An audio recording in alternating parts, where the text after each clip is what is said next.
Welcome back, everyone. Today I'm here with Parvision to discuss yet another game-changing chapter of One Piece, which each one kind of feels crazier than the last at this point, which is really saying something, I feel like. But today we're of course going to be talking about the Rocks reveal, as well as the fact that he's Blackbeard's dad, which is insane. But we're also going to get into the Galley-La Warhammer Company, Loki's curse, and this awesome Kaido parallel we got with Loki trying to off himself by jumping off the branch. But, Par, first, I want to start with you by first hearing how you're doing in general, but then also how you're doing in the aftermath of this chapter. I'm doing great. Thanks for asking. Yeah, this chapter was definitely, coming off of a break week. I feel like this is the kind of what we'd want, out of a chapter, like coming off a 2-week break.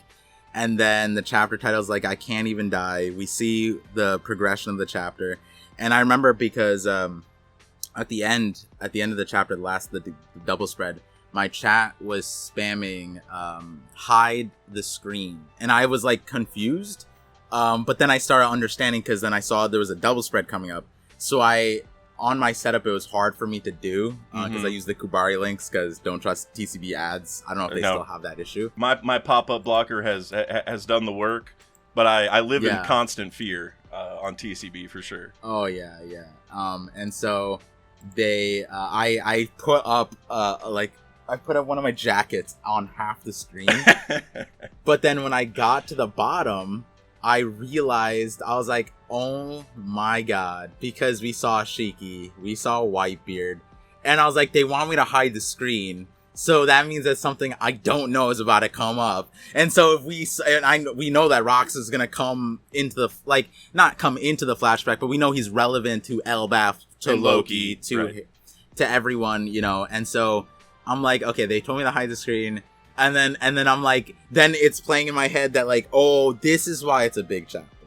Oh, this is like, and obviously you messaged me before and you weren't spoiled. But I was like, okay, Dax, wants the recording. And then, Sai was telling me, Sai saved my ass, bro, because he always messages me when the spoilers drop. So I think this week it was early. And so he messaged me, and had he not done that, I would have seen the comment on one of my old videos, on the Rocks video.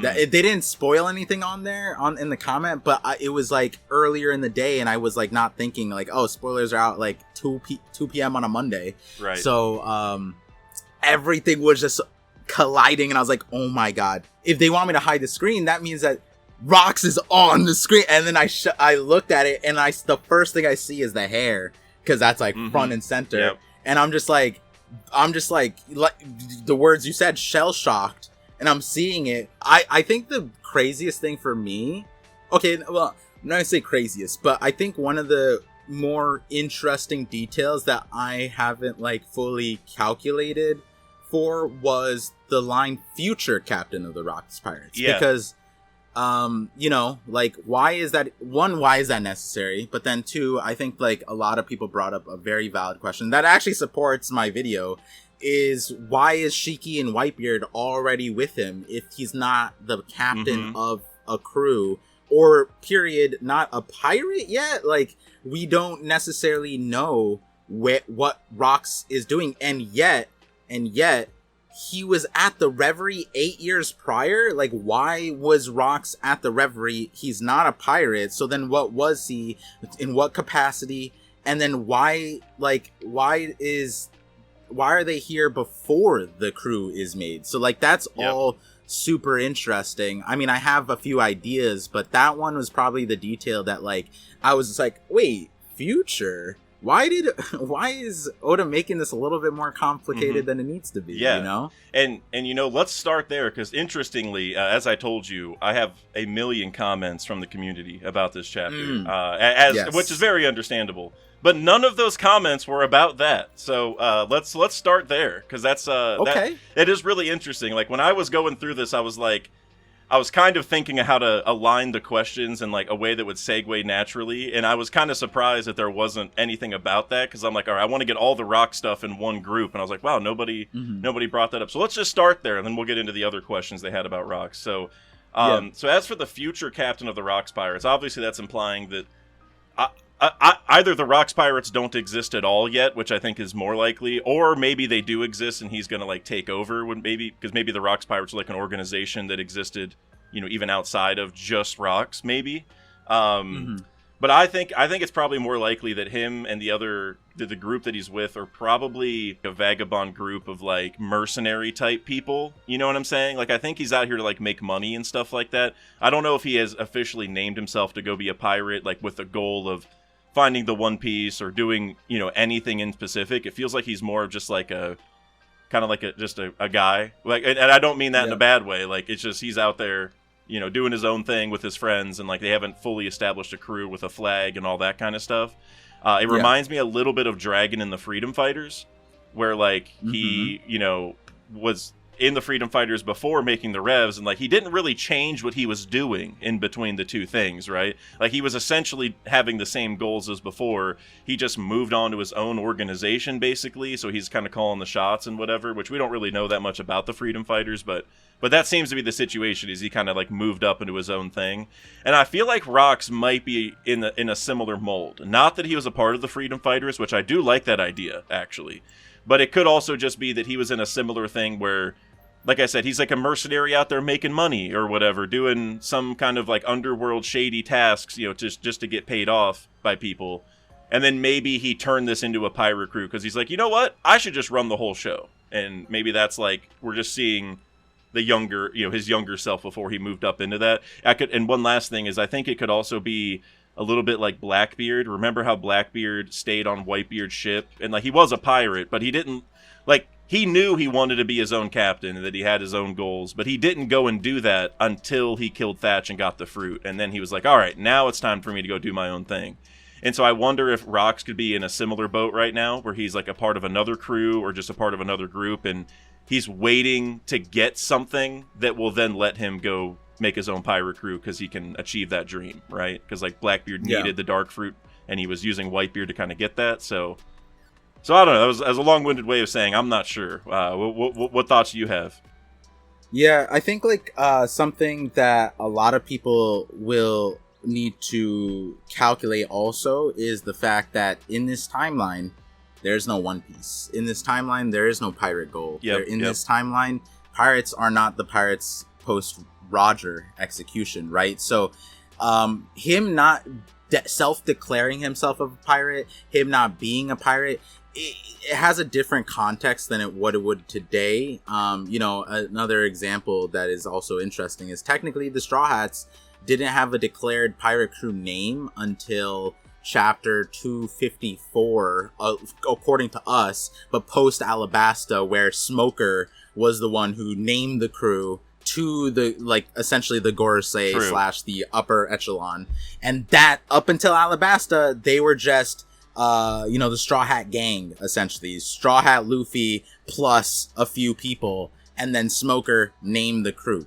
And so I bring up that, parallel because there's a lot of parallels with Smoker and Garp and God Valley, which is going back to the video, Fraud Valley, which a lot of people take in so many different ways and construe it in obviously with this chapter, multiple different directions. And I'm not saying that the directions are wrong per se, but like the point of that video was a lot of people were making assumptions off of God Valley, off of chapter 957, where Sengoku was talking about Rocks and God Valley. And the point of the video is saying that, guys, this lineup doesn't make sense. Rocks versus Roger, Garp, but you add the other people we know on the Rocks crew, the equation's not lining up. So there either is like a complete like bias in how this story was reported, which most likely makes a lot of sense given it's from the Marines, given they literally told us they were manipulating the history / erasing it. And then the third part being that there might most likely is another party involved. And that conversation I was having was before we knew about the Holy Knights, before we knew that the Gorosei were combatants, all of that stuff before that. And I was like, hey guys, there's probably another huge group of power that would change the angle of this. And at the end of the day, when we look at that portrayal, with the current history, you can't look at Rox as the aggressor in that story. He got robbed, he showed up, and the Celestial Dragons are committing a genocide. So, like, at the end of the day, when you look at what Sengoku is saying, it doesn't make sense for what Rox was doing. Yep. So when did he become a pirate? Because did they declare him a pirate because of that day, or things in line with that day? Because, you know, Luffy's story is 2 years long technically, right? And 2 years before God Valley, Rox has Blackbeard apparently. So there's a few things that are interesting about when he becomes a pirate, when he starts doing this stuff. Like you were saying, like on Whitebeard's crew, Blackbeard technically wasn't considered a pirate. And I say that very confidently because it wasn't until after Thriller Bark where Kuma and Moria definitively canonically say Blackbeard had a bounty of 0. Right. So is he a pirate if he has no bounty and he's not a wanted man? No. So then that pulls us to another interesting thing about being a wanted man. Rox was a wanted man at the Revery 8 years prior, but not a pirate. So it's very interesting. And where I'm like, you know, I agree with the, you know, the dragon angle too, because at the end of the day, the entity that, if we were to pick an entity that would intervene at the Reverie in our current pocket of groups, the Revolutionary Army would be that group. But then it's also interesting because he single-handedly, according to, you know, what we have right now, he single-handedly did that. So he didn't even have like a group there. And so my current take, without adding too much of the extra stuff, is that moment, that news headline of him single-handedly killing the Navy Admiral is the reputation, whether true or not, which I'll elaborate on later, is the reputation that preceded him, that brought all of these strong people to his, like, doorstep, essentially. Like, damn, this guy killed an admiral? Like, imagine, like, another character that fought an admiral, and they lose, and they find out this guy beat an admiral. And we also have to recognize that, at least with Whitebeard has a backstory where he doesn't like the world government because they, like, starve islands. They starve, that his entire crew is about countering that and feeding the poor using his pirate money. And so, you know, Shiki, Big Mom, Kaido, they all have a similar backstory like that. So naturally, a guy who's famous for killing an admiral, which is something that reasonably should not be a feat that, like, most people, I don't think, I mean, it might be a one-of-one thing, you know what I mean? Like, killing an admiral, a sitting admiral, right? Like, that is an insane feat that Rox has, and that would naturally bring a lot of people to, hey, I want to join your group. You killed an admiral, whether true or not. And so, right now, if he's pre-pirate, but he has this group, you know, going back to that video I made, the point of it was saying that, like, you know, I believe that Blackbeard was going to be connected to Rox one way or other. There's no way around it. The name of the ship is the Saber of Zebek, right? There's going to be a connection, right? But the other thing that I was saying was that it's likely that maybe Buggy is more in line of following the same path or same will that Rox was portraying. And when you were describing, hey, what kind of stuff is he in for right now? A mercenary group? A group that's in for making money? That's where Buggy's at right now, which is funny because I didn't say this on my stream, but people were like, I think that, you know, Rox has the Rox delivery service. And I'm like, yes, that would make sense for what's happening, because look, the context of this chapter is Harold is dealing with how to negotiate an allegiance with foreign entities to essentially subsidize and like when Elbaf is in these insane winters, how do we get food? How do we get resources? And in comes a guy that I already placed as a, like, Buggy's delivery service. And what does the Buggy's delivery service do? It does everything. Everything that Doflamingo used to do, Buggy's doing, which includes talking to kings. Kings came to Dressrosa to speak to Doflamingo. Now Buggy's there. Buggy's literally out here giving bounties out to people, to nations and stuff like that. Food, weapons, anything, mercenaries. Yep. That's what Buggy's in control of. And it's likely that Rox was coming to Elbaf to talk to Harold, possibly in to deal with, like, you know, some kind of negotiation to help Harold, because that's what Harold was going around the world for. Harold is literally going, hey, I need this, we can give you this. What would make sense if he gave Rox giant mercenaries? It sounds exactly the same thing as what Buggy had. Buggy had giants, literally the crown prince. He had him on the thing. If that's not like a no better parallel, like, than what's happening here. And so, you know, and now to, address one part of it, the father of Blackbeard, going back to that video that I made, you know, I don't remember. I haven't watched it yet. I don't remember. I don't think I verbatim said, like, oh, maybe Buggy is Rox's kid. But I think a lot of people went off like, yo, I think that Buggy could be Rox's kid. And I'm just like, I'm gonna, especially in the 2 years since, I'm not gonna be like shutting down those theories because they're low-key supporting. But I've always been on the train. And now more than ever, it's validated, where when we have Roger, we have his son Ace, and Ace had a completely different destiny and life path, and the person who carries Roger's will is Luffy. Luffy, who's not related to Roger. Right. And so now we have Rox, who is related to Blackbeard, who's living a life path that may or may not be in line, but could be affected by the Rox lineage. And then my idea originally, and still right now, is that someone separate to Rox, Buggy, is carrying the will in the same line where we parallel Buggy and Luffy.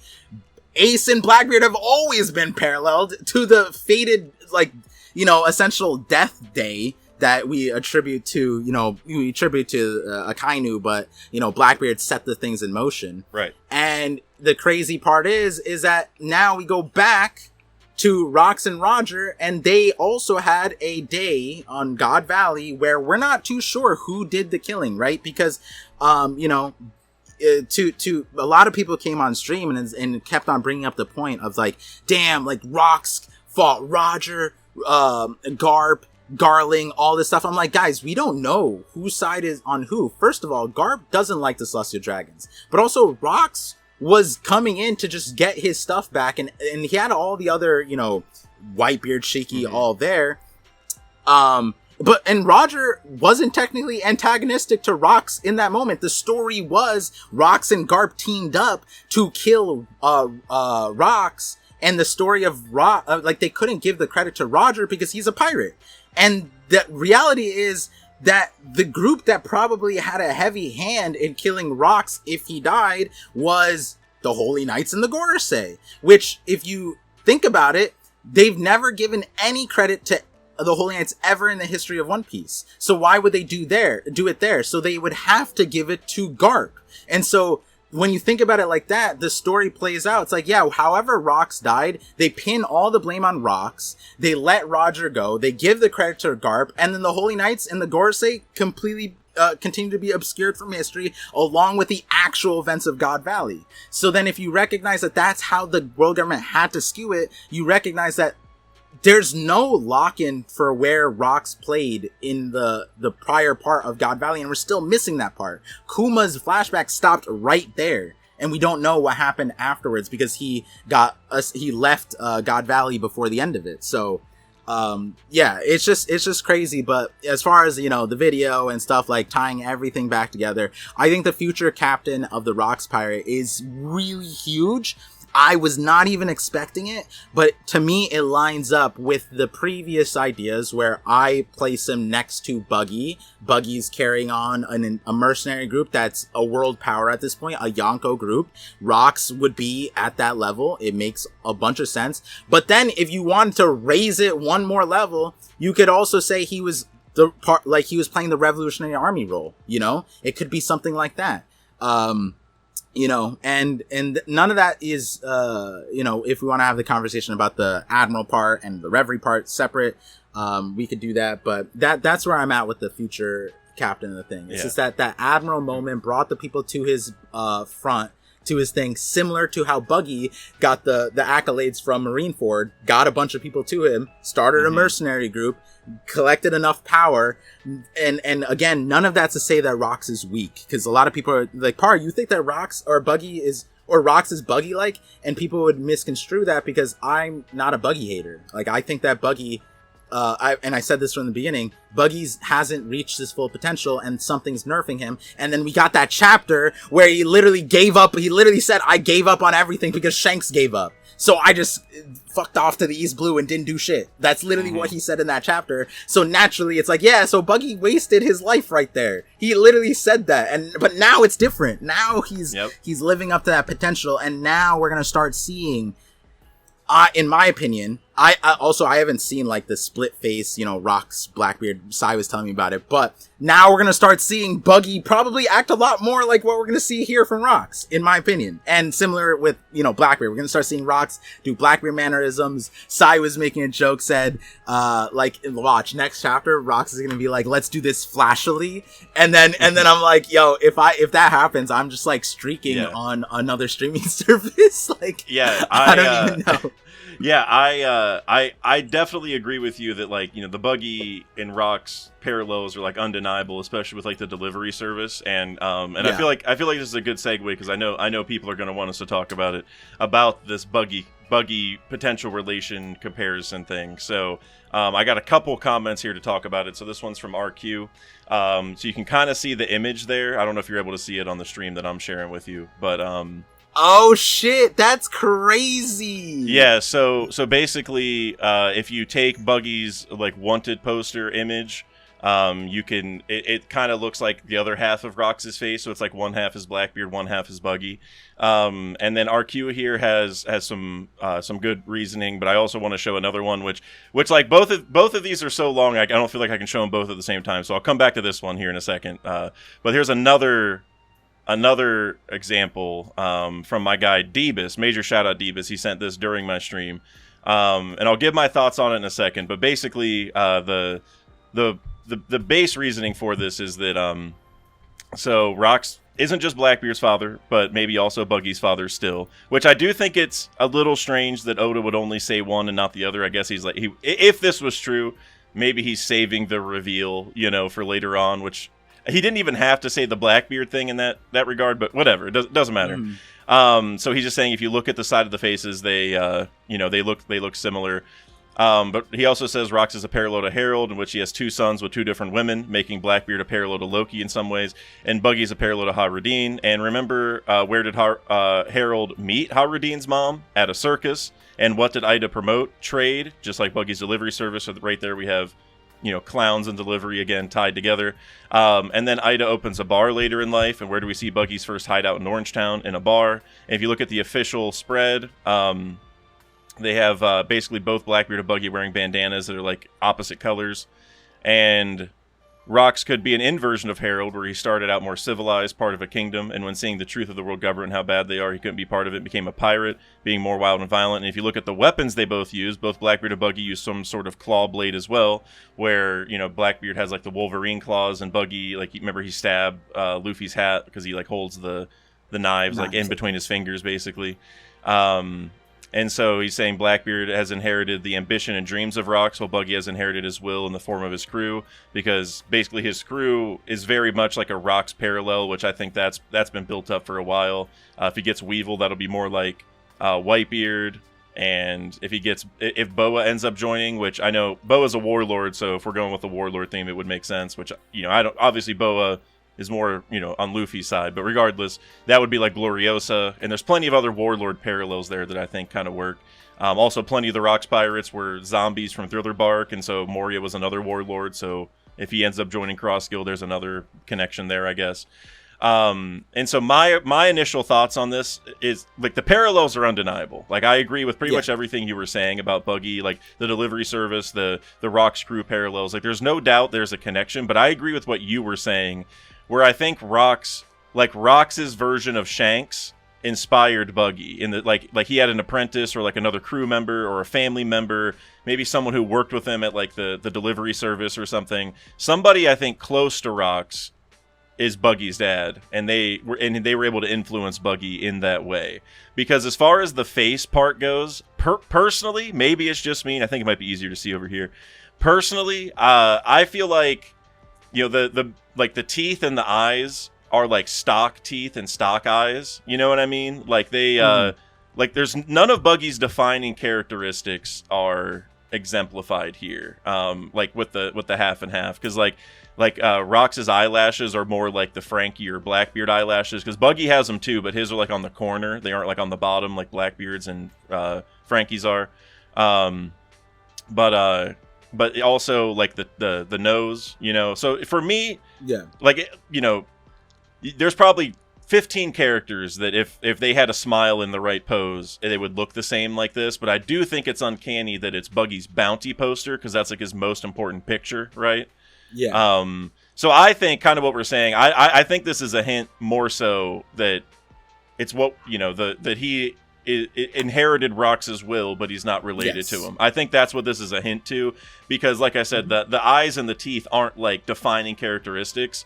I think he's just making him in a similar pose as Buggy, so we think that, but this wouldn't be proof they're related, because neither the eyes or the teeth are like, you know, particular to either of them. So yeah, I think like you know, we don't know what Rox's hair color is going to be. If it's blue, black then... and white is, you know, Loki had white hair and it ended up pink, right? Like at the end of the day, we just know it's two-tone. And I think Garling's is blonde and Shanks is red. So it's like there's a lot of interesting things that can come from the hair. I don't know. At the moment with the manga as a reference, I'm just locked into the viewpoint that, like, how many times have people split Luffy's and Roger's faces, right? And the point isn't that, hey, they're related. No, it's that Oda's art style is that people live up to a certain reputation. And the rumors and the legends that came before, you know, the kind of person that legend, like the view that you get when you think of that legend, that's what Oda's trying to like capture. Yes. You know, it's the aura. What does Nika look like, right? Well, the legend says a huge smiling guy, and then when the Giants see the Luffy in Gear 5, they're like, that sounds like that looks like Nika, right? So that's what Oda's, in my opinion, trying to capture when he's doing these art stuff, right? The designs.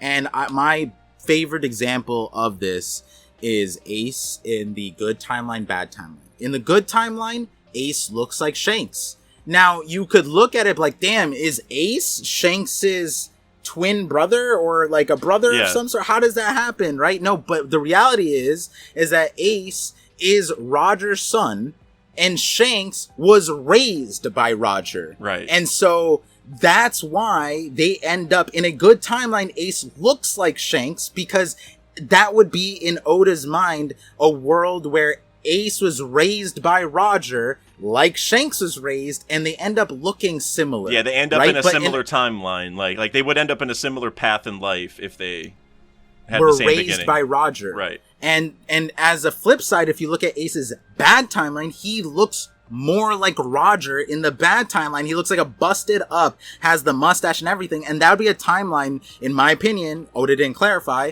but that'd be a timeline where Ace unintentionally, unironically follows Roger's footsteps to a T, and that would be, in quote unquote, the bad timeline where Ace tries to be the Pirate King unabashedly, not recognizing Luffy or on all the other things, right? So that's an example of someone, Shanks, we know for a fact he's not related to Roger, but yet his son, Roger's son, is supposed to be in a good time looking like Shanks. And so we look at Luffy, and we look at how many thumbnails, how many times have people seen it, even Oda himself, or the anime, I guess, when they line up the dreams, they split Luffy and Roger. And that's not to say that Luffy is related to Roger, it's just that Luffy is embodying the same dreams that Roger was trying to achieve, and the same mannerisms and all that stuff. So when you look at that, it's again not saying that Luffy is related to Roger, right?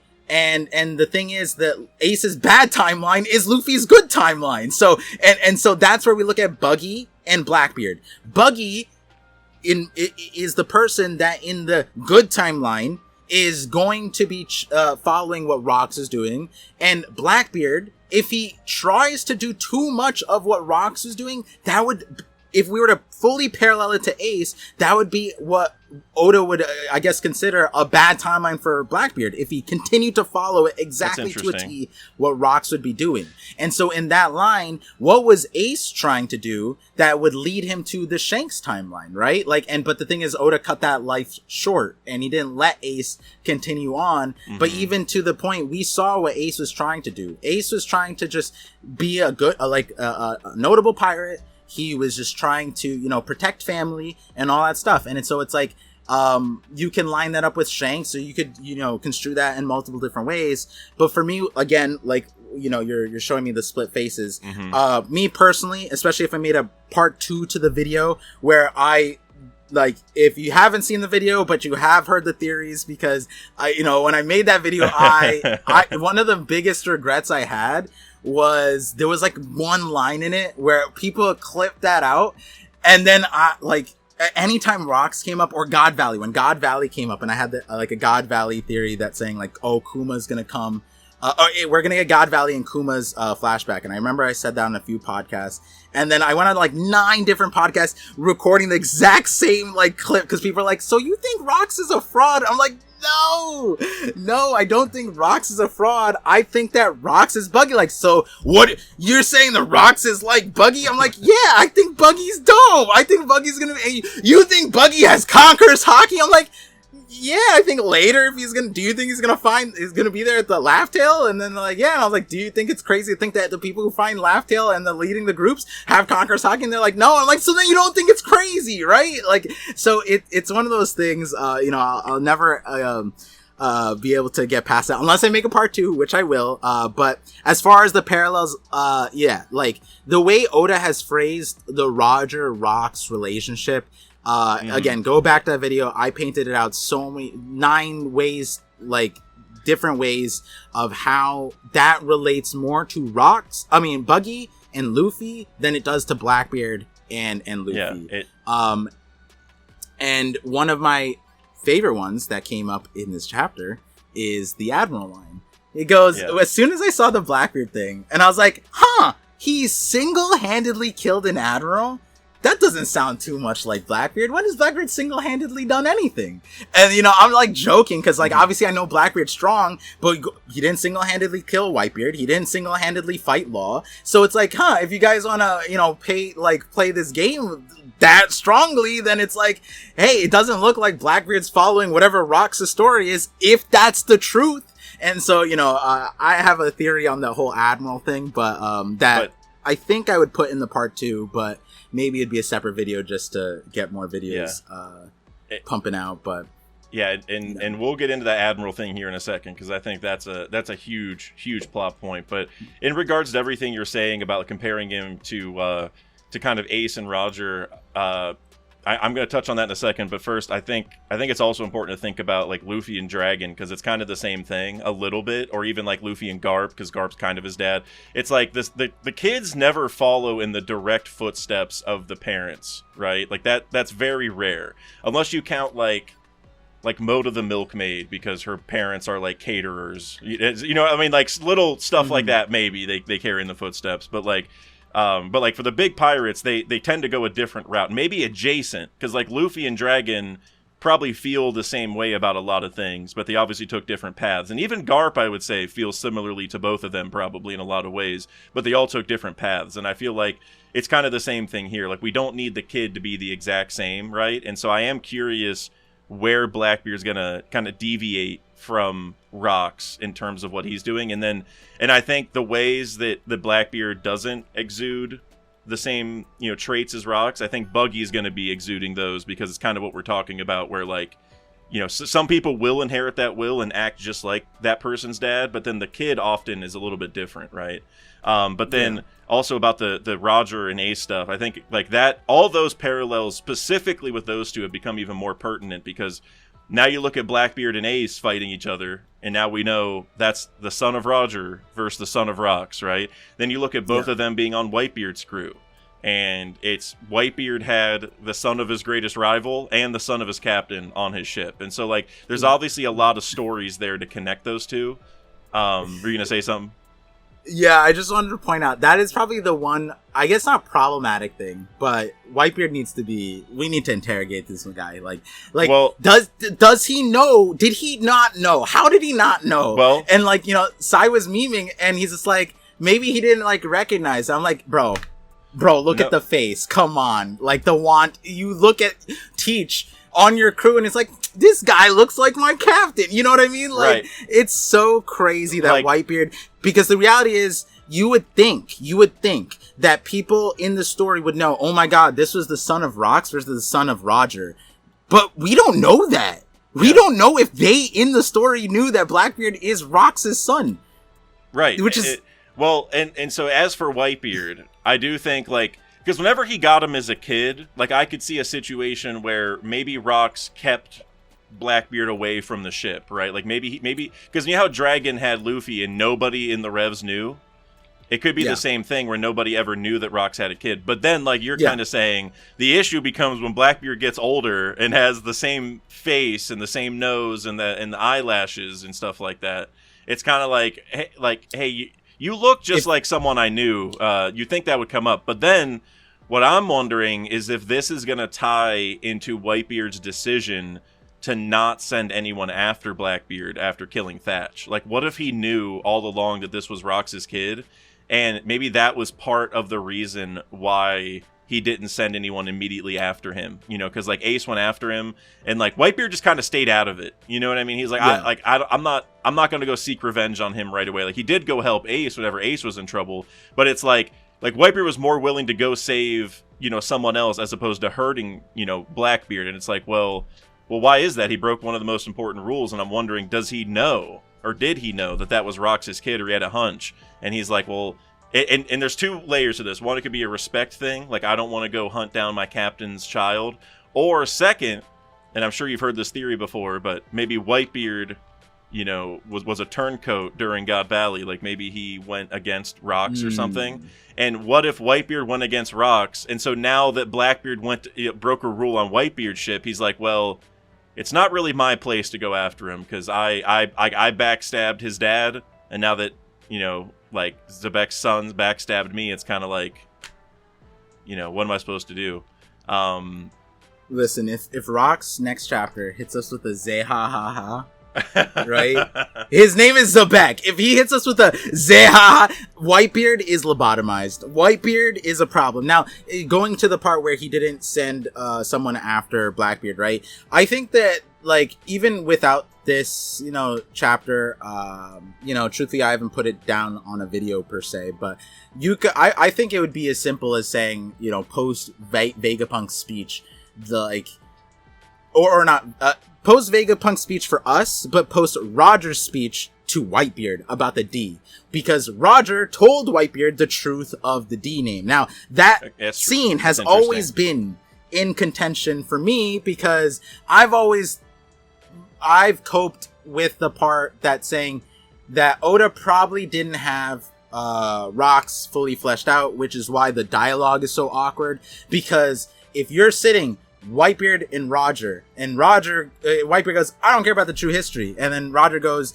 what about the D? D's pretty important. And Whitebeard goes, you know what? I am interested in the D. I do have a kid on my crew with the D in his name. And then Roger should have, like, looked at him and be like, what about your captain? Right. You know, Rox D. Zebek? And then Whitebeard's like, oh, that was his name? Oh, I didn't know. Oh, the news posted his name up. It's crazy that he didn't ask about Rox in that line. He asked about Blackbeard. But so, you know, pause on that, because I've always just coped with, there's pre-time skip. Maybe Oda didn't fully put in all the Rox calculations yet. That's a forgivable one in my opinion. I've already forgiven it. So if that comes out to play, Oda, you don't have to bend over backwards to make that one make sense. It might make the story more complicated. Yeah. But point is for the why didn't he send someone after Blackbeard? I look at it as if you heard what Roger had to say about the D clan, it might have been like, hey, this is a clash between the Ds. I don't want to get involved, right? I'm not a D clan. Ace and Blackbeard are Ace and Teach are Ds. That's their fight. You know, that could be another thing. Shanks, you don't interrupt this, right? That could be it. And that's why when at Marineford, the first thing that he said to, well, not first thing, but the first thing at the end would be, you're not the one Roger was waiting for. You're not the one the world was waiting for, basically. And clarifying, yes, you are a D, but you're the one off. And that's the interesting thing, because Vegapunk explained that there's one, well, he didn't say why, but he like separated one of the people out, and he said there's one of blah blah blah, and Roger probably has the full thing, and so Roger's probably explaining to Whitebeard there's one, we don't know which one it is, and so Whitebeard probably needed to go through the Ace and Blackbeard situation to recognize Blackbeard's the problem. Blackbeard's the D that is the separate one. Or maybe Whitebeard got it wrong, and maybe it is Blackbeard that is the one that is like the correct one. It needs to be understood. We don't necessarily know, because we don't know the context of good and evil. That's something, another angle to what Vegapunk was saying is like, I'm not trying to be the arbiter of good and evil. I don't really know what that means. And so in reality, when people, you know, go off the predisposition of this person's evil, they're sometimes wrong in the story, right? If you went off of, hey, Luffy's evil, and you turned down his help, Fishman Island would be gone. Dressrosa would be gone. So many places would be gone, right? So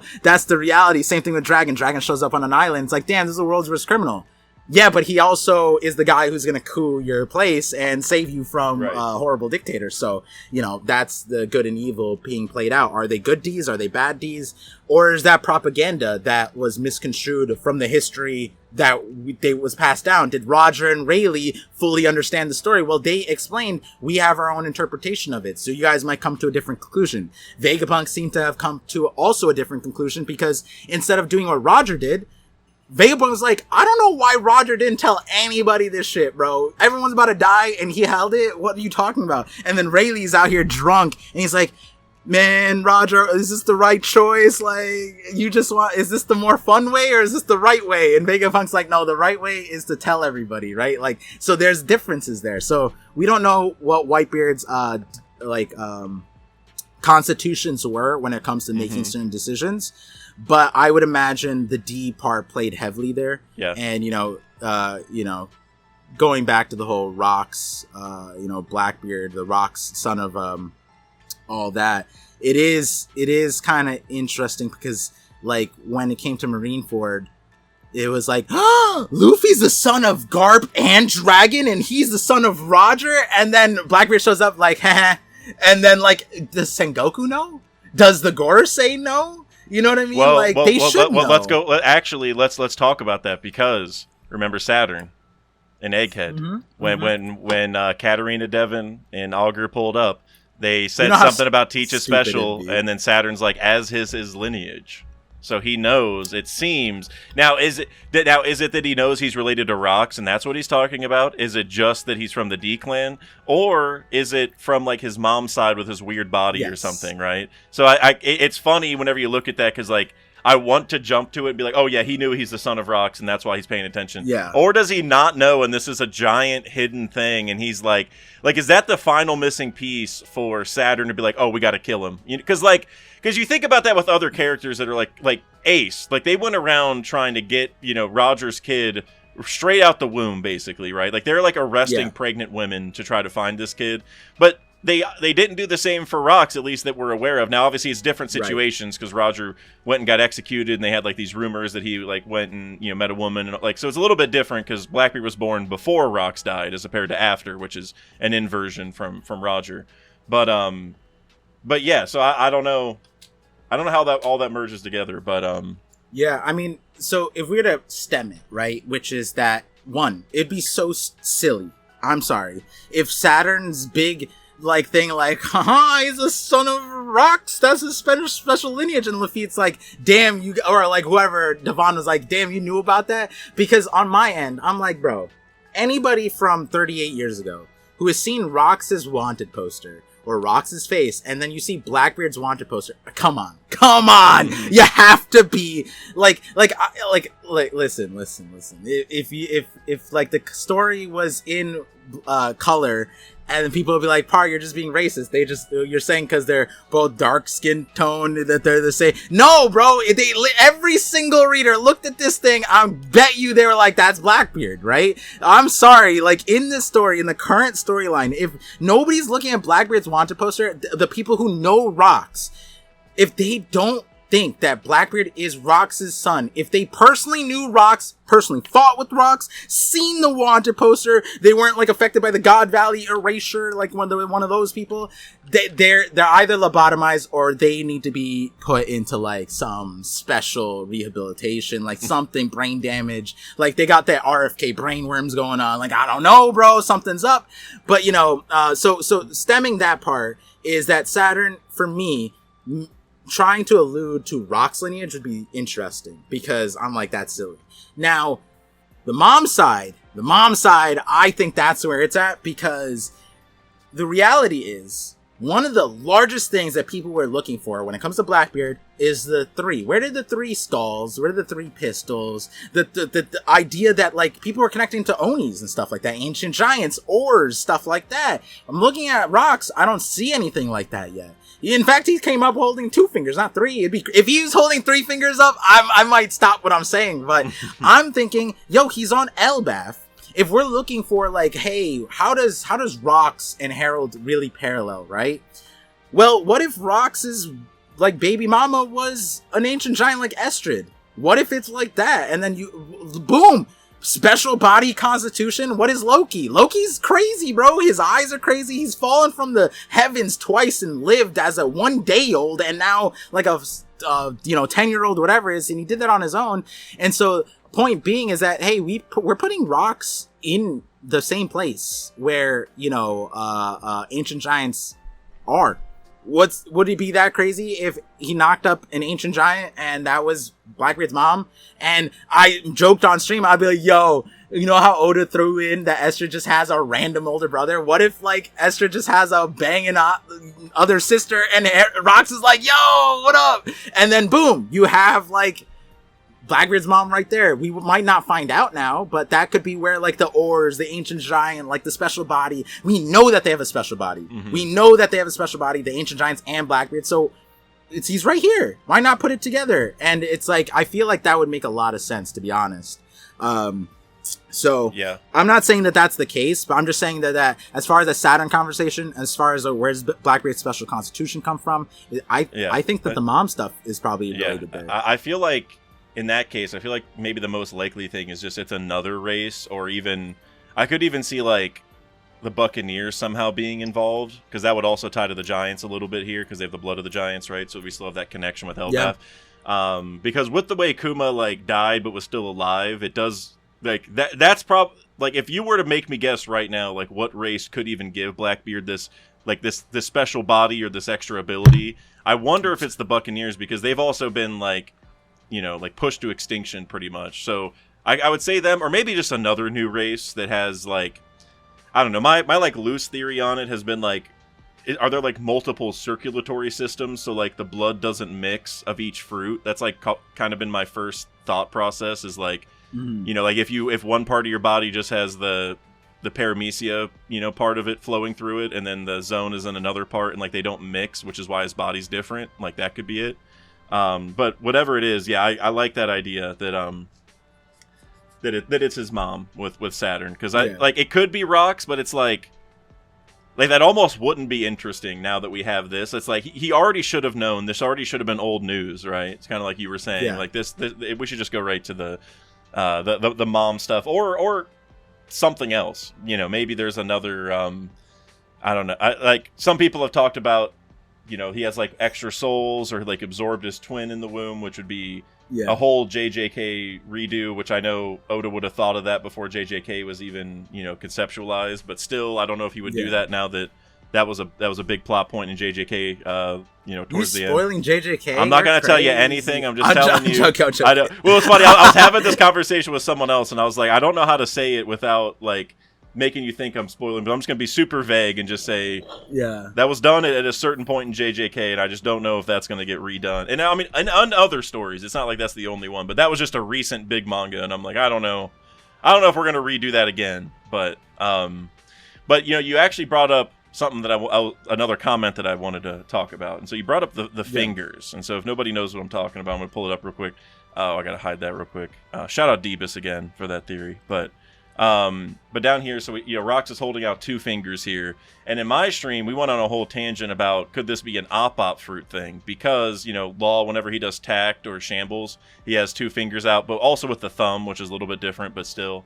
And then also you notice in the top right, yeah, dang it, can't see it here. I don't know if I can fix it quick enough, but the mountain. But the mountain is cut. Yeah, I think I can. Yeah. Yeah, okay, you can see it on the very top right. So the mountain is cut, which is, I feel like maybe like a Punk Hazard, Law thing, like cutting, I feel like that's a op fruit type, maybe. I mean, you could also just be a really good swordsman and do it, but that is an Elbaf mountain, by the way. It could also be Shiki. Yeah, it could be. Yeah. But either way, I'm curious what you think about the fingers, because there's a lot of speculation. Like you brought up, if he held 3 for the 3 skull thing, that'd be crazy. I did have a comment about multiple souls, but where I'm going with this is the simple answer. If I can, I gotta go back. The simple answer, which I think I agree with, is from Delaney here, which is just he's holding 2 fingers because he has 2 questions. I think that's the simple. I don't want to. Yeah. Like the op fruit I thought was really cool, and there was just some cool ways that could go. But then I was also like, if Kaido and Big Mom fought Law on the roof and even made comments about how annoying the power was, and then they never said that Rox had it too, or that they were familiar with it because their captain, that's an unforgivable retcon. Like you talked earlier about Whitebeard with the sake, like the Will of D thing. Agreed. It's like that was so long ago. Like Rox wasn't even mentioned yet, so I could understand Oda not having that all fleshed out. We already knew who Rox was. Big Mom even brought up that when Rox fell at God Valley, right before the rooftop stuff started. So it's I think that'd be unforgivable. But I do want to pair this with another question, which is, do you think he does have a fruit? Or do you think he's a hockey man? So, starting off, agree, 2 fingers, just cool. The questions. And then second part, just to acknowledge, on the stream, I didn't see the mountain splitting thing, in immediately associated with rocks. So, people were bringing up OP, the Chop, and for me, I negated both of them because same thing. If Rox had, and the funny part is, I actually in the Fraud Valley video, I was saying something along the lines, which goes to the second question, that Kaido when he was thinking that top five is not in chapter, that's not dialogue, that's headcanon that people put in. He was saying people who could hurt me, and the thing is Kaido saw Rox when he was younger, right? So that changes a lot. Hockey involved. Did Rox have a crazy devil fruit, for example, that made it very difficult, and Rox abused that on Kid Kaido, and then Kaido understood yo, I need hockey to resist this stuff. But then Rox died, and then he lost a lot of ambition, chasing after Rox, if it was a Loki situation. So, but going back to it, if it was the Chop, Whitebeard seeing Buggy at Marineford, another one of those instances, a little bit more problematic than the Roger conversation, because that's a whole ass devil fruit. That's a whole ass power that you're associated, Whitebeard witnessed it the entire time. And if his captain had the Chop fruit, that's another less forgivable mistake. That one's unforgivable for me. The stuff where maybe he did or didn't know if he's Rock's kid. I'm Oda could reason around that. He could give us some cool stuff. There's some stuff he could do. I don't know if he can ever make me feel okay about Buggy's Chop flying around at Marineford, and he's whoa, you have my Rock's captain's powers. Yeah, exactly. Or Sengoku. Anybody on the other side who knew Rox and be my god, he has Rox's fruit, we're screwed. And then they realize oh wait, no, it's just Buggy, it's fine. But then Mihawk is chopping him, oh my god, he's invincible, right. Oh my god, it's Rox all over again, none of us can cut his ass. That would be insane, because it was showcased so many times in Marineford that we'd be alright guys, alright, where's the buck stop? The OP, exactly same conversation. You had not only Kaido, you had Big Mom, who would be watching Law be like, that shit seems familiar, doesn't it, Kaido? She complained about the powers. She was like, those tricky powers are getting annoying. It's like, okay, so if those are your captain's powers, you'd be like, oh, I've dealt with these before. Like, there's so many things you would say in that regard. It would be like, I'm not saying this, but like Zoro and Sanji fighting someone else with the Gomu Gomu. Yeah. They would not only clock their ass, right? The other person who has, like, because their captain's way better. Luffy's way better than anybody else with the Gomu Gomu. I'm just like headcanoning this. So if Kaido and Big Mom saw someone else other than Rocks use it and they lost to it, that'd be insanely disrespectful to Rocks. You know what I mean? Because then it's like, you know, and then what, like the OP would then put Rocks as the doctor. That would be the insane doctor from the myth that's like separate. It's like, oh my god, I didn't know it was Dr. Rocks Dizabek. Like, you know, so there's also that. Well, and building off of that, another fruit that doesn't make sense for the same reasons is the Yami Yami. He can't have the dark exactly because he used it on Whitebeard at Marineford, and Whitebeard was like surprised. Nani? Right? Yeah, he didn't know that his powers would get taken from the dark fruit. And I'm like, all right, that would be the most unforgivable thing if Oda tried forcing the Yami Yami in here. That will not work. So, in general, I am leaning more towards Rocks being a hockey man, but he collected fruits because he didn't have the special body Blackbeard had, and so he knew he couldn't have multiple. So I don't think he ever ate any, because he's like, well, if I can't have the multiple that I need, which I assume Blackbeard's trying to fulfill like the same plan as Rocks. I don't know what that exactly is. Maybe we can talk about that, but I feel like he's trying to. But if Rocks couldn't have multiple, I'm wondering if he just had zero and he was just amassing them, which is why he had the treasure at Hachinosu, which might be the fruits that became the prizes. You know, maybe that's how that all connects. And it's kind of like for Blackbeard, like he is collecting fruits that he can't eat. Like he is doing that, you know, like his crew has all eaten fruits now, and so they're obviously amassing certain ones. Like he went to like they had sent Burgess to Dressrosa to, what he wanted to get Luffy's fruit and the Mera, and he had like a sack of other fruits, right? And so I think there's something that they're using the fruits for, but the difference between him and Blackbeard is just Blackbeard could have multiple, so he's like, oh, I can do this super hacks thing and be almost unstoppable, where Rocks is like, well, if I can't do that, I'd rather not drown, right? I'd rather get rid of that weakness. So that's where I'm at. One thing I'll say is next chapter will probably reveal it. If it doesn't reveal whether he has a devil fruit, I will lean towards he's hockey. But you know, one thing that contextually matters to me is I've painted out the relationship between Rocks and the buggy delivery service and like the way the group came together. But you know, at a similar vein, if we were to throw Blackbeard into a parallel here, right? Blackbeard's crew didn't have devil fruits at the start, and so question is, does Whitebeard have the tremor here? Does Shiki have the float fruit here? If they don't, then we're looking at an interesting situation, because then it's like Blackbeard's crew. And then later on, did they get the fruits because Rocks, you know, procured them for them? Which, to a separate note, another context that would be really interesting is we don't know what, like God Valley is an interesting thing because we don't know what was stolen from Rocks. But the reality is he showed up allegedly because the crown jewel was stolen. And to the point that even Garp was like, yo, you poked the beehive's nest. Like, you guys stole their crown jewel. We don't know what that is. And, like, I made a joke. I was like, oh, what if it was Blackbeard? What if they kidnapped Blackbeard? But then it's weird because, you know, Big Mom, Kaido, Shiki, they were all, like, gunning for the thing. And, like, it would be weird if it was Rocks' child. Like, that would be crazy. Right. But also, like, Ginny had broadcasted all the things that were there. And the fruit that Big Mom and Kaido ended up, or not Big Mom, Kaido ended up getting, you know, is there. And so, but we don't know if that was the goal.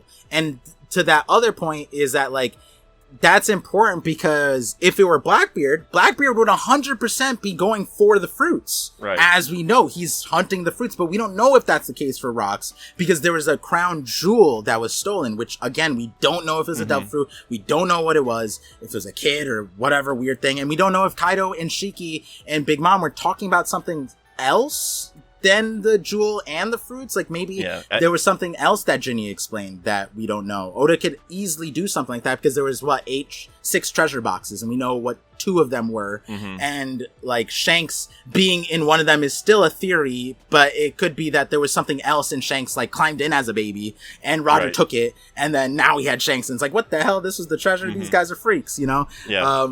So that's a significant thing. And then as far as, going back, does he have Devil Fruit? Is he Haki?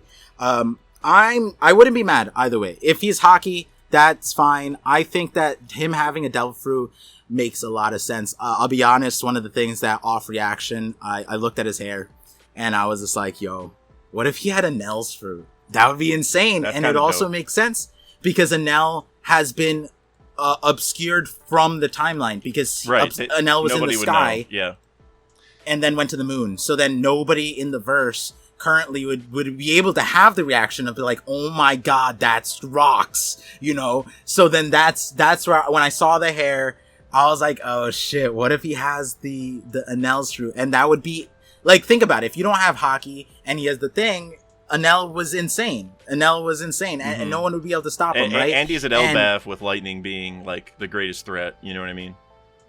Right, and a lot of people want Enel to return to Elbaf, the power, Thor, all this stuff. Right. What if it was Rox who was the person who brought the lightning fruit here? What if Rox was the association to all that stuff? So I like that version of Devil Fruit. It makes sense to me. I'm not saying that this is the best idea, but I will say that next chapter will probably push me a lot further. If we don't see a Devil Fruit thing next chapter, then I think he might be a Haki guy, or he doesn't have the fruit yet. Could be that too. Right. Well, let me sell you on another idea, because there was another fruit that, like, during my stream, I kind of settled on, like, if there was one, I think it's this one, and it's kind of a similar reason to yours a little bit. Which is the wind fruit, if Dragon really does have the wind Logia. And because, for one thing, as far as the lightning and stuff, like, if you could, maybe it's my headcanon, but if you can control the wind, I feel like you can control the weather to some degree. Like, you just blow in a storm from somewhere, or Nami just uses, like, hot balls and cool balls to make weather, which is, like, just different wind temperatures and speed or whatever. So I think that could work for a lot of the same reasons, but also, like, narratively, this obviously would be a direct connection between Rox and Dragon. So maybe Dragon went to God Valley as a Marine, met Rox and heard what he was about, and was like, oh, wow, like, I want to be like that. And then Rox died, and maybe Dragon's like, well, I'm going to take his fruit and carry his will. And then we have a direct Rox and Dragon connection, which I just really like that. But also, we talked a lot about how, like, oh, if this person had this fruit and nobody said anything, that just doesn't make sense. Well, Dragon has been hidden from the story since, like, day one. Like, the only person who would even have a chance to comment on wind powers would be Smoker. And Smoker wasn't around at God Valley. You know what I mean? Like, he wouldn't... I mean, maybe he would have been told by the Marines about Rox, but, as you recall with Sengoku, he had to tell all the Marines like it was news about Rox. Like, they had never heard. Like, he was erased from history. So, like, the Marines don't, like, get told about all these past pirates as, like, part of their history lesson, like, only when Sengoku feels like it. So I think the wind fruit works for pretty much all the same reasons, but the biggest thing is he vanished without a trace line from the Reverie.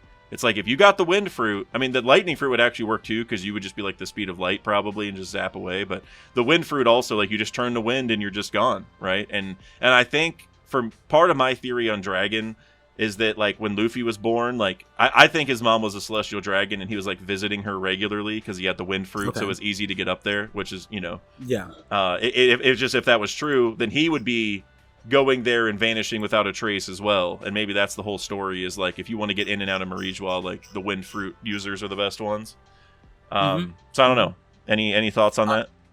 I like the Dragon one. I didn't think about that, but you're right, because another conversation to have is, why is Dragon the world's worst criminal? We still don't technically have that idea. Obviously, you could say it's the whole, he's the leader of the revolutionary armies. Yeah, sure. There's lots of people who are leading. At that rate, like, wouldn't Whitebeard be insane for that too? Because, like, he was actively stopping, like, heavenly tributes, essentially, and then preventing more countries from joining the world government. Like, in a lot of ways, you could look at Whitebeard as more antagonistic to the world government than a Dragon, because Dragon was low-key, wasn't personally participating, and not to fry the Revs, but Whitebeard's crew is a lot stronger from what we know. So, like if I'm the world government and I'm, painting out leaders and threats to my thing, am I looking at the guy who, last 2 years, 16 countries or 8 countries, whatever, and 16 countries, but 8 succeeded or whatever? Or 12, or am I looking at the 12, guy? 8 out of 12, I think. Yeah, whatever it was. 16's, the number that always pops in the head. For sure. But, or the guy for 25 plus years has been reigning over the seas as the world's strongest man. The guy closest to the One Piece, like the Pirate King title. Been told about the Will of D from Roger, which I don't know if they know that, but regardless, like the fact he knows about the Will of D from a guy who went to Laugh Tale and knows the truth of the world, it's like, okay, that's massive to have that. Like that should have caused a egghead level war in my mind. Like, I don't know. Yeah. And so that's that exactly. Like it's so, if it were to be that Dragon got Rox's fruit, boom, you got like the person that, it's like the same thing that when Blackbeard got Whitebeard's fruit, he immediately got like a title of he inherited the world's strongest man's power, right? So if Rox is the world's worst criminal, and then someone gets that power, they probably would be chased in a similar vein. And maybe he's not like the wills, maybe the organizations you earlier brought up, like maybe Rox is leading a freedom fighter revolutionary type of operation, which would make even more sense.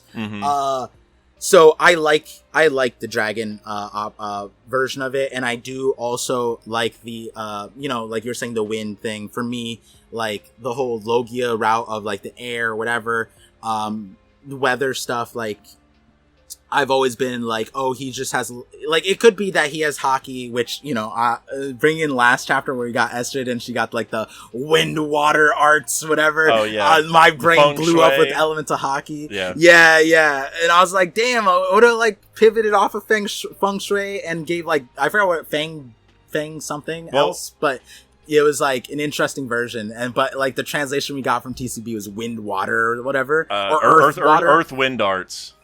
Yeah, that one. And that was like perfect because then, I said that Elbaf would be where we learned about the earth stuff, but then also Dragon would eventually be the wind stuff.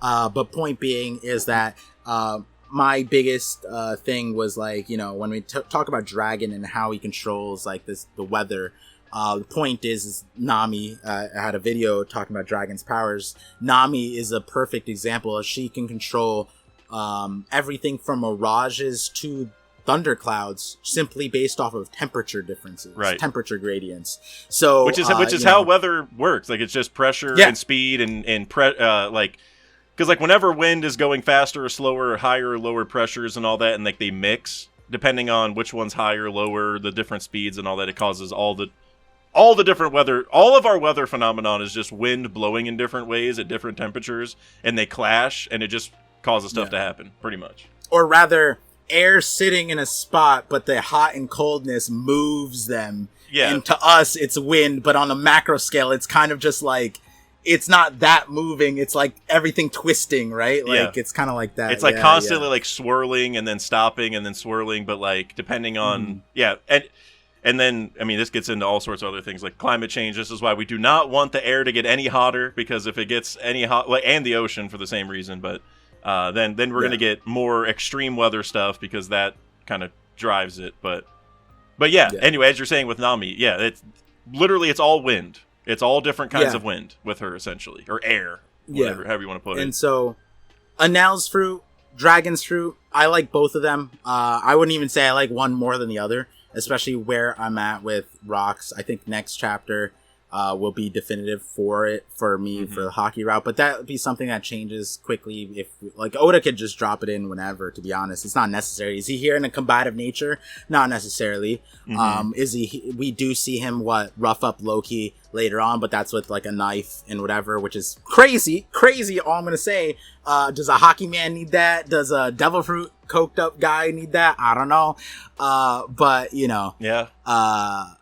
another conversation to be had is if let's say there is a certain connection between Blackbeard and Rocks. The thing is like, you know, when Blackbeard stole Whitebeard's fruit, that was the first that the world knew about getting 2 devil fruits. But what about stealing the fruit? Was that as jarring to the crowd as some might think? Because, like, we want to put those 2 things together, but it might not be the case that that part of it was as surprising to a Sengoku or a Garp or a Gorosei looking at Blackbeard stealing the fruit. Because to the masses, the crazy part was, one, he had 2 devil fruits. Right. The body being special, all this stuff. That's where a lot of the shock and a lot of dialogue was focused on. But an angle to that is, how did he get the fruit? And that is a conversation that, you know, we've had theories. But as far as the people go, Oda kind of hid that a little bit off. Like, yes, it was surprising, but we don't know about the upper echelons. And that could be interesting because maybe Rocks knew how to do that. And that admiral that he killed, maybe he took his fruit. Maybe that was how he, like, you know, as far as I was saying, like, reputationally, damn, this guy killed an admiral. I've never heard of this guy. Who is this guy? Oh, well, he must have killed him because now he has his fruit. And this is the proof, you know, like, that would be definitive proof that at least he was involved. It's not a rumor anymore if he has the fruit. So maybe if we're talking about the wind fruit, if we're talking about the lightning fruit, it'd be crazy if that admiral had that fruit. Right, because admirals have Logias. Exactly. So, you know, and that would be a very interesting plot line for, you know, people talking about, like, Dragon and his fruit and his lineage with the you know, the Navy. You know, I think he would have been 14 at God Valley, so maybe he saw what Rocks was doing and was inspired because he saw his dad, Garp, fighting, you know, as a proxy for the Celestials. You know, we don't know in what nature Garp was fighting. We know that he's very antagonistic to the Celestial Dragons, but in result, he could have been supporting Celestial Dragons in a similar vein of, like, Smoker. Like, he was helping Luffy out, but, like, from an outside angle, the Marines were fighting against, like, Luffy's operation. So, like, maybe as a spectator, you know, Dragon sees Rocks, and if you were to put Dragon in a, I guess, like, Tashigi role. I'm not saying he's Tashigi, but I'm saying, like, at Alabasta, Tashigi and Smoker know what Luffy was doing. They knew fully well. They were very locked in on that. So if Dragon was in a Tashigi role, Garp is the Smoker, and he saw what Rocks was doing. He was like, yo, he's actually freeing the citizens. What the hell is this? Right? And that would be the eye-opening, radicalizing moment that could have pushed Dragon towards this, you know, version where he sees, like, damn, so, like, he's trying to save all these people, but he was demonized for using force, so I'm going to be a pacifist, right? That could be the start of it. And then realizing later in adulthood, like, okay, it's not just being passive, like it's not using force. I have to use force, but as we see it, like, in, you know, Nelson Mandela and whatever, they had to use force. It was justified, and it was something that was, you know, retroactively respected. That, within the Revolutionary Army, I'm going to bolster the people's ability to fight for themselves, which would be the justified action in revolting against the, you know, oppressive force. And so, it could be that that's where Dragon got that. He saw Rocks there, the fruit, you know, passed down from the Admiral to Rocks to then Dragon. It could be something like that, you know? Yeah, I like that. I would like that. I really like that. And that's actually a beautiful segue to the next thing I want to talk about, which is this Admiral. And I've been fishing for this segue for a while because I really want to talk about this. Dexter, we'll get to your question in a second. It's also about Admiral, but first off, we're going to start with Cymex. So first off, Cymex says, Parvision, excited to see you two talk. Who do you think this Marine Admiral is? A friend and I have a headcanon that they are the canon version of Zephyr. What do you guys think? Is the Admiral important or no? As for Zephyr, I looked this up before the stream, and now I can't remember what I was going to say, but there was something with his, like, because you say canon version, and I don't know, like, I feel like if there is going to be a canon version of him, like, it, you know, I think Oda's going to stick to, like, all the info we have, which is, we do know that he's... Most of it, at least. Yeah, which we do know that he's dead, and he's 74 years old. So if this was 56 years ago that the Reverie happened, he would have only been 18, right, at the time. So yeah, and so I maybe it's just me, but I feel like that's maybe a little bit too young to be an admiral in the first place. Which I don't know. Maybe he could be the admiral that took over. What's that? You know? Yeah. He could be the admiral that after the fact. Yes, exactly. So I think there's somebody before that. So I don't think we know who this is basically where I'm getting. Do you have any additional thoughts there? On the admiral? Yeah, like, do you know who it is, or do you have any thoughts on like who he might be related? Because I like what you're saying with the dragon stuff. How like maybe this guy had the wind fruit, he died, Rox took it, then Dragon, who was a Marine but quit at God Valley, if we assume that's true, then he took it, and it's kind of like Rox like kind of daisy chained the wind fruit to like from maybe a bad admiral to a good one, even though Dragon wasn't one at that point. But you know what I mean? Like maybe that's kind of the idea. So I like that it was the wind fruit admiral, and then. Honestly, I'll just go ahead and get in the Dexters too because it ties into it. Because what I was going to say was if it is a wind fruit, then we can maybe start theorizing on like what their epithet was potentially because like they have the color and the animal and stuff like that. And Dexter wanted to know how do we think Oda's going to handle the admiral code names going forward or backwards? Because the OG admirals have the primary colors and the next generation have the tertiary colors. So we're kind of running out of this. Plus the Zodiac part of their name is going to have to start repeating at some point because we're just getting too many admirals. Because there's even been like admiral candidates like Brown Pig, I think, right? I can't remember. Chatone, I think. Yeah. There's multiple of them. I can't remember. But we have a lot of Pink those Rabbit, now. Brown Pig. We also have like Black Horse, Tensei, and he's not even an admiral. He's like the chief of staff or something like that. And so he was wondering, could the admiral they killed have been named after a grayscale? So maybe something like Black Dragon or White something, which is a perfect segue to what we're talking about. With the wind fruit, like it's typically colored green, right? Like you think about Logtown and... I mean, honestly, if you go to like other anime, I feel like it's like blue or green or white is like the typical air color, or like wind. But since it is like a clear color, I could definitely see white or gray or something for this guy. But yeah, what do we think? What do you think? Something, I guess, like two things is contextually we do have some details, which is that Sengoku surely didn't go to Fleet Admiral without being an admiral, so gold is in there, right? So, because he's the Golden Buddha, and again, like he was the Fleet Admiral for our story. So prior to our story, being an admiral, right? Like that, he was in there, you know, and so that would make sense that gold's in there. Now another person is Kong. Kong, we don't know his timeline, but I just special shout out for, you know, I'm famous for bringing up obscure characters. Kong is one of them, so Sai hates that. And he was... I don't know how much of a meme this was, but he was like, yo, this admiral's name is Admiral Tang. And I was like, why? And he was like, orangutan, because tied with Kong. And then his color would be orange. And I was like, all right, whatever. And he went on this whole riff on my stream, which if you guys want to see the true Sai, go see that. Because I know you guys get a version of him on Dak's side, a version of him on my side. He's not even himself on his channel, all right? He's more of himself on the knockup stream because he can get away with that and be like, oh, what do you mean? This isn't my channel. I don't know who I am, blah, blah. Like, he just pulls out bullshit. But yeah, orangutan was Sai's number one option theory decision with the admiral. Make sure to comment that if you guys see Sai in the wilderness. Be like, damn, I love your Admiral Tang theory. It's your best one, Sai. Make sure to say that. But you know, as far as the admiral's epithet and name, I haven't thought too much. I don't think it doesn't have to be Zodiac related for me, because we started with the primary colors for the current admirals, and that could just be the system that they chose going forward. But I do agree that there's probably a system that Oda will apply backwards, that disconnected, related to colors, but disconnected from like Zodiac stuff. Golden Buddha is probably a good starting point, which should mean that like if it's Golden Buddha, what's a silver something, right? Like maybe he chooses a god that's associated with silver, and then that would be crazy, because then it's like if we were to say that Admiral had the wind fruit and he's the silver wind something, I like that, some god, then we drop it down all the way to dragon, and then we have, you know, what dragon, mythical mythical human this, which then changes my, you know, applies to what I said. I don't want it to be a Logia. I would be fine with a Zoan or a Primacia or not either. So, you know, if we were to do that and there were Zoans in the past, like mythical human Zoans, that would be one cool.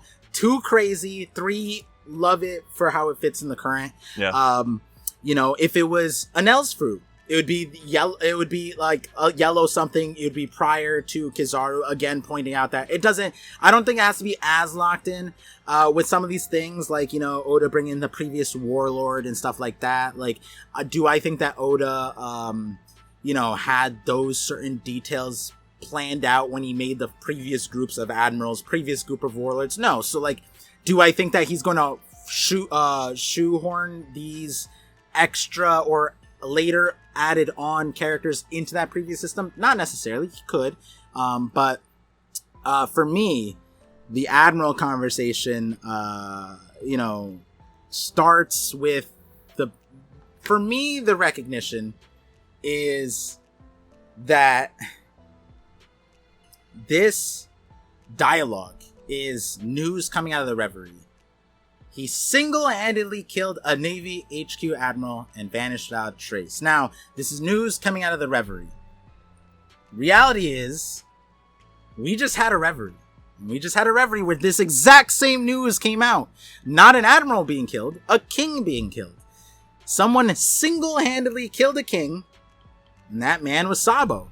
Now, I'm pretty sure everyone's on the same page. Did Sabo kill Cobra? No. So that's where I was like, hey, if we're talking about the Reverie, we're talking about news, we're talking about reputation, and this is what I was alluding to before.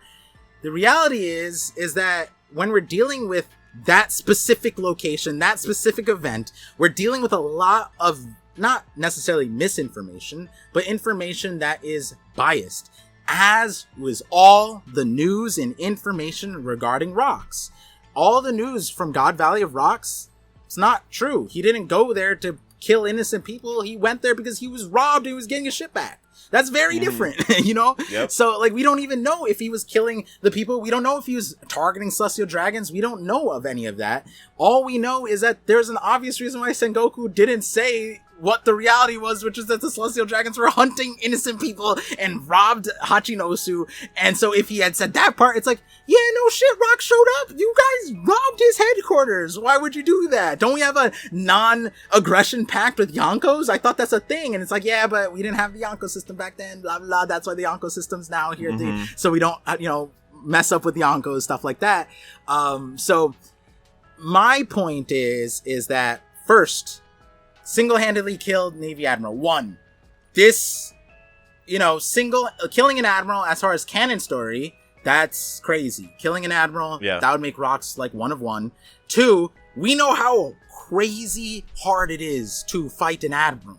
And am I saying Rocks is not strong enough to do that? No, I think that he could probably beat an admiral, which is where the J agenda comes into play. No, I think that Rocks would be strong enough to kill an admiral. That's not the issue, right? The issue is like the location. Did he actually do it? And then would he actually be able to do that and vanish without a trace? Can you really fight an admiral with like no damage and vanish without anyone, you know, even tracing you? Now that brings us to the second part. The vanish without a trace is also repeated in this Reverie with both Vivi and Sabo and Wapol.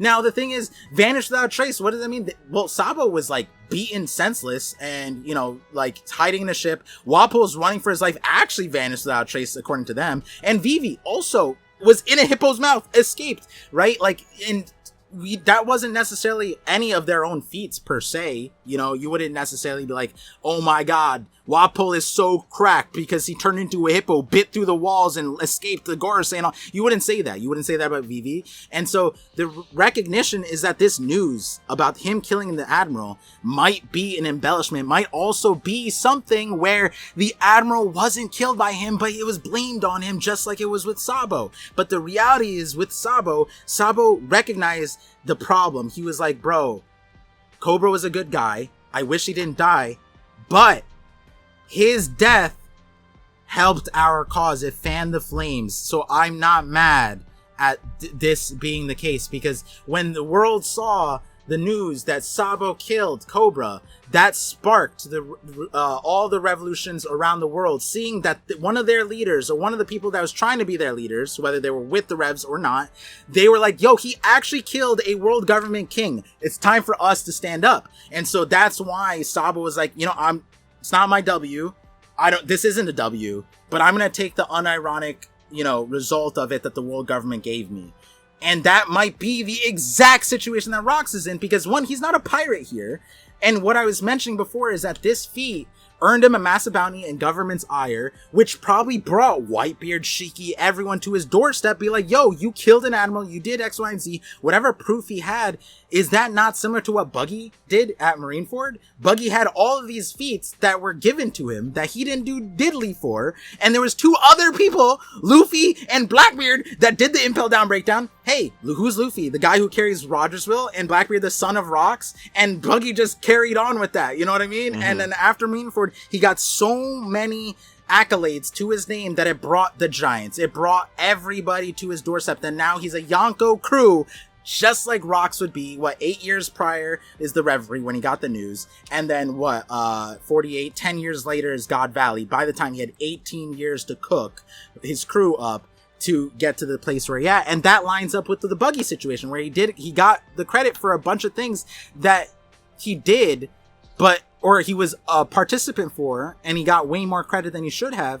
But the difference is how they live up to it, right? Buggy right now is accepting all of the stuff, and now he's pushed himself into the potential area where I think that, is his more end story state.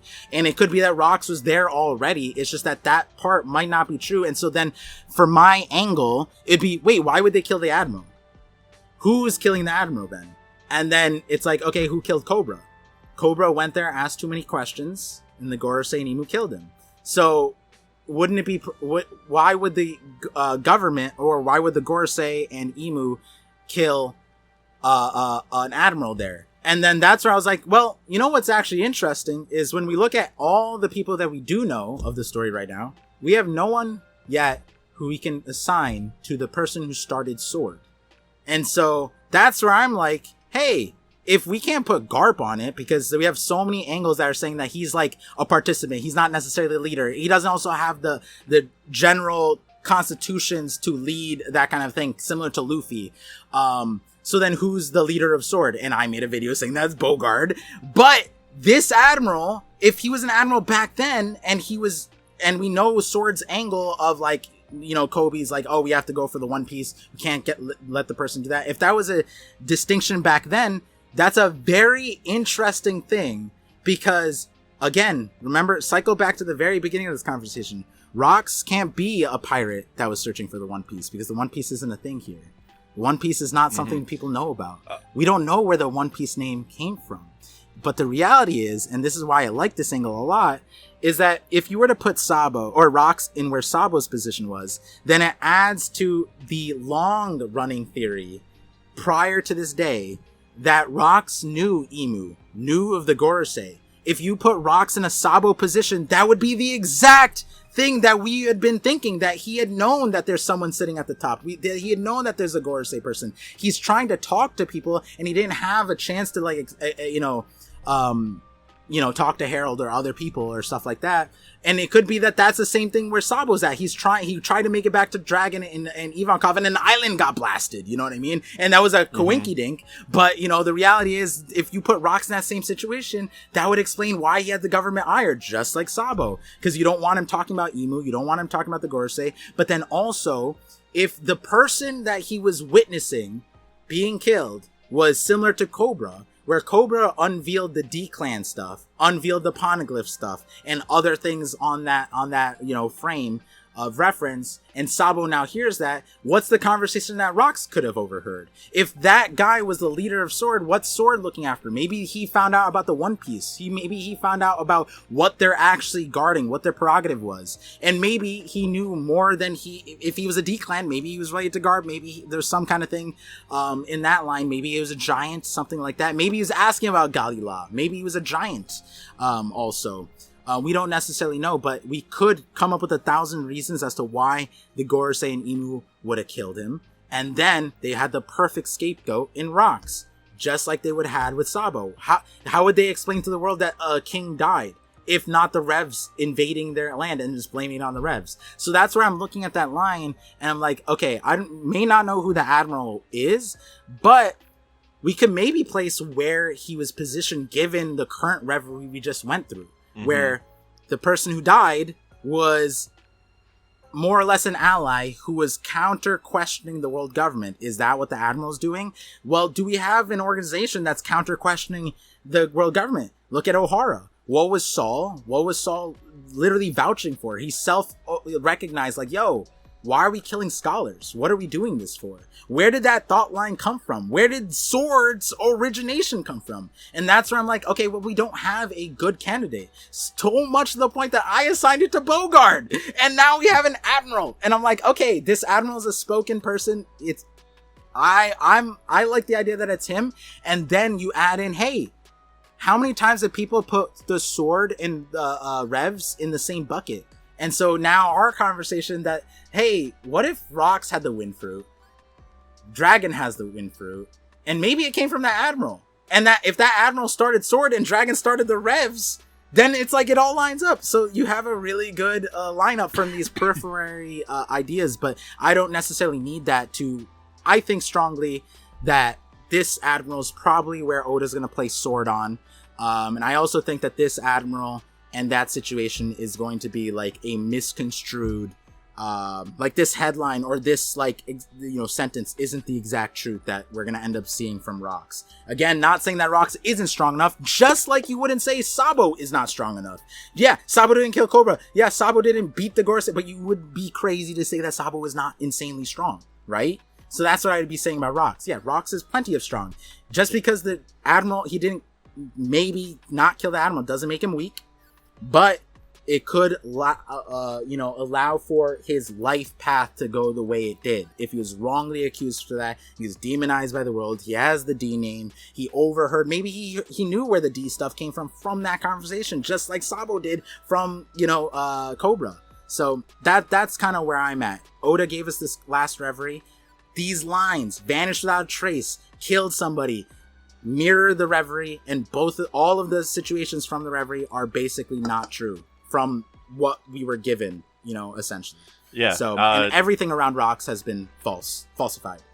I'm 50-50 because I kind of get what you're saying, and I like the wind fruit connection, but I also feel like I don't know if Oda will just retread the same exact thing where somebody dies at the Reverie and gets framed, and it's like a complete redo. Like I almost feel like he would want to invert a couple of those things, you know what I mean? So yeah, I definitely agree though there's more to the story. Like I could definitely see Rox killing the Admiral, but maybe there's just, it's not as simple as like Rox had a vendetta for this guy specifically, or that he was the only one involved in killing him, or like, it could even end up where like maybe Rox and him like started fighting, and then they keep talking. And they're like, wait, so you're trying to do this? And then they team up, and then the government's like, well, we got to kill you for being.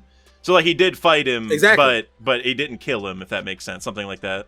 But no, I like that. So you talked a lot about the Cobra parallels, and that actually gave me a really good segue into another comment we had from somebody that you know very well, Parvision, very, very well, Mr. Bushido. Okay. Otherwise named Mr. Bullshido now in my Damn, Discord. Steven Seagal in the chat? That's crazy. First, he wants to know, do you think Cobra's father or grandfather was the one to help Harold? And I love that idea because remember, Harold said a friend snuck him in, right? So there was a king that Harold was friends with that snuck him in as a bodyguard, and we're left wondering, well, who would that have been? What kind of king would have been nice enough to work with Harold and let him come in and trust Harold and see the light? I feel like a Nefertari makes sense because you go back to what Brooks said, right? Back at the start of Egghead, I think, right after Wano. He's like, I never heard anyone be discontent with the way Alabasta is ruled. And I'm like, okay, so we know even the past leaders of Alabasta were good, noble people, probably like Cobra, probably like Vivi. I mean, even if we look at Lily, like it looks like, the bookends are really good. So I feel like everyone in between's probably pretty solid.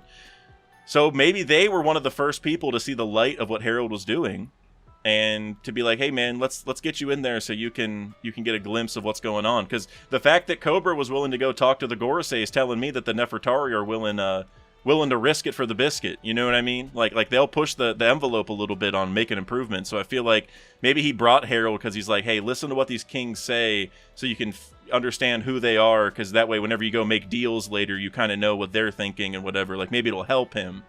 And so I really like that. So I want you to respond to that. He does have a second question here. Did rocks go to Wano? We'll talk about that in a little bit. But first, I want to get your thoughts on Cobra. What do you think about that? Yeah, so I hadn't had enough time to, dissect. I was gonna say parsec. Is that a word? It definitely. I was like, or parsec is not. I don't think it's like dissect. But what does that mean? I'm gonna look it up. It's a unit of length. Unit? What's parsect mean? That's not a word, right? Okay, parsec. Yeah. Damn. I was like, let me stop myself before I become a Pokemon and start saying my name. Parasect. Yeah. That's what I was like. My brain started going through all the options, but real quick, did you know that Parasect is actually it's a being that was taken over by a mushroom? It's like a zombie. It's like one of those. Yeah, things I saw that recent. Yeah, I think that's so cool that even 30 years ago they were. Dude, that was the first generation, and they picked such a niche thing. I think that's pretty cool. Yeah, I wish that they because in the anime that's something they would expand on, but I don't think they ever did with that. No, and I'm like, that's a sick one. Because Parasect, it has eyeballs but no pupils, and I've always thought that was weird. But it's because it's like a zombie. It's taken over, and so it's not seeing normally. It's just operating, which is so weird. But anyway, sorry to interrupt you. That was the Pokemon fact. Also, Mag Cargo is so hot he would cause heat death of the universe if he was real. But anyways. Huh? The snail? Mag Cargo, he's so hot he would cause the heat death of the universe if he existed. Oh, that's crazy. I'll try to find the temperature. It's insanely... Oh, it's 18,000 degrees Fahrenheit. That means that the Earth Pokemon would just world explode. It's 1,000 times more expansive than ours. They live on the sun, bro. Yeah, essentially. For reference, the sun is 10,000 degrees Fahrenheit, so it's 1.8 times hotter than the sun. But anyways, sorry. Enough Pokemon. He's the sun god.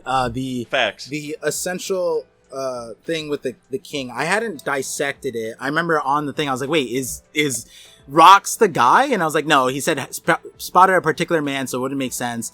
And then I was hung up on the whole, you can't smuggle Harold into anything. I know. That's a problem. I don't know how that works. He doesn't fit in the doors. Also, you can't just be from an island and be like, yeah, this is my guard. Yeah, he's just homegrown Alabasta, And he also said he almost had his cover blown, which is telling me people were already hey, dude, who's this giant with horns that's your bodyguard? And maybe he had a suit on, but even then I'm like, hey, where are you getting a giant armored suit to hide Harold? And you're still gonna see the horns. It's not like those are gonna be hidden from he's still gonna be massive. So I don't know. Yeah, did he show up as a statue and he just stayed still and they wheeled him in? Oh, this is our Anubis deity. I don't know. Yeah.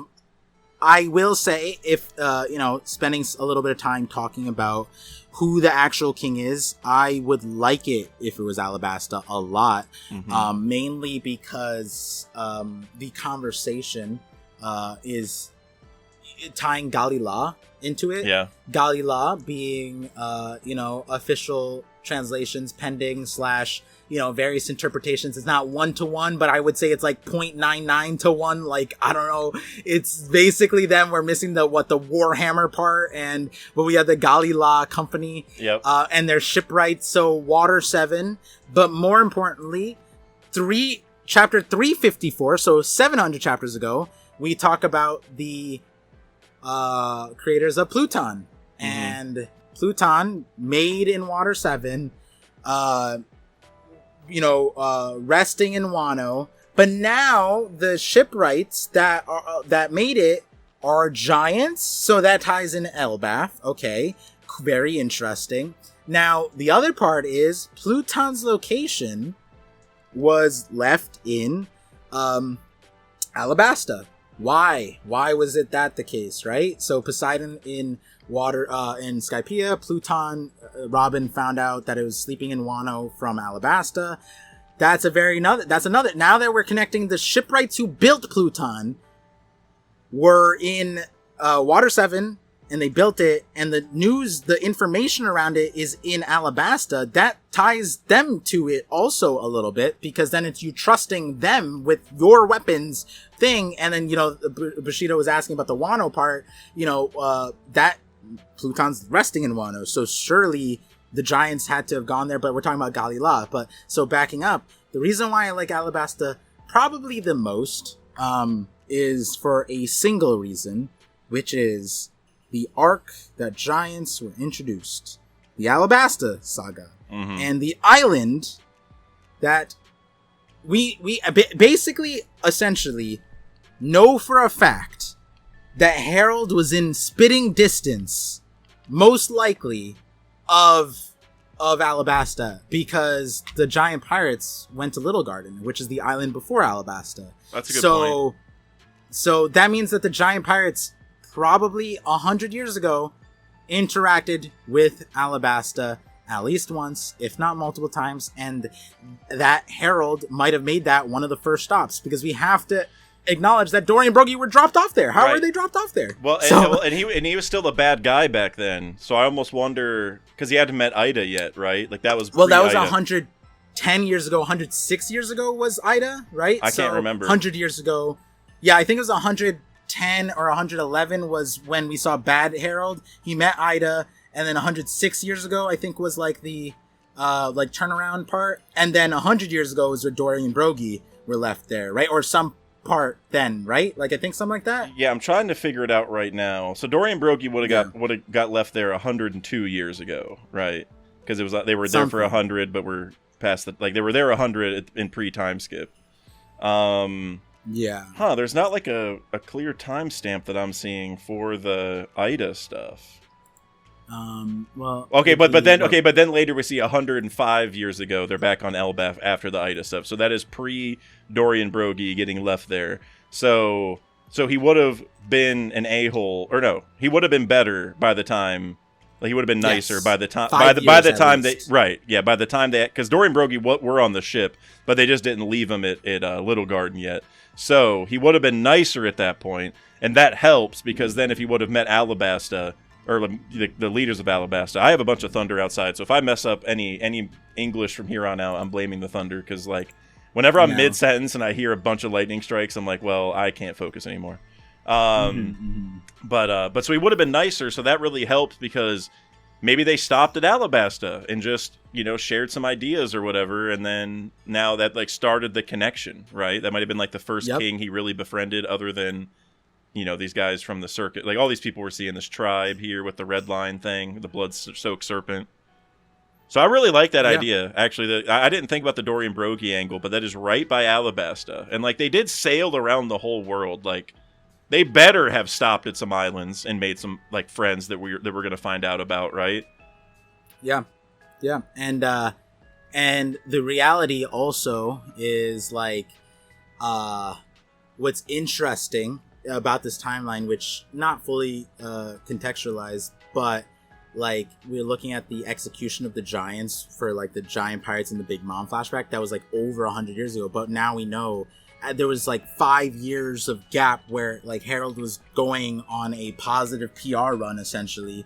So it's interesting what kind of trouble some of these giants got into and why, but even that alone tells you how widespread they were, and the fact that we can actually definitively pinpoint them one island before Alabasta tells me that, hey, Harold at that time was on a mission to change the viewpoint of giants from what he was before, so it makes sense for him to not skip islands. It would make sense, hey, if we stopped at Little Garden, the next island's Alabasta, let's go to Alabasta. Hey, there's a king. And now it would be interesting if we had a plot line similar to, let's say not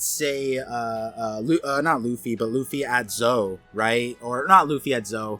I'm forgetting what the angle I'm talking about.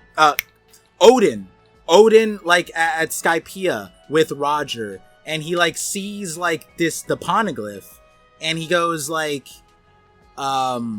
wait a second, this is my language. What are we talking about? You know what I mean? And he's Roger shows him the map and everything. And if Alabasta has the poneglyph, and the thing is, the giants have these myths, the Galley-La myth. That's a myth that Harold acknowledged 40 years later, 60 years later, whatever. And he makes you wonder, where has he heard of that stuff before? And if Alabasta has the Pluton thing, maybe he became such good friends, he found out about that stuff. Like, he got to see the poneglyph, like the king's tomb or whatever it is. Or what if he visited Water 7 as well and talked to Galley-La people about it? Like, oh, wow, a giant interested in shipbuilding? You remind me of the Galley-La Warhammer guys. You know what I mean? Like, that would be a cool little connection. I like that, though. I like that idea. Yeah. So, the king that bringing him to the Reverie, I like it. I like it for a lot of reasons. I think that if I were to sit down and go through all of them, I'd probably still land on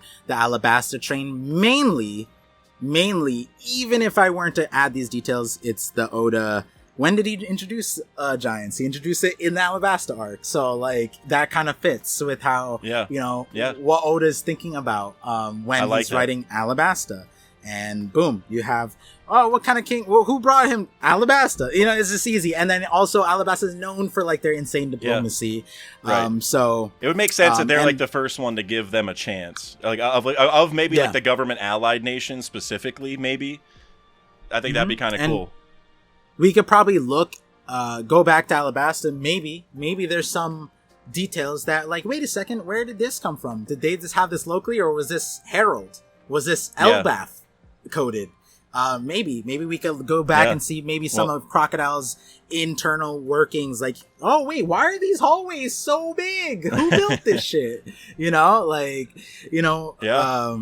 surely it's easier to sneak Harold into some of those hallways than it is in Merijois, where, like, oh my god! I gotta see that's got to be like a gag in the future, right? Where, like, that king is gonna be like, oh, this is my guard, and they're gonna be like, why is he so much bigger? And maybe they'll be like, oh, he's a slave. Like, I don't know what they're gonna reason, but it's gonna be a joke where they're gonna, like, be defending it the whole time, I'm sure. So I think that's hilarious. Dressed up as Zunisha. Like, he's dressed up as a giant elephant, and he's on all fours, and his tusks are the. That's actually kind of funny. Yeah, and then they're like, wait a second, that shit's not an elephant. And then he's like, oh no, my cover's being blown. And then that's when Rox comes in just slicing people. Yeah, and then he's like, I'm just an elephant, and he just, like, scurries away. Yo, that, honestly, Oda, run with that one. That one's a good one. Yeah, Oda, if you're listening, which we know you are, of course, you can take that one for free. You don't even have to give us credit. So the next idea, which we touched on a little bit, but I have a secondary comment that ties to it. Oh wait, wrong one. Bushido asked, did Rox go to Wano? And then I also got another comment that ties to that, which was from One Piece Collection, who said, why does Shiki's dress look like it's from Wano? Also, I know it's obvious, but he uses two swords, which obviously Odin is like our prototypical two-sword style guy, I would say, in the story at this point. That's kind of like his signature thing, although he's not the only one who does it. But regardless, it makes us think Wano. And there's also been theories about Shiki and Wano for a long time, mainly because of Higurashi, right? How she had Shiki's face, and she was in Wano. So we have a lot of Wano little connections here. So I honestly don't have a good, like, overall theory. I mean, I think Bushido has talked about this before, where.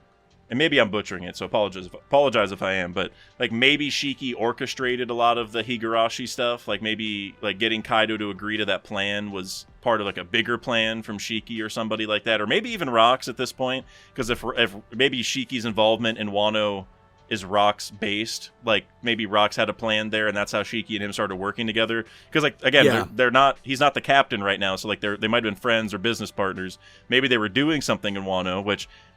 this leads to a whole other theory, which, I mean, we can get into if you really want to, but I've had a theory for a while that Harold helped create the underworld, like the trade of it, because he has the Atom Tree there, which is a big part of, like, underworld trade in general, because it's worth a lot of money. Mother Carmel was on Elbaf, and she's an underworld broker or whatever, and so I'm wondering if there's, like, a bit, and he obviously is focused on trade, and the government isn't wanting to work with him, but we know that the government does work with underworld people all the time.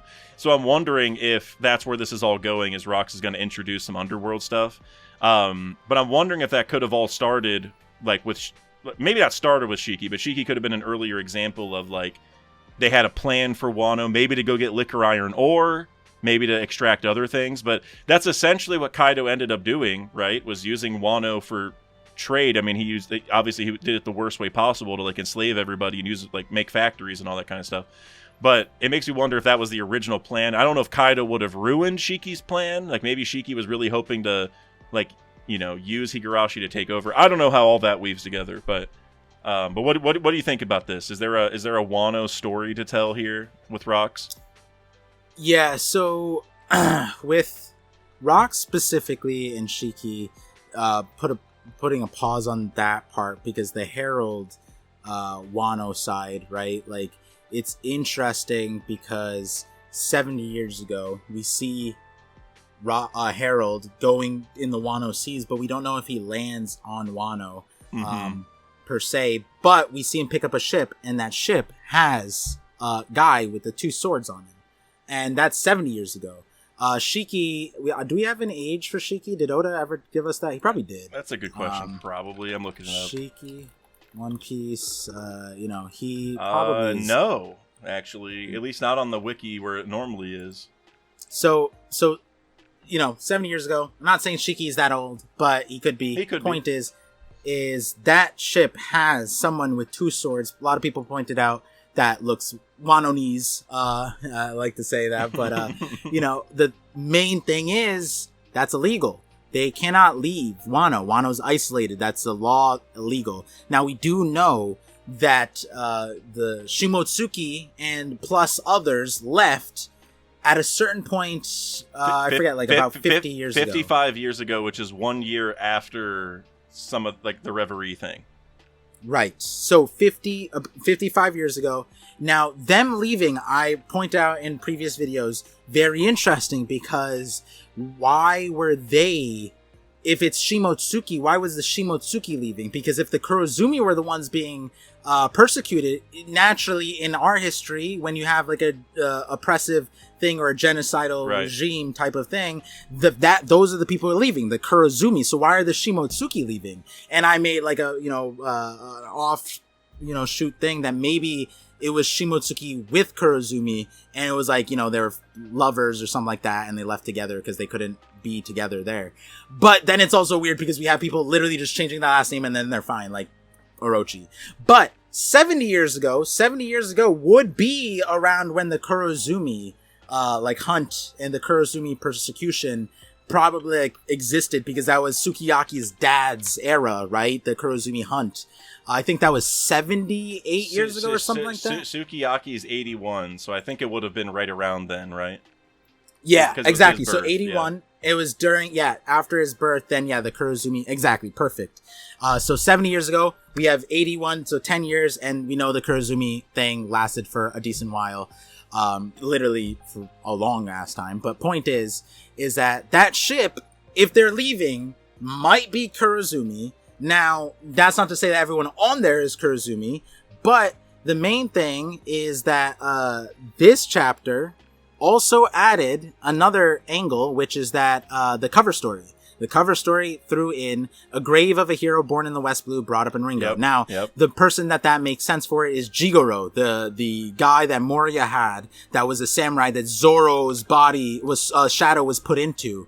And that Jigoro's from the West Blue, and he had, like, the ability to essentially allow Zoro his shadow to operate fully, and it was brought up in Ringo being the Shimotsuki place. So, that's another thing, which is, when did this guy get here? All this, the ships coming in and out 7 years ago, very interesting.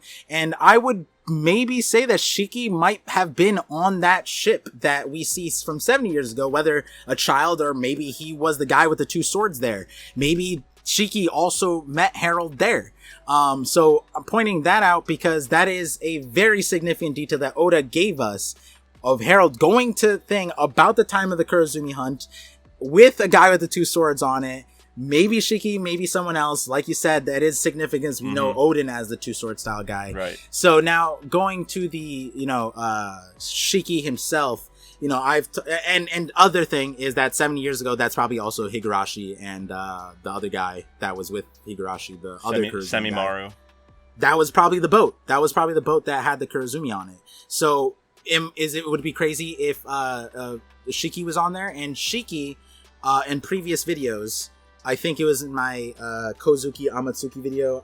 That's where I brought up Jigoro and the idea that there's probably a lot of Wano connections outside of Wano, and Shiki could have been probably, I think it was the Fugetsu family, which is the wind moon, because he's all about the floating and all about that kind of stuff. So maybe Oda just gave it to them, that he's a Fugetsu and he just hit it.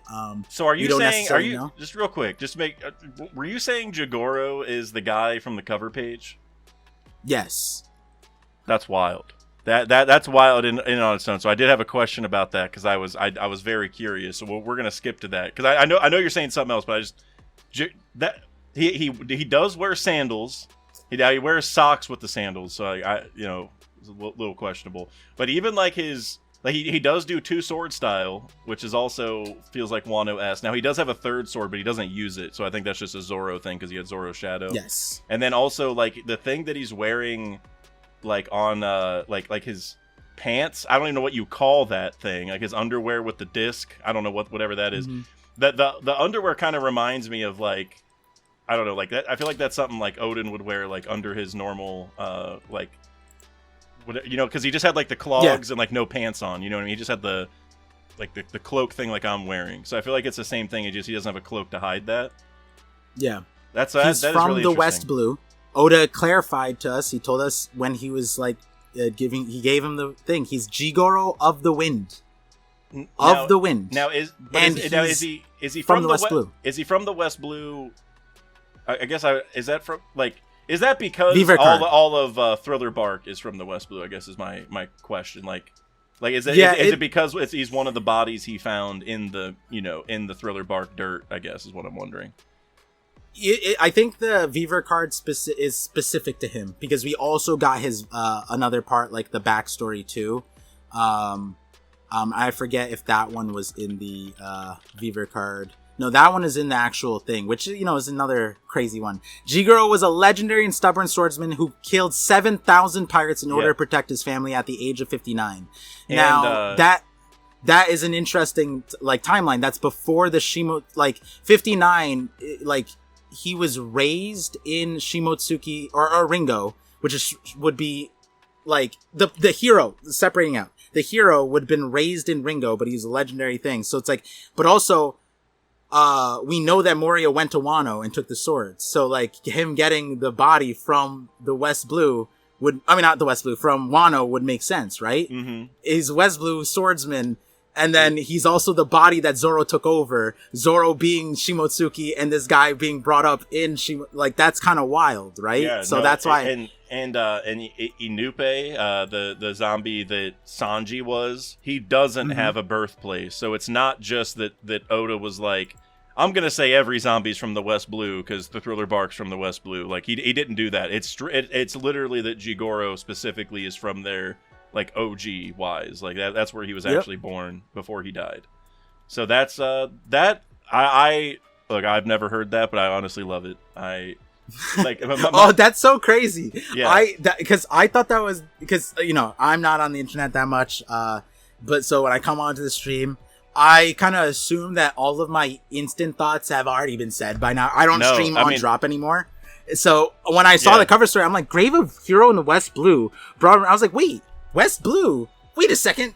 And then I was running through my head and I was like, it's Jigoro! As soon as I saw the cover story. Yeah, and Will of Fire literally said Jigoro here. I honestly didn't even read it because I just knew he was asking about the cover page and he was the only one. So I'm like, okay, yeah, we're definitely talking about this.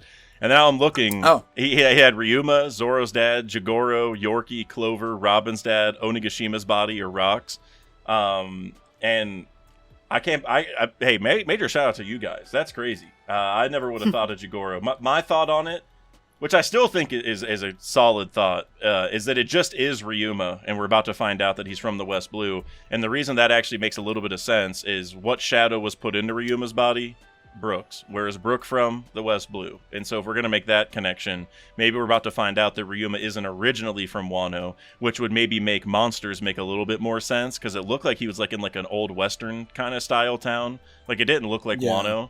That's interesting. And so maybe he's from the West Blue and was so strong that he was maybe the story's he was chasing, maybe he did want to become the world's strongest swordsman, which I think I think they say like he's like the world's strongest or something in the cover story or in Monsters. I think they build up Ryuma a lot. Like he's already famous.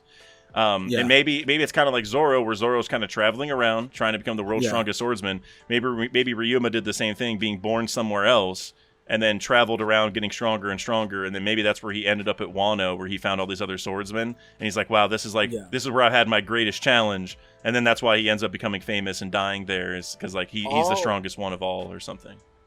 All I'll say is that if Ryuma is told to us to be from the West Blue in a Yamato cover story, then I think like Zoro people who are upset about like Ryuma stuff not being told, that would be an interesting angle, because I like the Brook Shadow stuff, but I feel like again I mean, this was so on top of my mind that even as disconnected I was from like content and making and One Piece and whatever, that Oda set up Jigoro for the West Blue.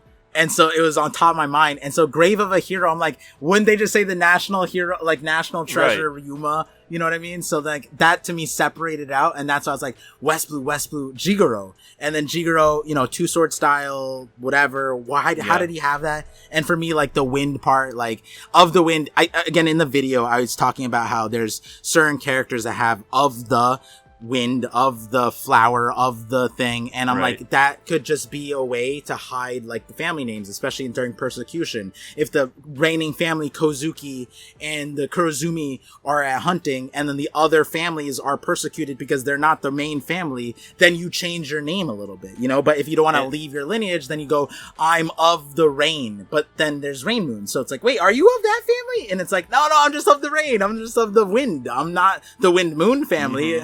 Which is a real thing that happened in history too. But I feel like, because it is a good point, like if we're getting major Ryuma reveals in the cover story, and like you would think Oda would just say, at Ryuma's grave, who was born in the West Blue and brought up in Ringo or something, like, you know, like he could just say it.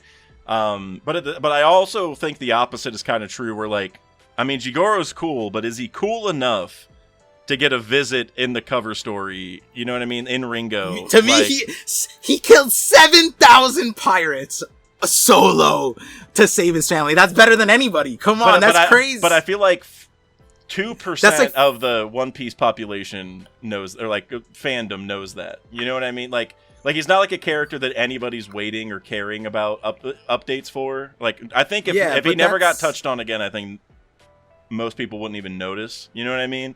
But I mean, that's where the cover stories are for, you know. We got Lola Chiffon married in the cover story. But it's the fact that they're visiting the grave, and I'm not saying it's impossible. I'm just thinking like the way that this is being built up, like because like it's like it's opposite problems, right? It's like Ryuma's so important that you don't know if Oda's going to reveal major stuff in the cover story. Jigoro's the opposite, where I'm like, is he even important enough to get this much focus? So like, I'm kind of like, I think they're both kind of 50-50. Those are like my two choices, but I think they just have opposite issues. Like why are they going to Jigoro's grave? I know, yes, he killed 7,000 pirates, like, you know, whatever.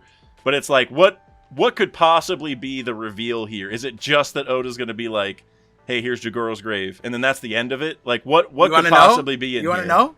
But real quick, with Ryuma's grave, real quick, with Ryuma's grave, we were supposed to visit that at the end of Wano with Zoro and never did. So that would be the reason why we're doing that now, I would guess. Oh, wait, did you not watch the anime? We did visit. Yeah, but that's not. But we haven't. Well, actually, didn't he just visit?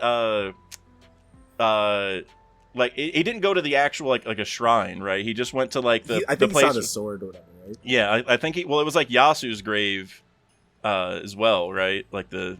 Something like that. Yeah, I didn't see that scene. It was Yasu and Pedro, I believe. It wasn't. Yeah, that's what it was. It was Yasu and Pedro. Which I gotta say it. I say it every time this comes up. Why is Pedro buried in Wano? What are we doing? What are we doing? What? No, if Pedro can be buried there. What of all? Carrot just left to go back to Zoe at the during Wano. Carrot left to go back. I know she's not buried there. And Carrot and Carrot is like Pedro's BFF. You know what I mean? They're super close. How is Carrot not saying, hey, I'm gonna, you know, make a grave for Pedro and Zoe, don't worry? Why would they put it in Wano, where I don't even think Pedro ever visited? Like, El Queen, bro. El Queen. it's to me that was like one of the most random things. It could have just been Yasu's grave, and it would have been fine. Like, or have like sister scenes where it's like Zoro looking at Yasu's grave and then Carrot looking at Pedro's. I don't know. But yeah, we were supposed to, like, that was a condition on Zoro giving up Shusui. So that's why I think we should be seeing this grave at some point.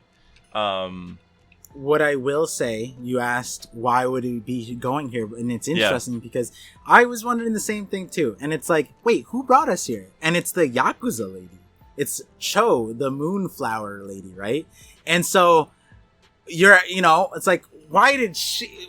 What's relevant for her? And I'm like, she's probably the wife of Jigoro, who got saved for 7,000 pirates. She could be the person, you know what I mean? Like, if that's the storyline, and then it would make sense. Like, oh, I'm showing you my husband's place. My husband was the hero. That would make a little more sense. Yeah, because for me, I'm like, why isn't Kiku bringing us around? Why is Cho the one bringing us around, right? So then it's like, okay, so then the conversation's a little bit separated because Kiku and Izo were found in Ringo, but we don't necessarily know what their lineage is. But they're a good example because she's like falling snow or something like that. And I was pointing out that could mean that she's like a side branch of the Shimotsuki, the frost moon. So anything frost or snow related, it could be that they're a side family, so they don't get the same recognition. And then they were like essentially abandoned.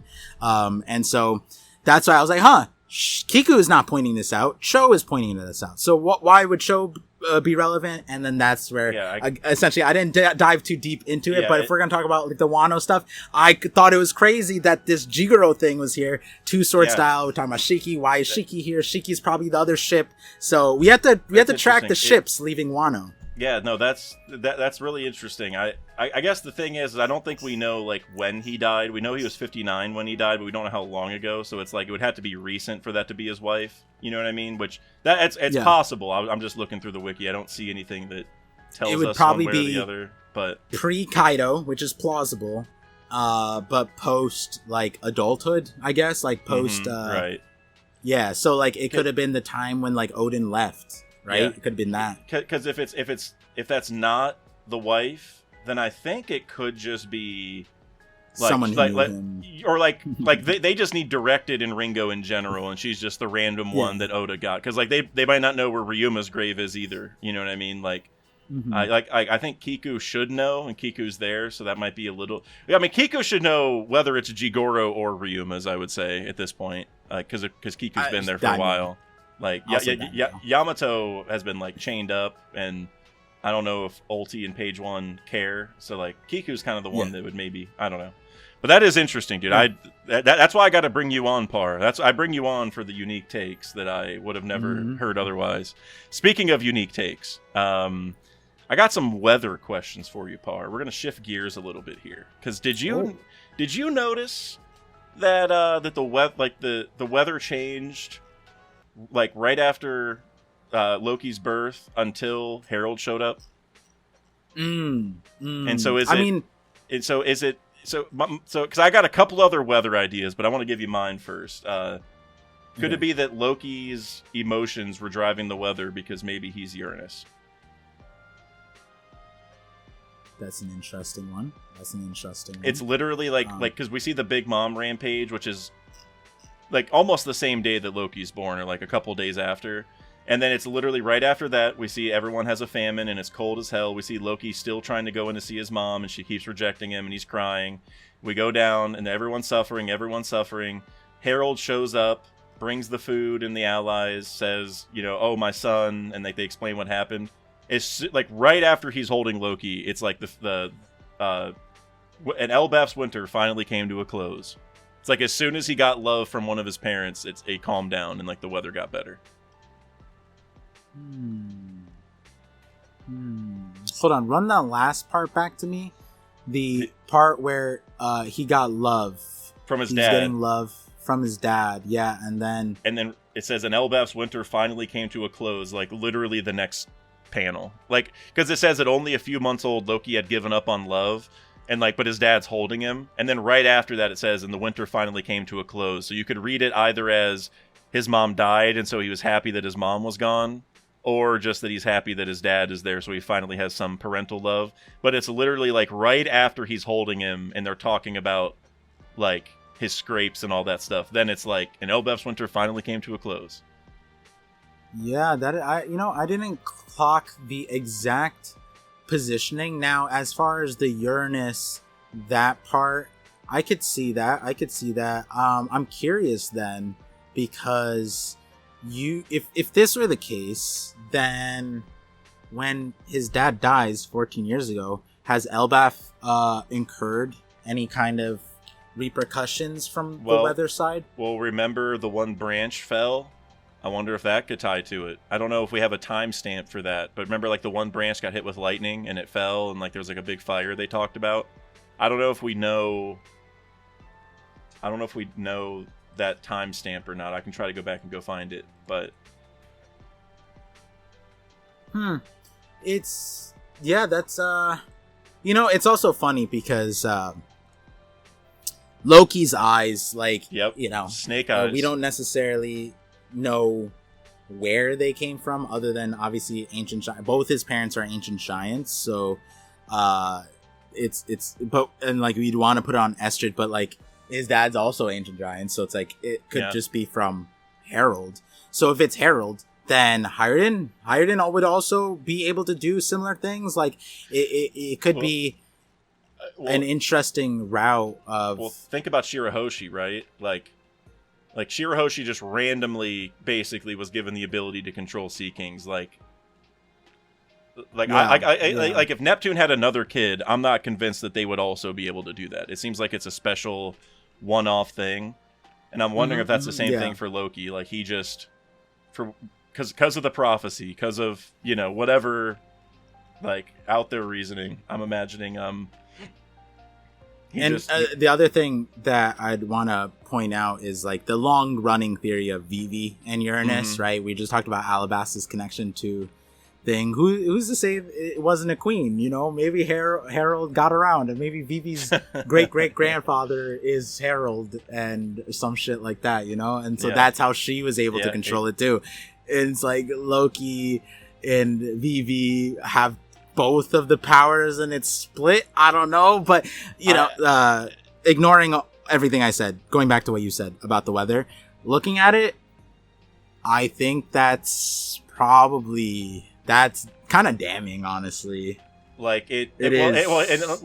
And by the way, I unless it gets revealed this week, I am going to do a full video on this in case anybody wants even more juice. But I'll go ahead and give you some of the deets, because I feel like I'm cooking with this one, honestly. We were talking about this in the Discord, and sometimes I'll talk about ideas, and like sometimes I won't get any response, and I'm like, okay, I'm crazy. Then I'll get some response, I'm like, okay, maybe the idea is decent. Sometimes I get tons of responses that are all positive, and I'm like, okay, maybe I'm onto something here. Because so Loki's eyes also remind me of snake eyes, and you got to think about the gods of Skypiea, or Shandora technically, which is a giant snake that they worshipped, as a god. And they're obviously sky related, so there's got sky snakes and whatever, so like that could potentially tie to Loki right there. We also have the serpent soaked in blood thing, and I don't know if that could also be a tie-in. I don't know what that would have to do with the weather necessarily, but I feel like that's just, there's a lot of snake stuff going on. And then you also think about the parallels with Kaido right now, where, I mean, they're all over the place. This chapter in particular with him falling, right, and saying, I can't even die, that is a like 1-to-1 from Kaido jumping off Balloon Terminal. And and Kaido had a blue sea snake fruit, essentially. It's a, the Azure Dragon, like fish fruit model. So it's like, that's another sea snake adjacent thing. Him and Loki are already paralleling in a bunch of ways. And now we got Loki with snake eyes. I'm just like, there's something going on here. I don't know what it is, but there's too many snakes there's too many snakes on this plane, and too many giants that are tied to them. Like, I don't know what it is. Let me throw in another angle too. Whereas like we talked about a guy possibly having the wind power, dragon's name. Yep. Even in terms of mythical monsters that could have it, we think about the Quetzalcoatl or whatever, or there's another one, it's like serpent-like, not necessarily dragon, but serpent-like, and dragon serpents, whatever. So serpent eyes, right, controlling the wind. Loki showing the wind, but I think for me, Loki had given up on love.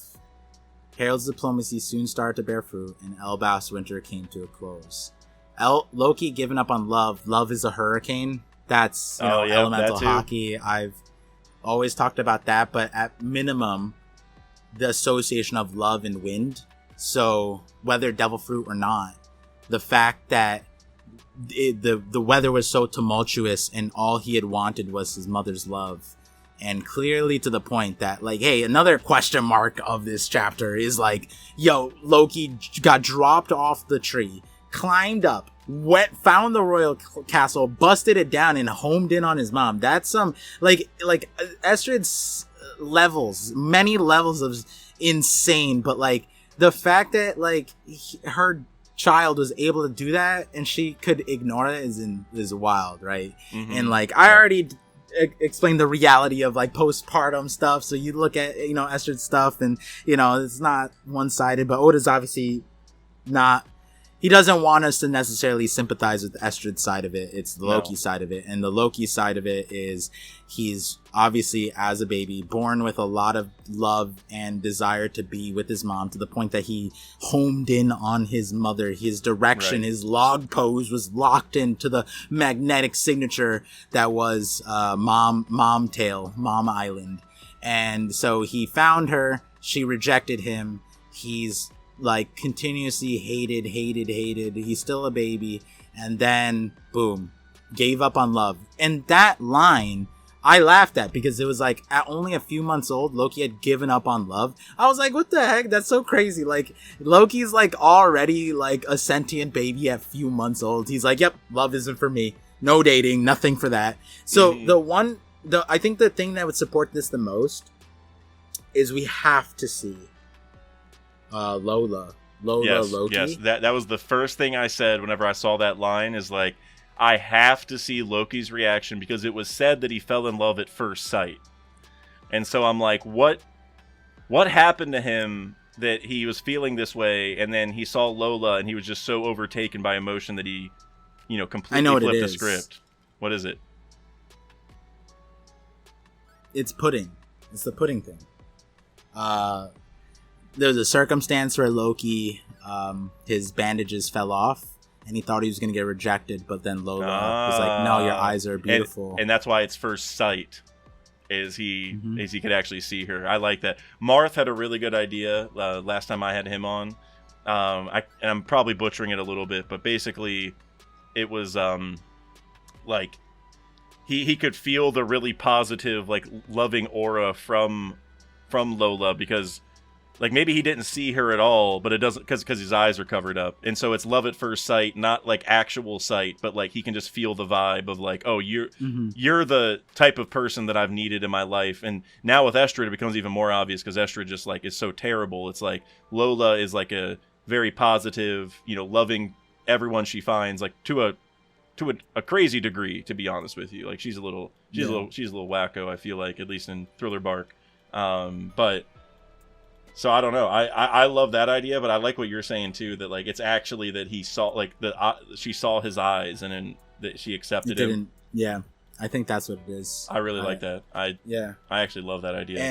And so I would imagine like because I've been personally super, I mean, as a channel, the double layered eye stuff always been a major focus, but on the Loki angle, to me, it's crazy that in adulthood that Loki still hides his eyes, unless the eyes do something negative. Like, he's like the X-Men Cyclops, and it's like permanently lasering shit down.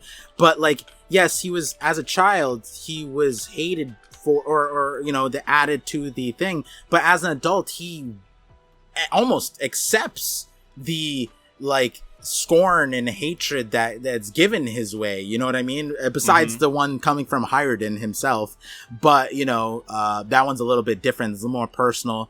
But as far if some random giant looked at Loki, especially in adulthood, and been like, yo, what up with your eyes, I'm mad ugly, one, that would never happen because you would have to be a freak to insult Loki in adulthood. But second of all, Loki would just kill you. Like, we saw it in that chapter where Loki was with Yarul at the thing. And to me, that chapter I was like, wait, why does he have a bandage there? Because that was the first instance where we started learning why his eyes were bandaged. And in adulthood, that was weird because who's gonna say anything? He literally already basically killed the guard who wasn't letting him in.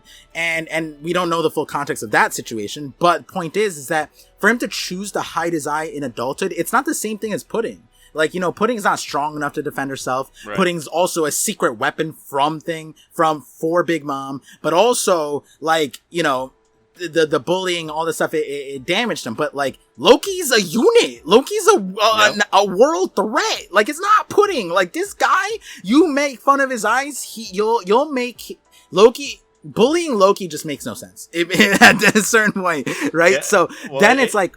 Well, it's the curse, though, right? Like, it's like, but it's not like and this is, I think, a cool topic. It's like, it's not a real, I don't think it's a real curse. Like, I don't think there was like a prophecy that's like, Shiarli has said that Luffy's going to go attack Fishman Island. Like, I personally, I don't think there's like a prophecy that's like that guaranteed that they heard. I think it's literally that she just didn't like him and started saying there's a curse so that people would just start not liking Loki as well. So she would have an easier time getting rid of him, basically. But it became a real curse because people just attribute everything to him, and they treat him so bad that he tends to go do negative things because he's like what's the saying? Like a kid left out in the cold will burn down the village to feel its warmth, or something like that. I can't remember, but I think it's that same thing where like it's self-fulfilling in the sense of if he did get love, all this bad stuff wouldn't happen. But because they're ignoring him and telling him that this curse is real and that he's a terrible person, well, then he's like, well, fine, I'll go be that then if I don't have another choice. So yeah,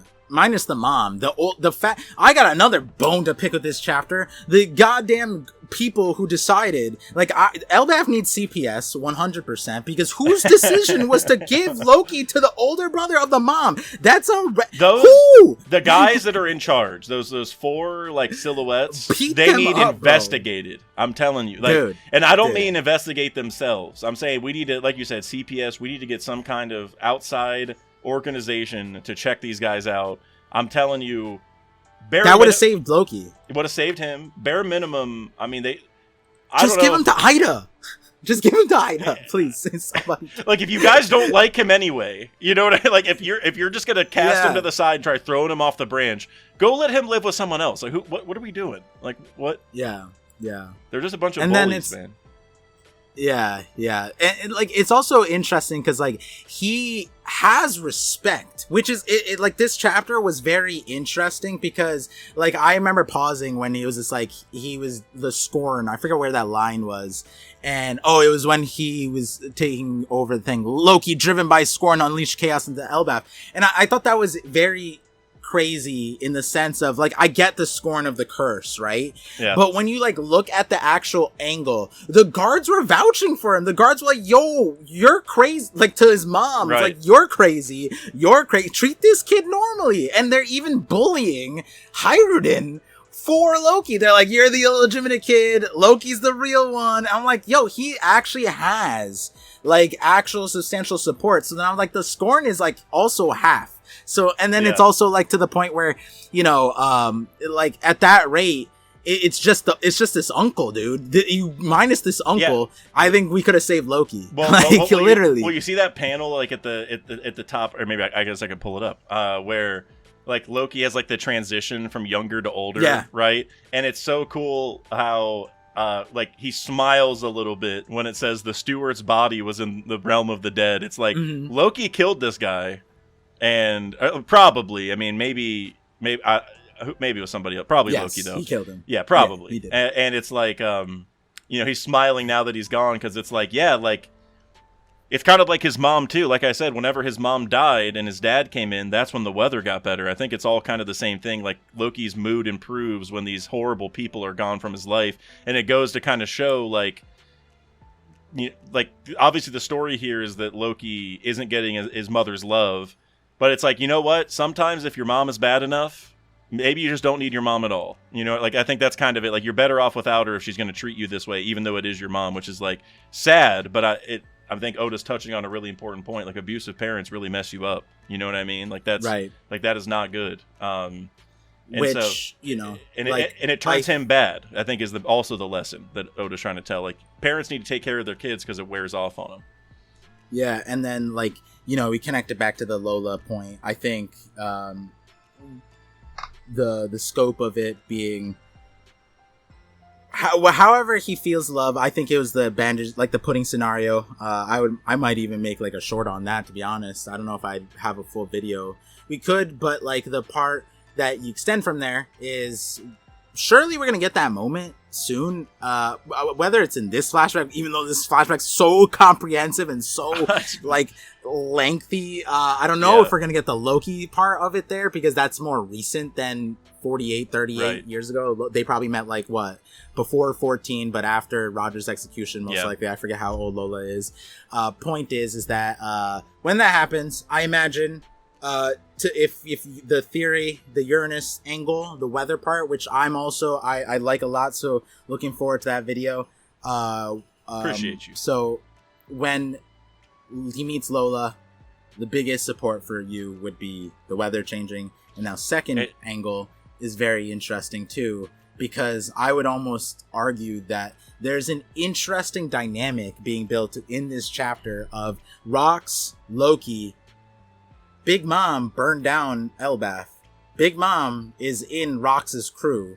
So then, like, I don't know, it's not here yet, but like Big Mom eventually joins. So then Rox probably gains a lot of disdain for having Big Mom there, which Loki is pro Elbaf. So then he's twisted because he likes Rox, but not Big Mom.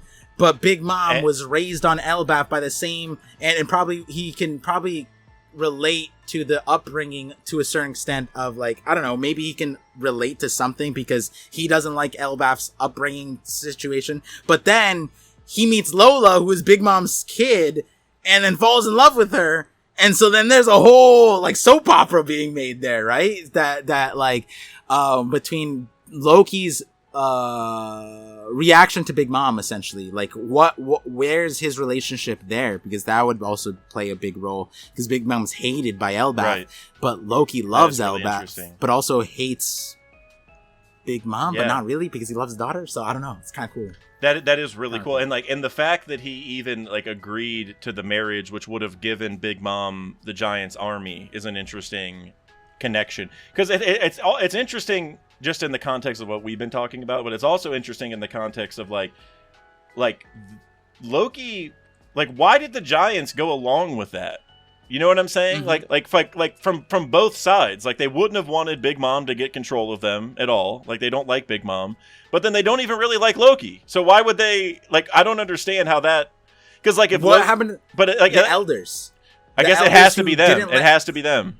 Yeah, but it would have to be them, but Loki wouldn't listen to them. But also, they are pro supremacy, so like they anti Ida, which Loki supports, right? And then but from what we know, the marriage didn't go through because of Lola. Like like you said, he agreed to the marriage. So then that would mean that the elders agreed, or Loki ignored them. But I don't know. It's weird. It's like Loki said he fell in love at first sight. And it makes me think that he kind of drove this, but I guess it could be that maybe the elders were setting it up. I don't know how they would have known that, because like Loki actually falling for Lola is a necessary part in this, right? Like I don't like you said, like Loki's not going to go along with it unless he wants to for his own reasons, and so that part of it is like I don't know how.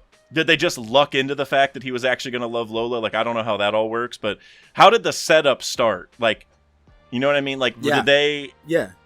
Because Harold is alive. So Harold couldn't even get Ida to get into the castle because she's not pure-blood giant.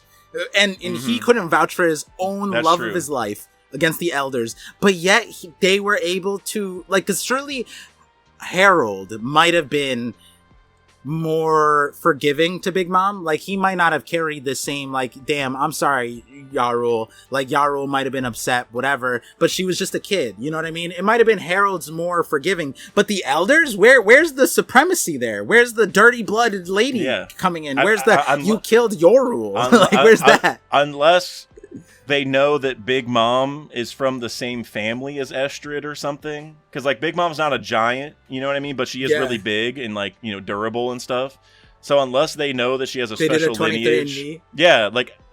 I mean, maybe there's, like, a bigger story with Big Mom that ties to Elbaf from even before she was born, and, like, we're about to figure that out, right? Like, there's I don't know if there's experiments, like, if the lab had something to do with this. Like, I don't know what's going on, but...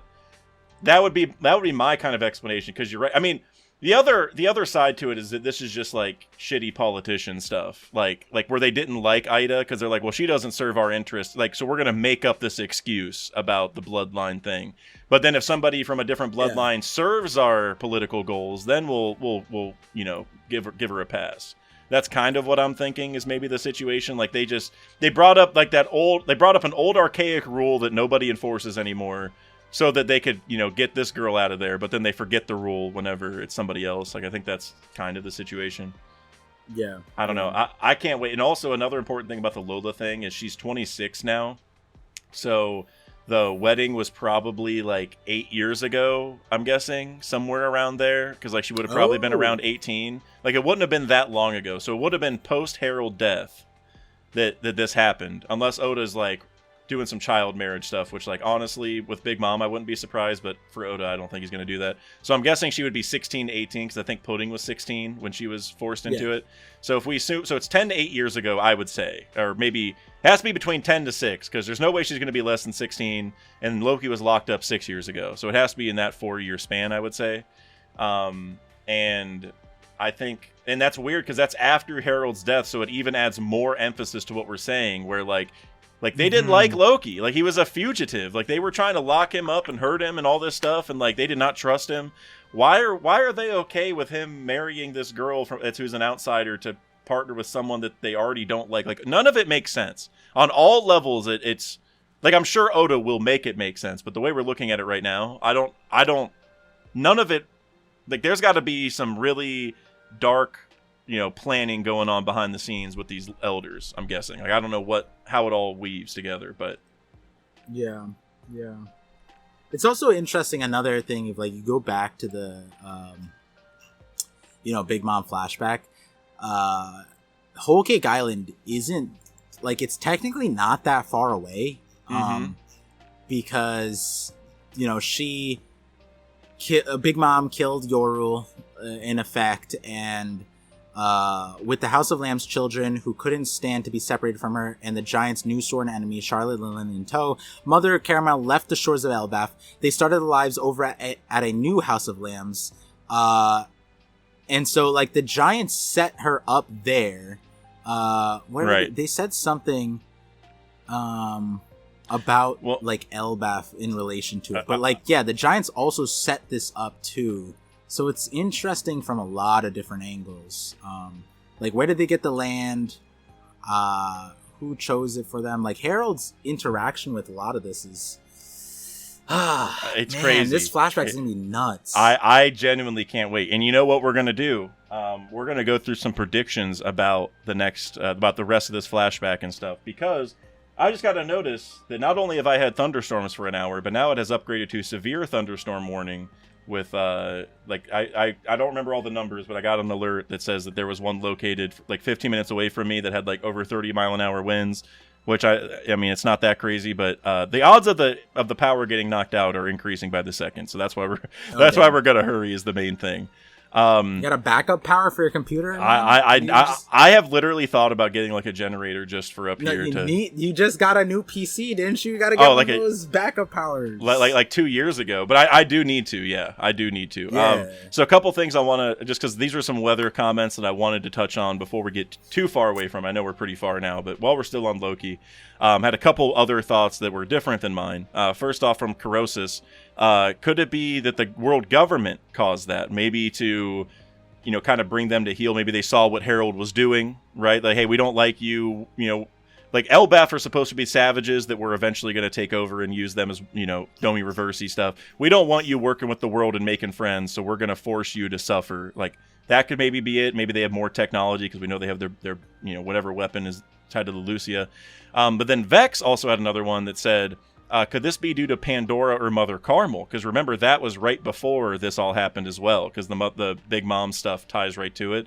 So maybe creating Pandora had an effect similar to Dance Powder, which threw off the environment, or Mother Carmel living through Lin or Pandora somehow is maybe affecting it. Or maybe... he said maybe Big Mom is still lingering in with Zeus too. I could also see a thing where maybe Mother Carmel made a Zeus and we just didn't see it, and that's what's controlling the weather. Is like a a storm cloud somewhere. It's like a better Zeus, I would imagine. Well, maybe not better than now, but better than the old Big Mom Zeus. And I like the idea that Vex says, because it's like maybe creating Pandora wasn't as simple as we thought, and it took more from the environment, right? That's kind of the Dance Powder connection. Like maybe it took all the heat from the island for the next few years to make Pandora, so now it's cold, right? I guess that's kind of the idea. All the heat got sucked up into Pandora.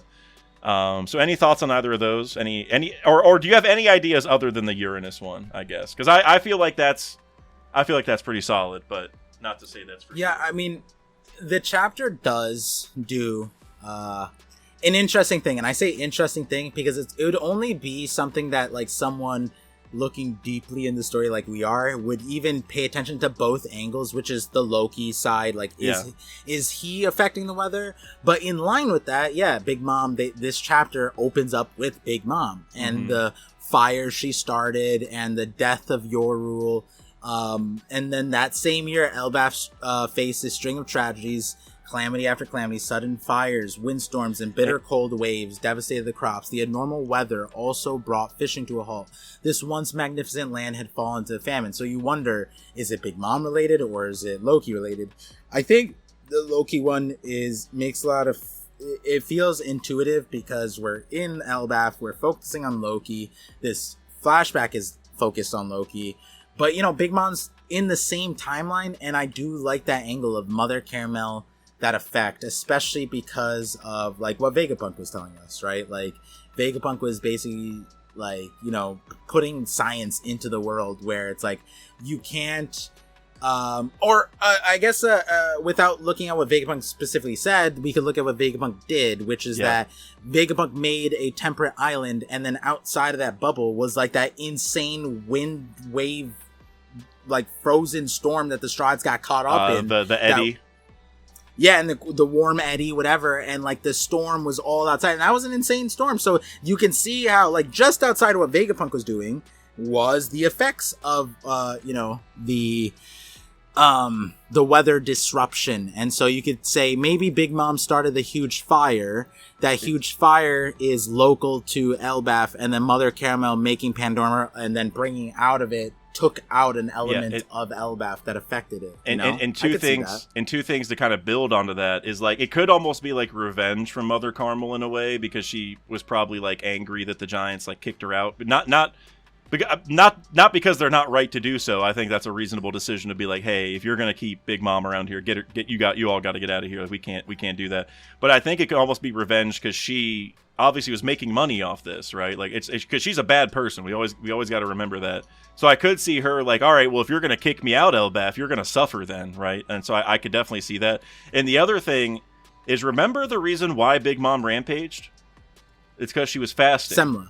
Yes. Well, yeah, she was fasting and then she wanted Semla, but yeah. And remember, like they said, like I forget exactly what they called it, like the winter solstice, I think. But they did that like as like a tradition, and Big Mom did not like it. So she was like voluntarily not eating, but then right after that, they fall into an actual famine where none of them actually get to eat. And so like there's that parallel where it's like you could say Big Mom is making them suffer like she did. If Big Mom somehow ties to this, like whether it's Mother Carmel or some soul fruit nonsense, whatever. But it could almost be like Big Mom's will somehow, was like, well, if I'm going to starve, you're going to starve. Even though she didn't fully understand it. So I could see that revenge angle from both her and Mother Carmel. But I do think the Loki thing probably makes a little more sense just because, I don't know, the dude's got special eyes. We're waiting for Uranus hype at this point. We don't think Uranus is going to control the weather or have something to do with it. So yeah. I think the only detractor from the not Loki angle is, which supports the Uranus your position, is the question of why did it stop. right? So regardless of That's how true. you spin it with Big Mom and Mother Caramel, you cannot tie them to the stopping part.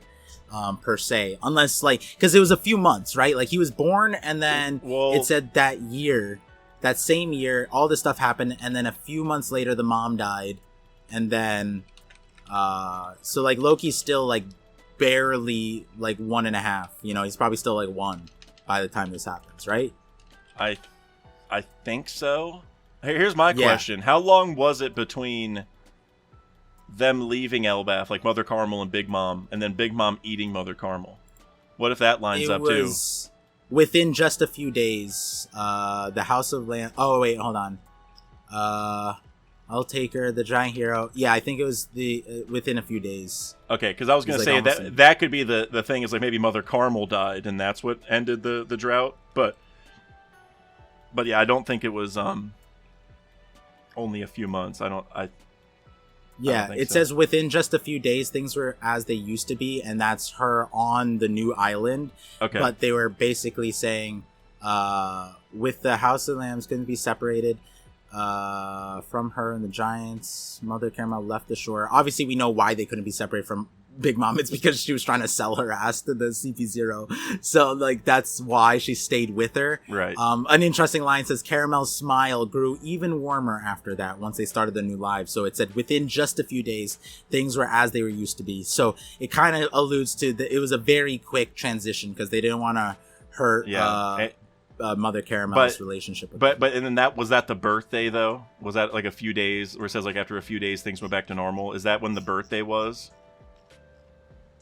Because like her birthday is when she ate Mother Caramel, so that's the main point. I think we need to like if it was a few months, like what, like, because it was her birthday. So was there something in the earlier part of her flashback where she says? Oh, I see what you're saying. When Mother Caramel dies, could that possibly line up with the Elbaf weather change? Correct. And it happened on the very best birthday Lillian ever had. She was with her.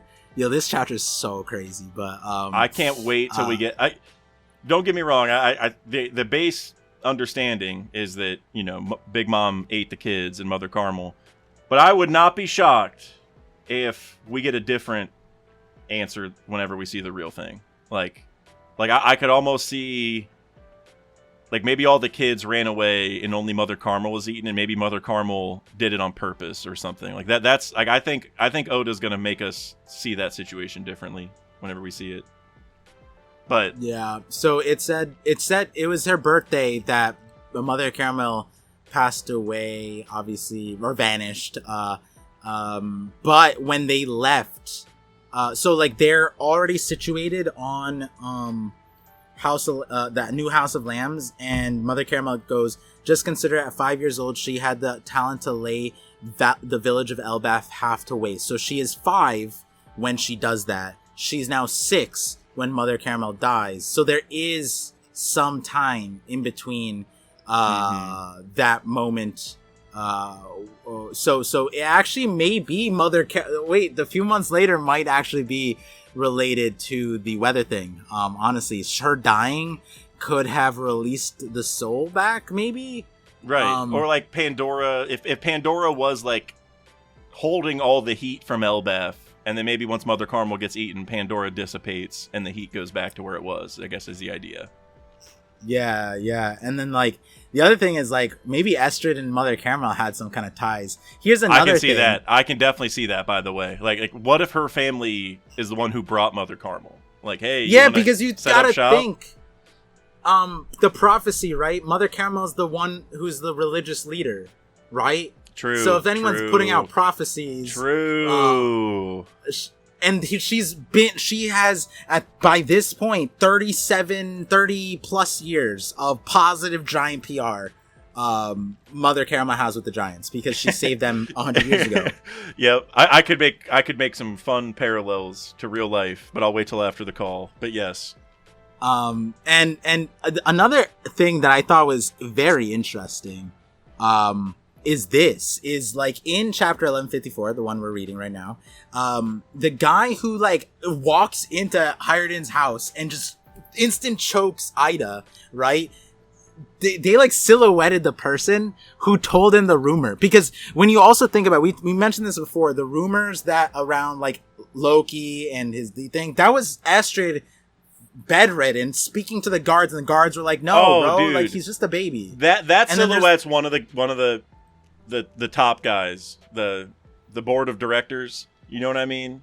Yeah, they're talking that silhouette. Yeah, that's one of them. Bum ass dude. This person is an instigator, and that's a Mosa type of person. Now, I'm not saying Mosa's evil, but I'm just saying like we need to put these background characters. We need to put faces on them. The elders, this guy, Mosa. We need a bunch of these guys lined up. Show me their faces. Absolutely. Who's in Estrid's ear about the prophecy? Right? Put them all in front of the firing squad. Put them all of them. Dude, this guy is crazy. When Harold came in and punched that guy, I was just like, bro, this I don't even know. This decrepit old man needed to be put in this place. I would be like, bro, who told you this stuff? Like, who's spreading this? Because it's literally Estrid speaking to her guards, and the guards are the obvious culprits. But the guards were sympathetic for Loki. Mm-hmm. They were like, yo, stop throwing the baby off of the island. And the way that the guy is like, I heard a rumor about that princeling born in the castle. Like, that's not what the guards would... Like, they're speaking of it so, like, secondhand. Like, the guards would be like they know Loki so personally and know the rumors, quote unquote, so personally. I don't think they'd phrase it that way. That's definitely one of the top brass that are pulling the strings. They're purposely trying to mess with Loki. Like, I don't know. These guys need to be investigated. Like I said, I'm serious. Remember when we had the call, you brought on all the creators and we were talking about like who's the villain of the Elbaf arc? Bro, it's these these old dudes. Yep. and do you remember when we did that and we talked about we talked about a lot of stuff, but one of the ideas was like, is Emu coming to Elbaf? And we were like, no, probably not. Well, guess what? Emu came to Elbaf. So at this point, we're gonna who knows? We're gonna have a million different parties and villains. And I will say, when the context, I think we were still right on the context. We were more leading it like astral projection. If that's a real thing, then like that could make sense. Mm-hmm. But like Emu themselves, nah, which like technically is still true, but we still don't know what the Gunko, Emu, Gimu, Gunkmo. We don't even have a name to call that, you know. So we ended up putting Emu in like B or C tier of likelihood, and I think we said that like. If Emu's coming, it's gonna be through some powers, you know, like some weirdness. But and I think another context that was, I think this is my biggest personally, was I was in a weird place with Scopper because I was like, bro, is there a world where Scopper can 1v3 them like the Holy Knights? Because if he can, then Emu makes sense, right? If Scopper alone can dispatch all of them, which in reality he probably could have. Yep, he would have if Colin didn't get threatened. Yeah. So I think that was like literally a chapter before we started getting the Scopper stuff. Yeah. Then our tune would have been very different, and I remember that was my holding point because I was already fighting a battle on the Scopper thing because people were like, "No, the Holy Knights are here. Scopper's old, whatever." I'm like, I don't know, guys. I don't know. I feel like Scopper might be like out here. If he 1v3s, it was when he showed up and he sliced Sommer's thing off, and people hit me with, Par, you really think Sommer's hurt there? And like he's trolling, and I was like, you guys think Sommers is troll face right now? And then the next chapter was like, no, he can't. This isn't troll. He regrew his thing later, but that was because Emu showed up, and we don't know whatever hacks Emu has, so that's separate, right? I think what's going on is just that Scopper stops the regen. It's not like he pierces through or anything. He just knows how to stop the regen from happening. Is the way I get it. Bro, Scopper pissed me off. Because whenever he left, like you said, like Summers was able to heal up, and I think it just takes him longer to regen because it's like once Scopper's like gone or enough time goes by, then it kind of wears off. But I don't know. I need this Scopper and Chopper talk. I've been waiting for this. I don't want it anymore. Scopper literally, Chopper was like, this is valuable intel I can spread to everyone. Scopper goes, Yeah, so you're gonna need Conqueror's Haki. But even then, but we already know Luffy used Conqueror's in Egghead. Whenever he was and it didn't, he like his fist was hurting. So I think the implication is like yes, you need Conquerors, but it's that plus something or like a certain application, right? And it's funny because Chopper's not going to be able to do it, right? To be able to But that's why I think the hint is that it's Conquerors plus something, and that plus something is something that Chopper will know, which I think you and I talked about it, but I'm on the life return biofeedback. Yeah. Because like I think that makes sense. You mix life return with Conqueror's Haki. Maybe the idea becomes you're affecting other people's bodily functions, and that's where the regeneration stop happens, right? I think that's generally where it's at. Yeah, that's like Conqueror's Haki is defined as being able to affect other people, right? So like that, as far as like elemental Haki and the life return semi-Kikan angle, I've always been that was the last time we collabed, actually. Talking about that, last conversation we slated all that out, our positions on that, and I think they line up still pretty well. They do. And I remember whenever I brought it up, I didn't know what your take actually was, but I was hoping you were going to say life return, then you did, and I was like, all right, we're cooking now. We're both in the same kitchen at the same time. All right, Keycon, baby. So I got a couple more predictions here. They're kind of questions, but they're also more prediction focused about what's going to happen next chapter or the rest of Elbaf. So we're going to start off here with Cymex, who said, will we have a flashback to that Reverie next chapter or later, shown when Rox and Harold interact, or will the events be off screen for now for whatever reason? I think this is a good question because those events just got introduced to us, and they're so massive, and so it's like, is Oda just going to show it to us right away, or is he going to let this linger and make us think about it? And it seems like Rox is about to go meet Harold, and that would be the time to talk about this, right? And be like, hey, man, let's reminisce over those days we had. I think that'd be a good chance. If I had to guess, I think we're going to get that later. I think that we're going to skip that for now. Maybe get a little vague thing with some silhouettes. But I think that's the type of mystery I think Oda's gonna trickle in and then unleash all of it in it's kind of like God Valley. We got a little bit of God Valley at the very beginning. We heard who Rox was and that God Valley existed back in 956, and then with the Kuma stuff, we got a little bit more context with the prizes. But we're still waiting for that final thing. So I think that's what Oda's gonna do here. I think we're gonna get a little bit more info, some silhouettes, just some kind of teaser, but then he's gonna save it for some major climactic flashback, if I had to guess. Yeah, I think if Harold is here, then we get the flashback, but I don't think Harold is here, and that extends that flashback. That's actually a part of the reason why I don't think Harold is here, because then Oda can space out the flashback. Now, there's a world where Rox randomly would tell Loki about what happened at that Reverie, but that doesn't really make sense since Harold is the one who brought it up. There's a world where Rox tells Yarul about it, or Yarul about it, but that's also very interesting because, I'm sure, the only reason why you would do that is, Harold said he was there. He was a witness, essentially, and the incident helped him. So surely, outside of us, maybe Yarul already was told it, we didn't see that conversation, but that conversation mainly important for Harold and Rox to discuss. Now, again, I don't think Harold is here, so I don't know if Harold or the flashback will be now. Another interesting place to insert it would be, later on, a God Valley type of thing. Before, when Harold hears about God Valley and Rox, after creating a relationship with Rox, how does he handle that news that Rox was trying to kill innocent people? He'd be like, well, that's not my friend Rox, right? We don't know if they're friends. We don't know all that stuff, but it sounds like they would probably be friends off of this. They create a relationship over the next 10 years. Harold eventually gets the flashback, and what relevance would that flashback play?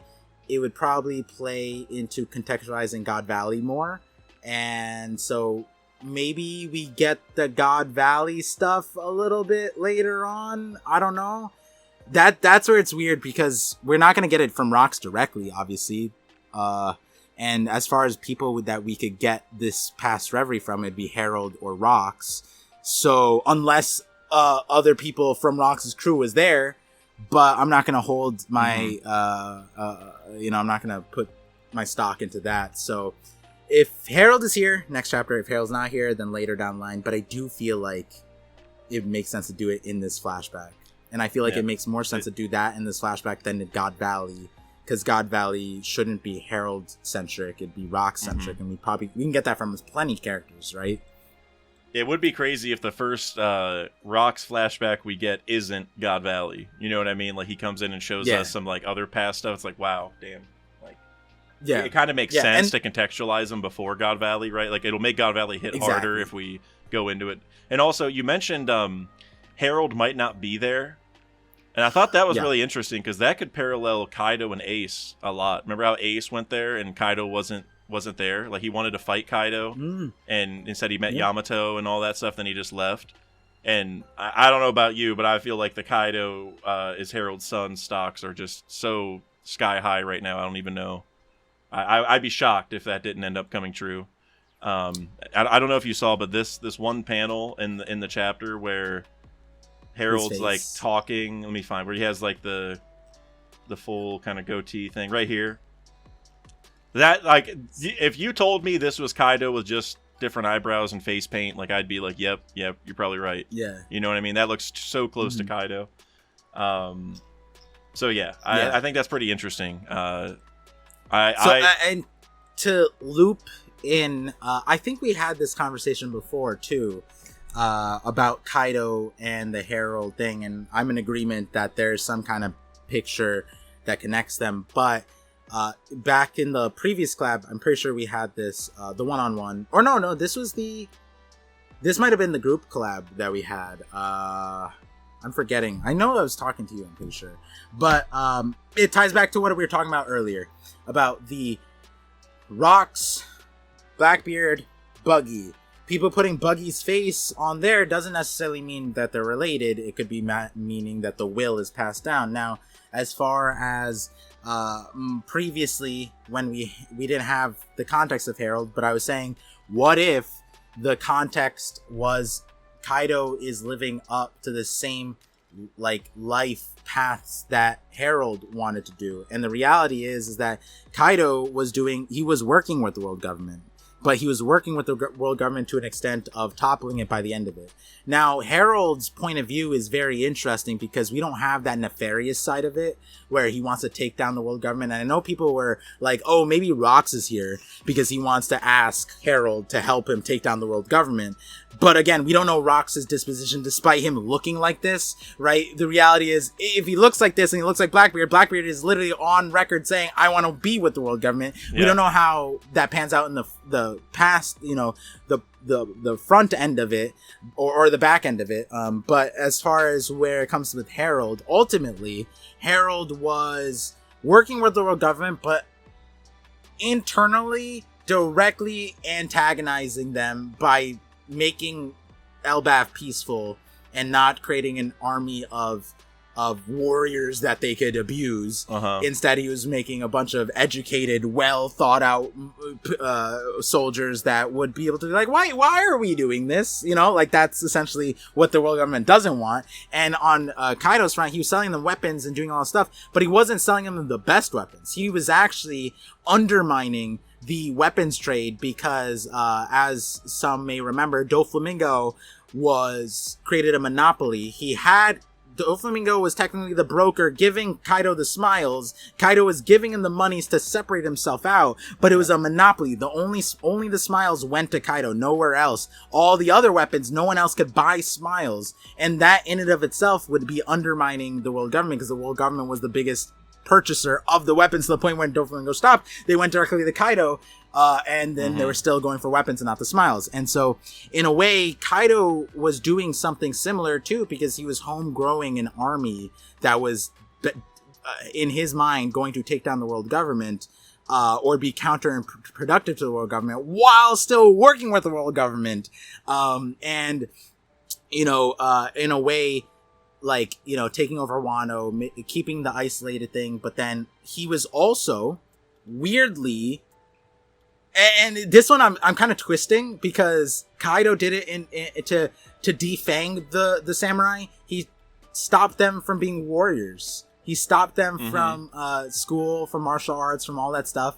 Whereas Harold is doing that, but from like a different angle. He's brought in schools, and now the kids are all peaceful, and he kind of defanged the Elbaf. Yeah. And so, I'm building off of a previous conversation I had, but to add in what we were talking about at the beginning of this call is that their similarities could be, at least Harold to Kaido, is the way their life choices, like the will of Harold, the will of Roger going to Luffy, will of Rox going to Buggy, will of Harold going to Thing, because it's not going to Loki, but then separating out the Harold and Kaido part, this is still just insane, where it's like, I can't die, jumps off of a sky island, essentially, and can't, dodges death too many times because they're that impervious to it. Right. That is a separate part, because Loki and Kaido, then it's like, yeah, they're probably brothers somehow. Yeah, Harold probably be fucking on the ocean, Well, you also got to think about, like, Loki leading all these giant animals, and Kaido's king of the beasts. And it's just like, there's too many parallels for me at this point to think there's not something. And also Harold having kids with two separate people really opens the door to a third one, because like most people, I'm like, they're monogamous, like they're gonna have a kid with one person. If that person dies, they're done. Like that's I feel like that's most of the time in One Piece, or just in general. But the fact that we already know he, like, Ida didn't even die, and he went and had a kid with another person, and then Estra did die, so I'm like, okay, so if he can't be with Ida, which has already been established because he welcomed another wife when Ida was still alive, and then Estra dies, well, of course, what's going to stop him from having another kid? And also, go ahead. You're gonna make a video on this, right? Like you're gonna add Fire to the Flame, Kaido, Loki, like more stuff onto that. I'm thinking. I'm sorry. I've been thinking about it. I've been trying to work on this Rocks video because I was just gonna do a video about like the hype of Rocks and just talk about all that stuff. But I'm almost at the point where I'd rather do these other videos because I feel like the Rocks one I'm doing just because it's like hype and just. Just people want to talk about it, but I'm like the Loki and Uranus video. I'm like, see that now I'm like in the kitchen with that one, or with the even if I just did a video with like half Kaido's face, half Loki's face, and I just go through the parallels. I'm like that. I almost would rather do that. So I'm kind of mentally. Here's another thing right too. Now. Then, I mean, this is just like I said this on stream. I was like, bro. Like the fact that Estra is from Alcohol Village and then Kaido's from Vodka Kingdom. It's like, damn, Harold really be like poaching the same place, like that's kind of wild that Oda would make them the same name village. It's crazy. Me and Sai had been talking about some people brought up a Vegapunk angle. I think the Vegapunk angle is a little too early to add in Harold, but I agree. The reality is that, tying in a little bit of the Galley-La is that the Galley-La, we see a silhouette of the guy, and the guy in Punk Hazard in the frozen room of looks giant people. Yes. Looks the same. I think that's the Galley-La. I think most people would think that.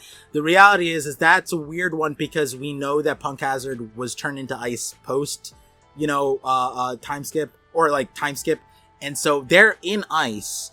And the chapter is a little confusing because the chapter separately mentions a rumor of a frozen army giant, which doesn't necessarily relate to the Galley-La, but the Galley-La that we see, or the silhouette we see, the guy is frozen in ice. But Punk Hazard we saw pre-time, like a few years ago, and it's 20 years ago, 10 years ago, we saw various data points, and it's not like an ice thing, and they were inside Vegapunk's lab. So that was an interesting thing because me and Sai had been talking about the reasoning for why Harold tore off his horns, because we're 40 years into this and he hasn't torn off his horns, and he did it to separate his create the diplomacy, but he hasn't needed to do that in this entire time. All the people clearly accepted him in all this front, but now we have Yarul bringing up that the world government might have disdain for the ancient giants, and me and Sai had been talking about the fact that he probably tore it off for the world government, but why would that be? What would they use that for? And so then we were talking about how all the numbers came from Punk Hazard, and they're probably all from Harold DNA. They're probably all come from that horn, the horns that he ripped off. So it wasn't like, a diplomacy thing. It was that they tried to get Ancient Giant DNA. They got it from Harold, and who would be handling it? It would be Vegapunk. And so it would be interesting where Kaido comes into play, but that might be a different angle, since considering the fact that Kaido already has like connections with Vegapunk. We don't know how deep that runs. Obviously, that's a really good idea. It goes into a bunch of different things, but because what that means then is Kaido and Harold both got experimented on at Punk Hazard, which is another to parallel. A certain extent. Because like Kaido is more directly on his body, where Harold just gave part of himself. But even then, like the thing that they wanted from Kaido wasn't even his own DNA; it was just the fruit. So like even then, it's like, like if Kaido could have separated the fruit out to be tested, it's like they both just needed a part of themselves tested, as opposed to like kind of like how King, they're like making clones of King, like they needed his full DNA or whatever. Like Kaido and Harold, like we just want these specific parts of you, and we're gonna be good. That's really interesting. And they could have posed it as like their front. They explained it to Harold, and that's the story we got, that like he wanted to separate the ancient giant and show that they're peaceful, which when he said that made no sense for his plan. His plan was all races, the entire world like accepts our differences, works together. So then why would he have to separate the ancient giant stuff? And so that alone was very weird. And then how would he be a father to Loki and tell him, oh, son, I had to tear off my horn so people would accept me, but you can keep your horns? That would also be very weird. And now we're getting more and more of the details. And the greatest detail is he's 40 years or 60 years into this plan of unifying the giants and the rest of the world. And he still has his horns, but he doesn't have the world government. So it probably is the world government specifically asking for the horns under the guise of, hey, the history of the ancient giants is actually brutal. I don't know if you know the world history, but they kind of killed everybody. And then he's like, all right, what do you want me to do? And he's like, take off your horns. And then he's just like, all right, whatever. And he takes off his horns. He doesn't care. And they're like, yes, we got the ancient giant horns. We finally got them. Give it to Vegapunk. And then they start brewing up numbers, right? Like, and the reality is that if they make a bunch of numbers, why would they need Elbaf? Right? But then Kaido gets the numbers, and then that is the parallel to Harold. He has the ancient giant army that the world government's afraid of. That I like Kaido's running that, and now Harold has the homegrown, the locally grown ancient giants. And so now the world government comes into Elbaf, yo, we need you because we can't do gigantification anymore. We lost Vegapunk, we lost Caesar, we lost the numbers. Now we need you guys. Like it all kind of lines up when you think about it like that. Why are the numbers necessary? And boom, they're substituting it with these guys. Yeah, I think it was chapter like 1147 or something like that, where Gunko, before she got taken over, said something like, whatever side the Giants pick will greatly determine the outcome this time, or something like in regards to the final war. And so it gives the idea that the government knows, like, hey, we really need Giants on our side if we're going to win, right? Like with this upcoming Great War, like we got to do whatever it takes. And so I think that's what we're seeing, like whether it's the horns and the ancient giants like you're talking about, or just the gigantification that we've already heard of before. I think the government has been trying for centuries to get Giants on their side through one way or another. And I think they always knew, like, we're probably not going to get the Giants actually on our side, like how Luffy's going to. But maybe we can trick them either in, like, cloning them, like producing our own that we can control, or with the Domi Reversey now that we're seeing, right? I think this was kind of like the last straw, like, I don't think they preferred to do Domi Reversey. I'm imagining that they would have much preferred just to have the cloning, because I don't know if this like takes a lot of energy for Emu, or Emu can only do it a certain number of times, or whatever the system is. But I think it's pretty clear that they tried doing every other possible route that they could have, and they all failed. And so now they're like, well, Domi Reversey then. And it has to come at a cost, I would imagine. Otherwise they wouldn't bother. To further emphasize how desirable the Ancient Giants have been. Right now we got the lineage, but now we're seeing like the pull, right? Like in our previous conversation about Blackbeard's special constitution, right? Like rocks, sure, but ancient giant, that, or buccaneer, something like that, that's more in line. And I'm just, for sake of the conversation, ancient giant would be very interesting, because if they're the sought after extinct race that they're trying to get back, well, we have the definitive numbers. That was a project that Vegapunk / Punk Hazard produced. That was, you know, we know that the gigantification, Big Mom and stuff was on that front, but the numbers, that's separate. Numbers is a separate thing. So where did the numbers part come from? Why are they important? But then the other thing is, in this chapter, I found it very interesting about that separate part where these are just rumors, but I also heard a story about a frozen army of giants somewhere. It seems our people are regarded as enemies of the larger world. And so when Ja Rule says that, he says it also like more like when Galley-La comes up, Harold goes, "Oh, I thought that was a myth." Nope, that's real. This one, he's like, this one might just be myth. There's a frozen army. And so I'm like, okay, frozen army, ancient giants, ores. Ores is very interesting, because we still don't know what the continent of ice that he was found on. Yes, we have like Donchen Zhao, that spot. We have that explanation. Now we have the Galley-La in that frozen thing, but clearly Moria didn't get ores from there. But the other question is, how did Moria find out about ores? Who told him about that? And that's another interesting thing, because to Ja Rule, that's just a rumor. And so it's interesting, because maybe the Gorosei was leaking to Moria where to find this thing, and he ended up finding the thing, and that's a warlord who has an ancient giant under their thing. So there's another realm of like, wait, it might be, like you said, every single avenue of possibility they tried, to the point that they even probably told Moria, hey, there's a bunch of ancient zombies that you could coke up with your shadows. Go find them. And they didn't do it. They put the dirty, and he did find them. Right. And it did work. And then they tried to get his fruit afterwards. Exactly. Yeah. And that's a big reason why I've actually been saying that that if we assume all the fruits, or all the chests at God Valley have fruits, the shadow fruit is like a guaranteed one for me if we're going to go that route, because it's just, like you said, the government wanted it back. The fact that Moria is from the West Blue and Thriller Bark might be a chunk of God Valley, I'm like, okay, well, he already has such a connection to the place in general. He also has horns and is like a weird race, like a weird tweener, like ancient giant Oni thing, right? I don't even know if we know what his race is yet. So he's some weird thing. It says he's human, but it obviously something else. Debatable. Yeah. Maybe like 2% human. Sorry, he's lying on his applications for some scholarships. Yeah, border patrol. Oh no. Oh no. Yeah, and so I like that idea that they were trying literally every avenue. Like, okay, we really want giants. We don't want to do Domi Reversi. Let's do every single other way possible, and then they all failed, so they had to do Domi Reversi anyway. It feels like that's the case. Yeah.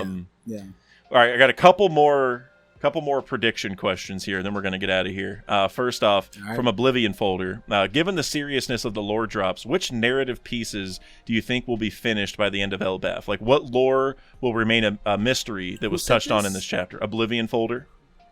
Oblivion Folder, that was... Are you like a teacher? What the hell? This is some English class. I like this question. I know, that's why I added it. Hey, major shout out Oblivion Folder. Yeah, that's a good question. But yeah, as far as this, I actually really like that question, because I think that's a good point. And we kind of talked about it earlier with, like, are we about to get the rest of this Reverie flashback? It's like, kind of like Oblivion's you're saying, it's like, we're getting such major drops here. It's like, what aren't we going to get? Like, what is Oda's message here, and what is he going to save? You know what I mean? For the end. And so I think I said earlier, like, I mean, I could go either way. I sort of don't think that we're going to get to see this whole flashback. Like, I think we're going to get it teased. Like, I don't think we're going to see who the admiral is, but maybe we'll see, like, a scene of Harold, like, over a dead body or something. You know what I mean? But I think from, like, a macro perspective, like, I think we're still going to leave here. Well, I guess it depends how long Elbaf is. I was going to say, I don't know if we're going to get like God Valley stuff by the end of this, because it feels like. But like if Elbaf ends up being long enough, then I could see us getting it by the end of the arc. But I think in this sequence, I don't think we're going to get like more God Valley stuff, even though that's rocks. I don't think we're going to get the full Reverie breakdown, maybe just a little bit here and there. And so as for what lore will remain a mystery that was touched on this chapter, definitely some of that admiral stuff.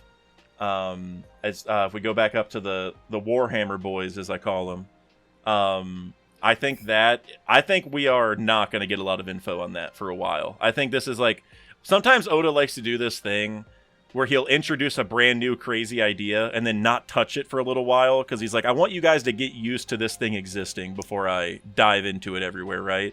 And and an important connection there, I just wanted to comment on this somewhere. People were wondering when the Warhammer boys existed, and people are saying like Void Century or something like that. I think that's possible, but it is important here where Jarl says they really did travel far and wide, sending letters back to Elbaf. I received the final letter myself, and that would tell me they were in operation post Void Century. Otherwise, how would they have, like, they got captured and all this post Void Century, because Jarl is 400, like 10 years old, 408, something like that. I can't remember, a little over 400.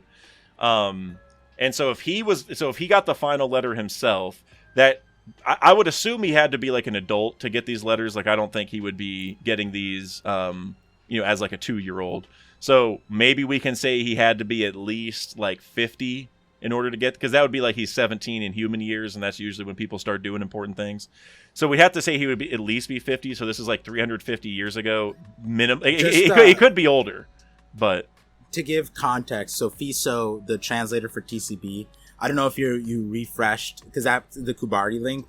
If you go on the website, they updated it. So Fiso pops into my streams to give translation corrections, because I'm always very critical of translations, in the sense of like small words do change big things, and to the point where like I was lasered in on the Brook Gunko line when like the first part where he goes like, I'm familiar with this person. Yeah, that's the moment, and then like basically predicted what we got, and people were like, you're looking too close into it. I'm like, these words matter, and the like it lines up with the raws, so like the raws are very important here. So originally it was translated with I have received. They updated it to the final letter said they'd all been captured, so meaning that it might not be that Yarul received it personally, it's just that he read the last letter. And so kind of like Robin reading like a log book of like Nolan, or Nami reading a log book of Nolan, the last log, that's kind of what Fiso corrected it as. Obviously we'll wait till Viz, see what they say, even though Viz has been a little wonky. I forget if OP Skins or the other ones, if they had a different thing, but Fiso literally multiple times was correcting that, saying that it doesn't necessarily say change. It opens the door for timeline, basically. And for me, the part that locks in that these guys were Void Century was the part where he said, there's no doubt that they once faced a great enemy. Same conversation we're having with the Ancient Kingdom. But then it said, however, they sank deep into the ocean at a certain point in history. And that sank deep in the ocean, we know from Vegapunk that happened one time, and that happened in Void Century. After that, the sinking part wouldn't have really geographically made sense unless you're talking about a single point. Well, it's interesting there too, because I have this problem in general with the flood. Is like Elbaf is thousands of years old, and we had this big flood. Why is Elbaf not underwater? And so does that mean that there's a bunch is it the same thing as Wano, where there's like an old Elbaf that's under the water that like they moved up? I like that idea. But based off Yggdrasil or Adam Tree, whatever, it feels like that's not the case. Like, I mean, I don't know if I have like a great reasoning, but it feels like this is just the bottom of the tree. Like, that's the way they talk about it. And like, could there be more and more and more layers to the tree under the water? Technically possible, but it feels like this is the tree. Like, there's not more hidden away. And so I'm just wondering, like, how does that, it's also the same thing with like Dressrosa. Dressrosa existed before the Void Century. Then we had this big flood, but Dressrosa's still there. So did they like float up? Or was Dressrosa a much bigger continent, and now we're just seeing the very tip of a mountain that we're calling Dressrosa? So it's like connected to the same land, but it's not the same land as before. Like that always confuses me on the flood part, because I agree that whenever you hear they sank deep into the ocean at a certain point in history, you definitely think the flood right away. But Elbaf should have sank deep into the ocean at some point in history, right? And honestly, if these guys are shipwrights, they're building ships, they wouldn't, I feel like, have the same problem as sinking deep into the ocean at a certain point in history, because like Elbaf is stationary and should just get submerged, but if you're on a ship, you're gonna you're going to stay above the water. And then one last thing is, remember, this is all tying back to Galley-La in some way, or shipwrights and stuff. Well, Water 7, part of it is submerged, and we know that Water 7 is still getting submerged over time. That's why Iceberg has to make it float. And so that makes me think, like, what if they're just talking about the old part of Water 7, and that's what sank deep into the ocean? It's like that old Water 7 is where Galley-Ra was operating, but now it got sunk, and now Galley-La has taken over, right? That's fair. I think like Water 7 being submerged could be also Void Century related. As far as like Elbaf, right? When we're talking about Yggdrasil, I don't think it would be that crazy that there was a part underneath, especially when you talk about the world tree, because a huge part of the lore of Yggdrasil is not the tree itself, it's the roots. So like the roots had different places to be, and they connected other, like, the realms, so the roots would go in and intertwine and take you to different places, and we don't have that. We have the branches, but the branches are kind of like not, they're kind of just locked in. There's the sun realm, and then there's the heaven realm, which also exists, but then the roots are the important part. The roots took you to the various parts of the underworld. We have the frozen part, and then we have the other, like, the natural thing, but then there's also the firescape. There's also various aspects to the hell in I think there's like 6 different places in hell. In the, Asgard, as far as like the Asgardian version of the world tree, and then there's the wells. The wells are also not shown. We have at the sun realm, there's that, like, that one branch that we haven't really seen, but it like dips in, and I was like, oh, maybe that's going into one of the wells. There's like 3 specific wells, each with their own purpose, and so it wouldn't be that crazy that there is stuff underneath. I think for me, it'd be crazy if the giants weren't, like, cognizant of it, because, like, you take if you're Harold and you swim into the ocean, and then you're just like, what, like 2 body lengths down, you're already like 100 feet deep. Right. So you surely saw some shit, right? Like, well, that's where it's a little interesting for me. I do have a video talking about the under part of Elbaf. Yeah, well, another thing I just thought of is I like that idea, but at the same time, they have all this info of the past, and they didn't write anywhere that, like, a lot of the island got submerged at some point. You know what I'm saying? Like that. Like, I don't want to channel Psy, but the giants be stupid, bro. but that's almost too much, like that's almost because they're only a couple generations removed. Like, Jarl's dad might have been there when this happened. You know what I'm saying? Like the fact that they don't have a legend of, like, like, there's actually more layers to Elbaf that got submerged. Like, my grandpa saw this happen. My grandpa's house got flooded. Like it's just. But, I mean, here's the thing, though. But it's just if they're taught, like, the Harley texts talk about the past, and the mural obviously, like, depicts it, and it's just like, obviously the flood happened. I'm just the way Oda has pieced together the fact that, like, did Joy Boy just pull up the islands? That's the kind of where I'm getting, like, maybe that's the simple answer, is that he stretched the islands up so they don't get submerged, and maybe the islands don't even know that. Like, maybe they just were oblivious to that happen. I don't know how that would happen, but, like, who built the walls on Elbaf, right? Like, another big question, right? Or not Elbaf, Wano. Sorry, yeah. Yeah, because it was kind of the same thing. Because, like, for Wano, like, I mean, the people who were at the bottom would know, but, like, if you're in the generations that lived in the upper settlements, it's like I don't know, like, you would probably be none the wiser that there was ever, like a place under you that was submerged way in the past and whatever after a while. But because the giants are old, like they live so long. I'm like, bro, like your grandpa could give you a first-hand account. Like a Wano citizen not knowing that there's a place under there. Okay, I get it. Well, also keep in mind, Wano did not get submerged. That lower part filled up with rainwater. Yeah, so that should be submerged too. Like the seawater should be all the way up to the lip of the walls. If we're assuming the flood happened the way that we're hearing, so it's like I don't know. I don't know how to even.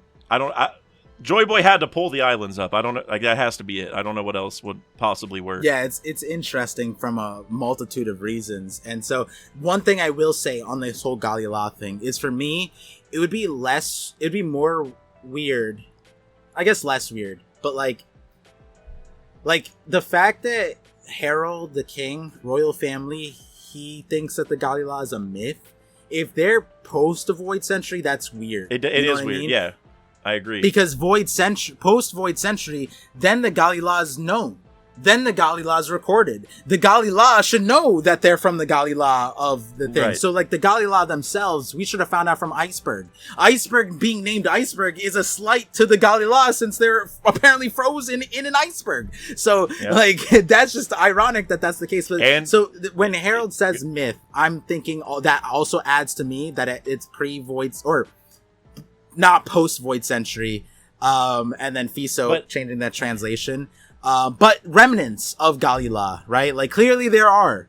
And there was somehow some dissemination of information that wasn't as widespread as it should have been, because it's not like Joy Boy or Ancient Kingdom related.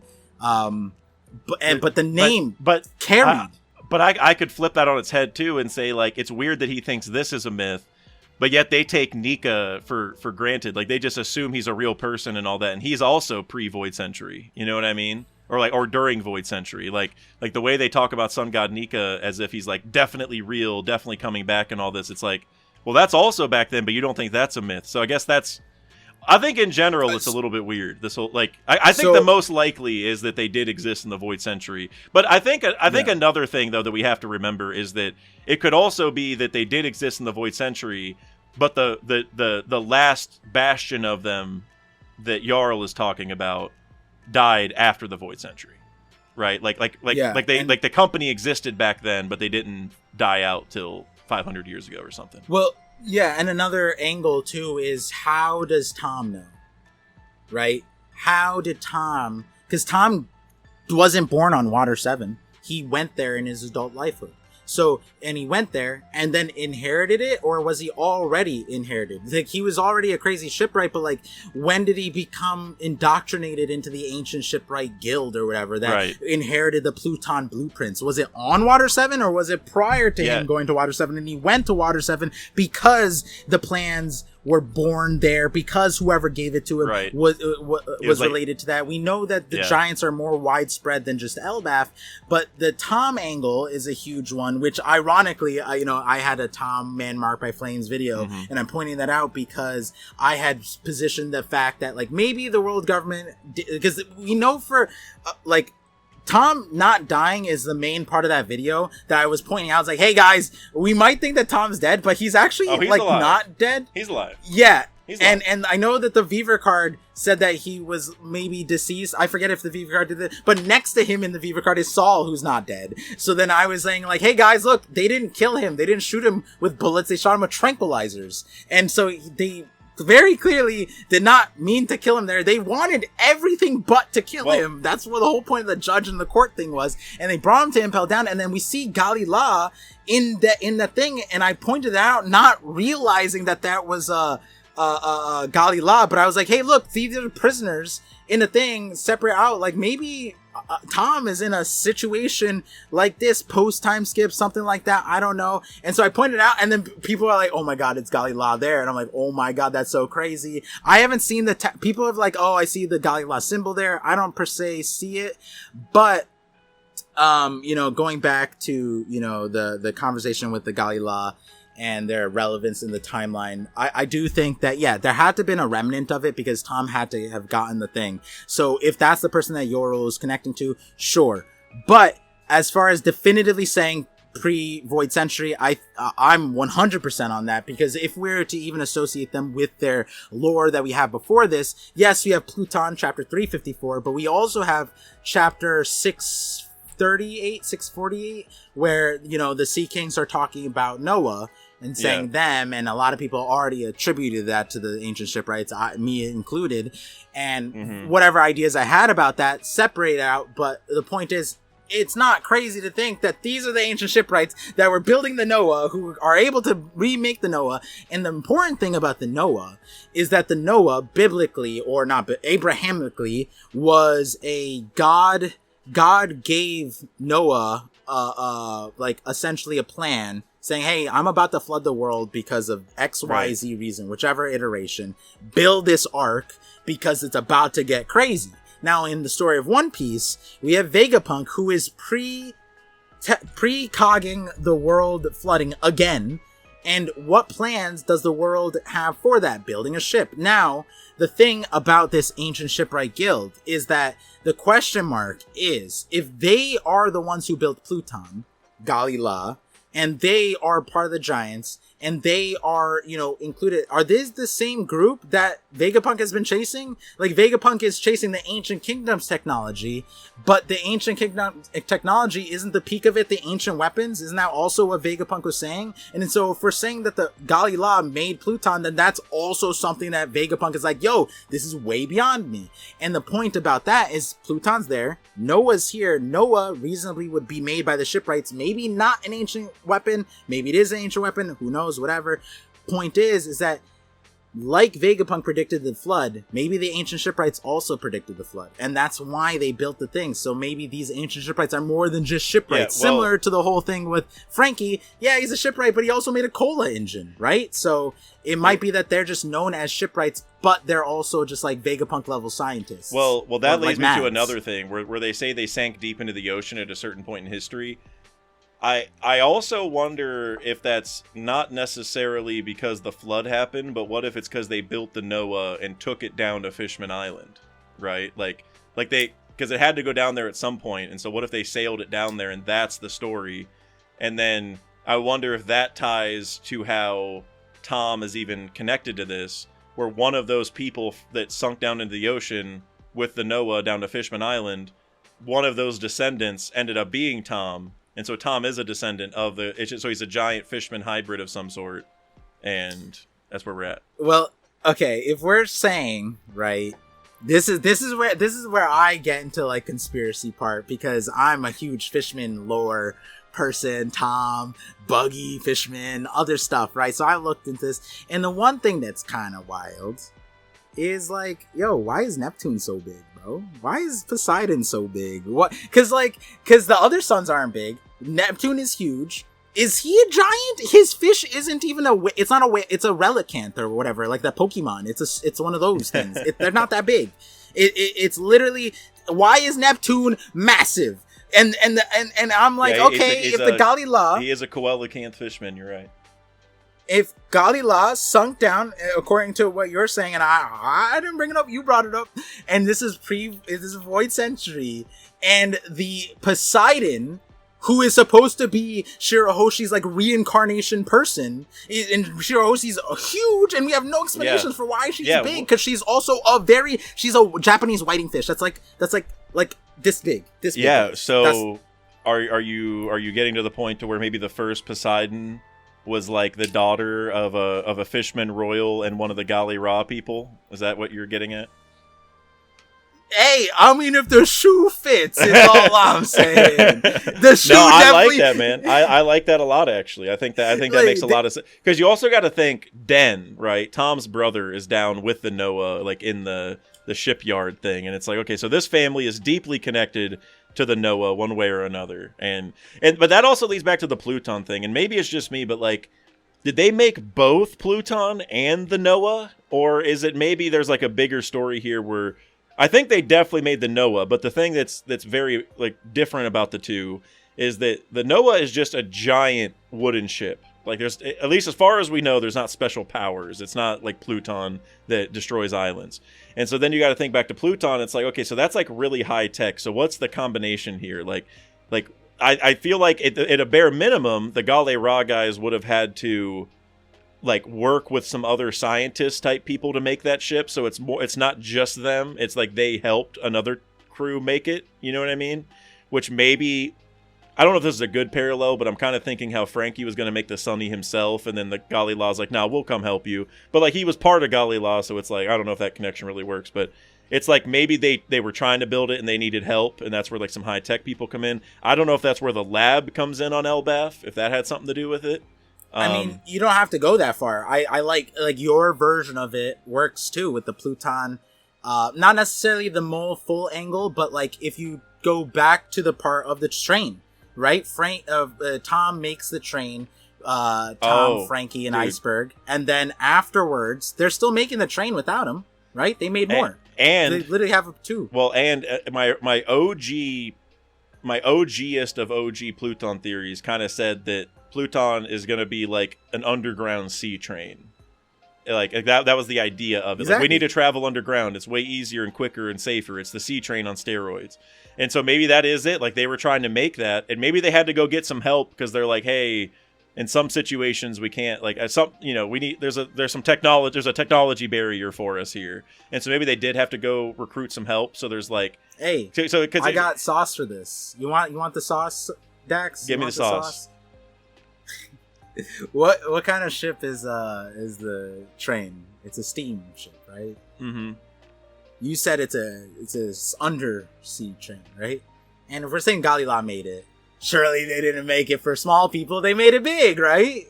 So what is a giant steam-like propulsion thing that comes out of the water randomly that we don't have any kind of designation for? You know what I'm talking about? No, I'm lost. What? I wonder what the knock-up stream could be from. Is that the giant sea train sitting under there, moving around on track? Because they literally just talk about it moving around, and they can't. But they like what's his face? Like Cricket. He like sort of calculated where it comes from, and it's predictable. So is it just on a track going in a loop? See, that's tough because if we're saying it's Pluton, we know it's stuck under Wano. So like it can't be that. I feel like. Hey, what if there's a train station at Wano? Well, I can believe that, but I guess it just wouldn't be doing loops right now. It'd be because it's stuck in one spot. But I like the idea. Well, part of my theory, they think it's sleeping, but do they know? I feel like the setup is making it to where it has to be, because the idea is like you have to break the walls to free it, and if it's just roaming around now, you wouldn't even say it's stuck under Wano. You could go get it anywhere on its path. You know what I mean? Like it's got to be held in that spot. I would say that I agree with you, right? Like, but like sleeping under Wano part, in between that being last checked.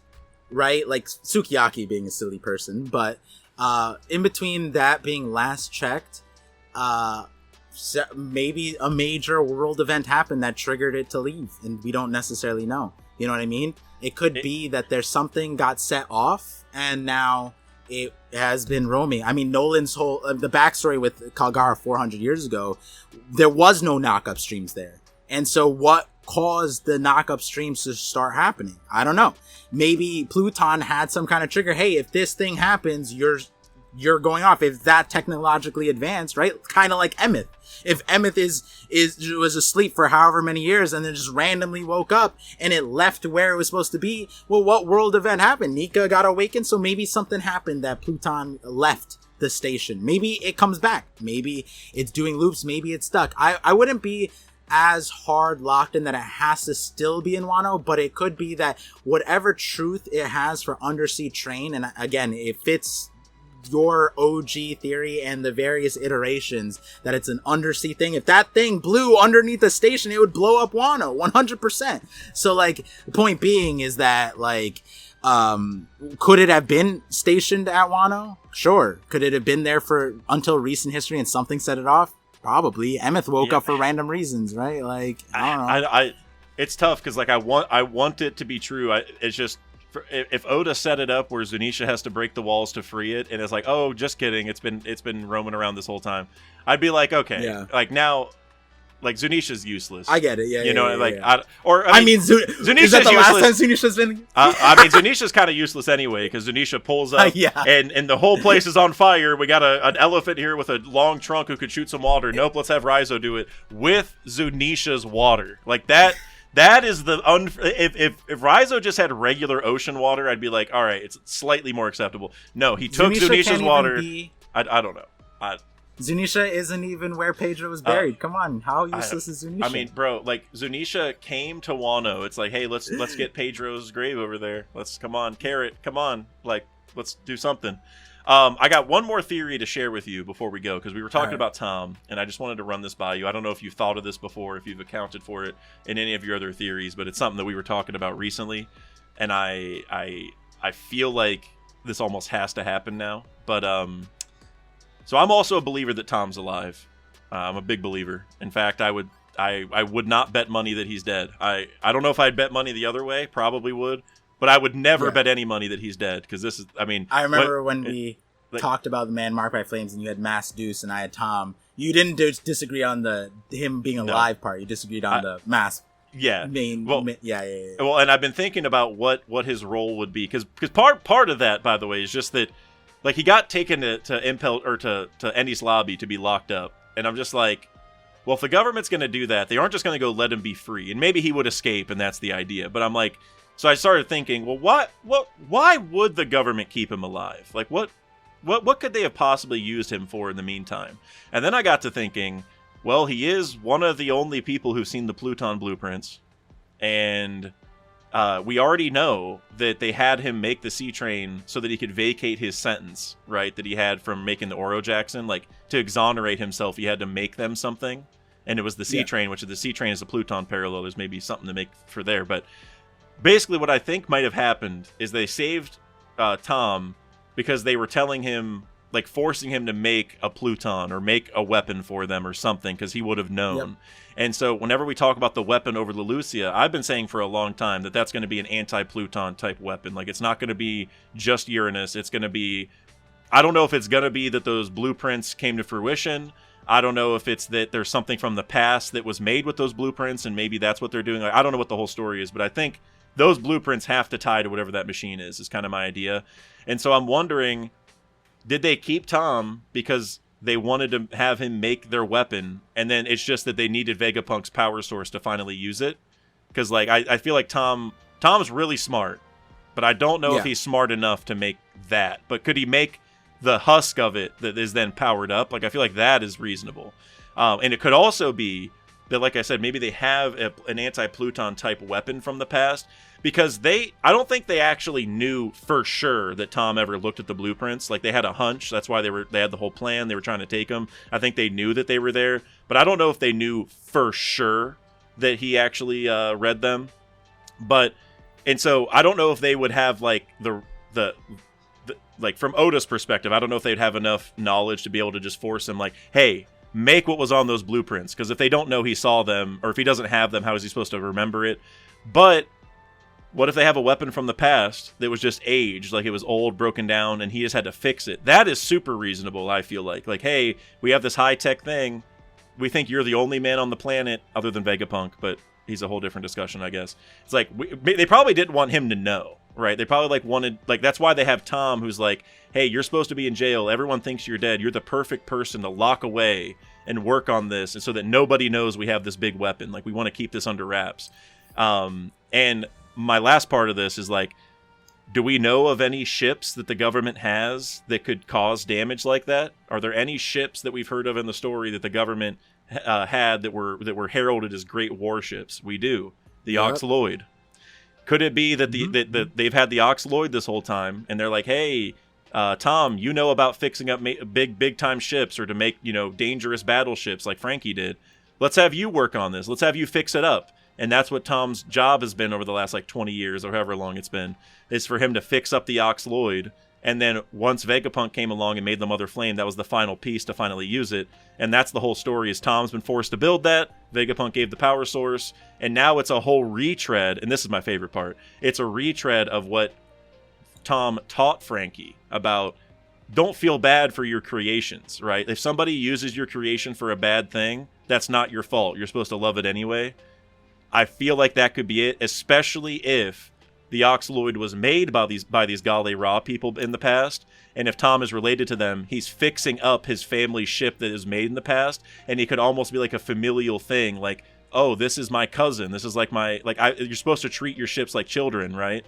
It's like, well, this is a member of my family, I have to fix him up, that's my job. And so even though they use that weapon for a bad purpose, there's all sorts of narrative points there where it's like, well, Tom was forced into it, so you could just say he didn't want to die, but I don't know if that's even a good enough reason. It goes deeper to say, hey, I'm doing the right thing. This is the lesson I taught Frankie. Even though they're probably going to use this weapon for something bad, maybe they don't. Maybe they use it for something good, right? Like, that's probably what he's reasoning with himself. So, yeah, I don't know. Yeah. Have you thought of any of that before? I mean, I think, like, starting off with people who might still be skeptical on the Tom thing, I would tell you to go watch my Man Marked by Flame video.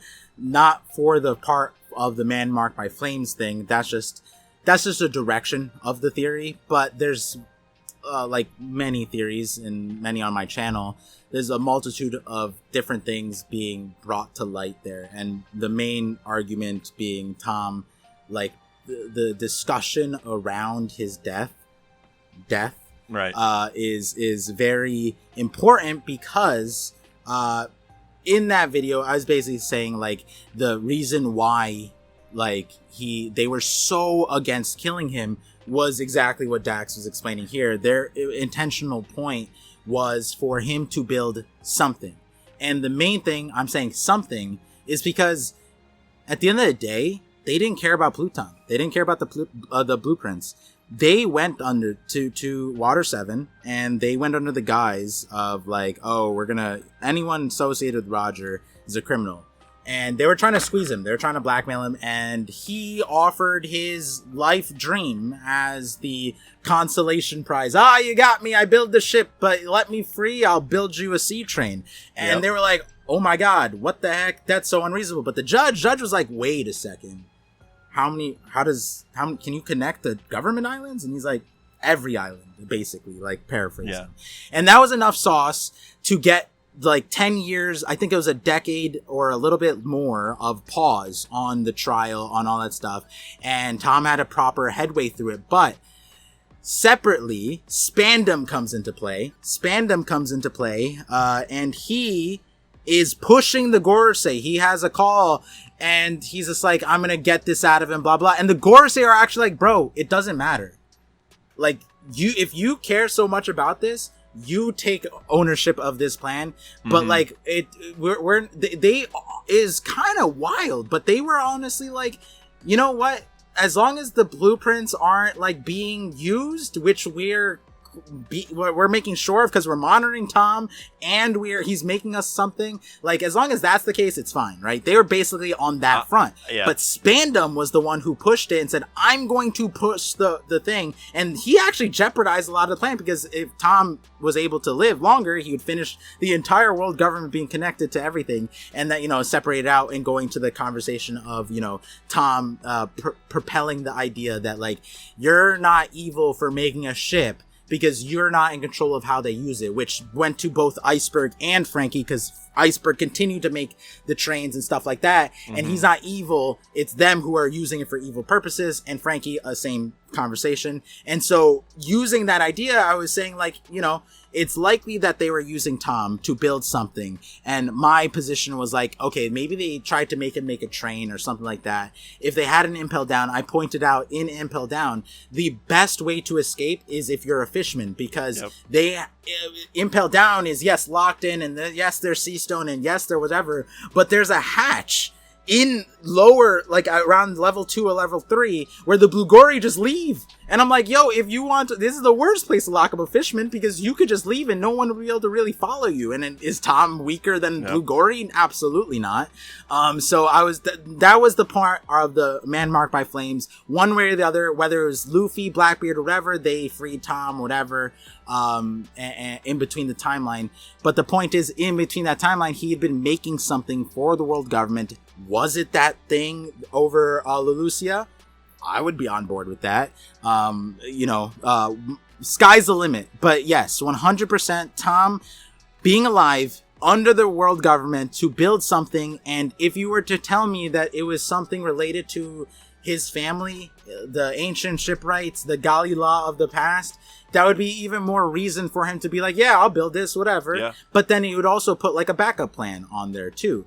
And I think that another aspect to the, you mentioned it slightly, which is like, is he smart enough to do everything that Vegapunk does? Because it is interesting, if you have blueprints, if you have this thing you want to build, and you have Vegapunk under your retainer, why not just have him build it? Clearly, you're pooling all the money, you're doing all this stuff. He'd be plenty capable of doing it, but it would have to be personally with Tom that would make that important. But then the other part is that even Tom, when he showed Frankie and Iceberg the blueprints, like, they're like, damn, who could possibly build this monstrous like machine or whatever thing? And then later on, Frankie goes and tells him, like, Tom his dream, and Tom goes, damn, you're gonna be a better shipwright than me. And the reality is that Frankie, yes, he's carrying Galley-La on his back, but he's also supposed to be going down the Vegapunk plot line too.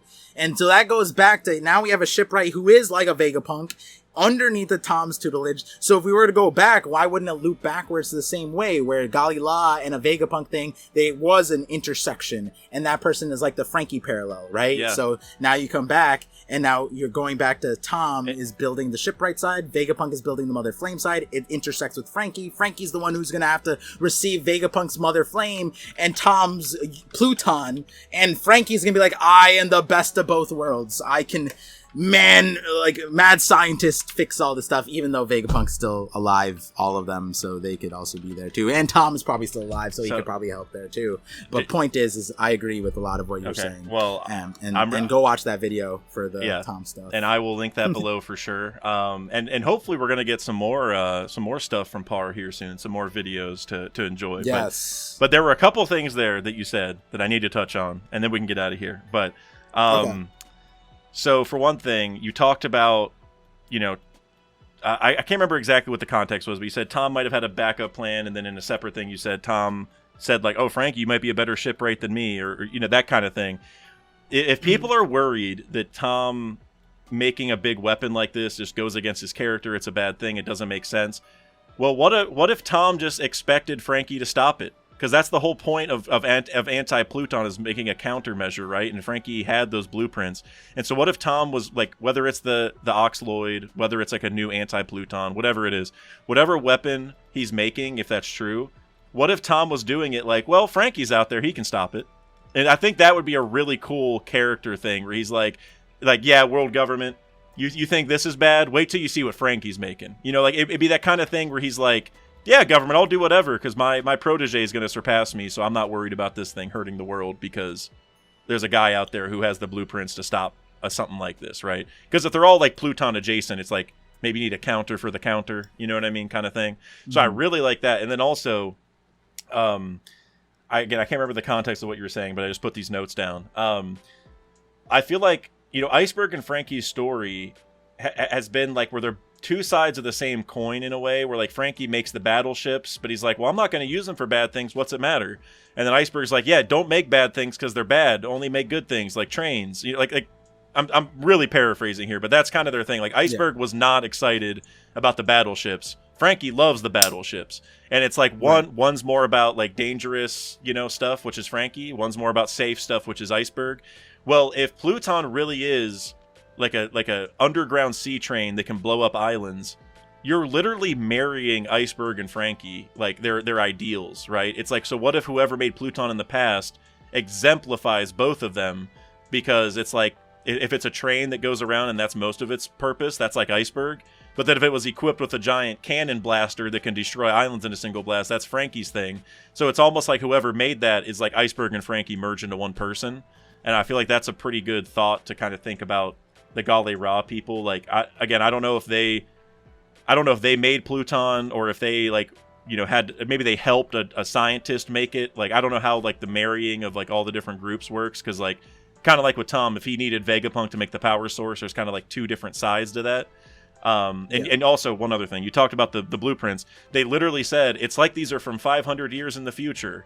And what have we been told about Vegapunk? It's like he's from 500 years in the future. So, like, there's already a marrying of those two things.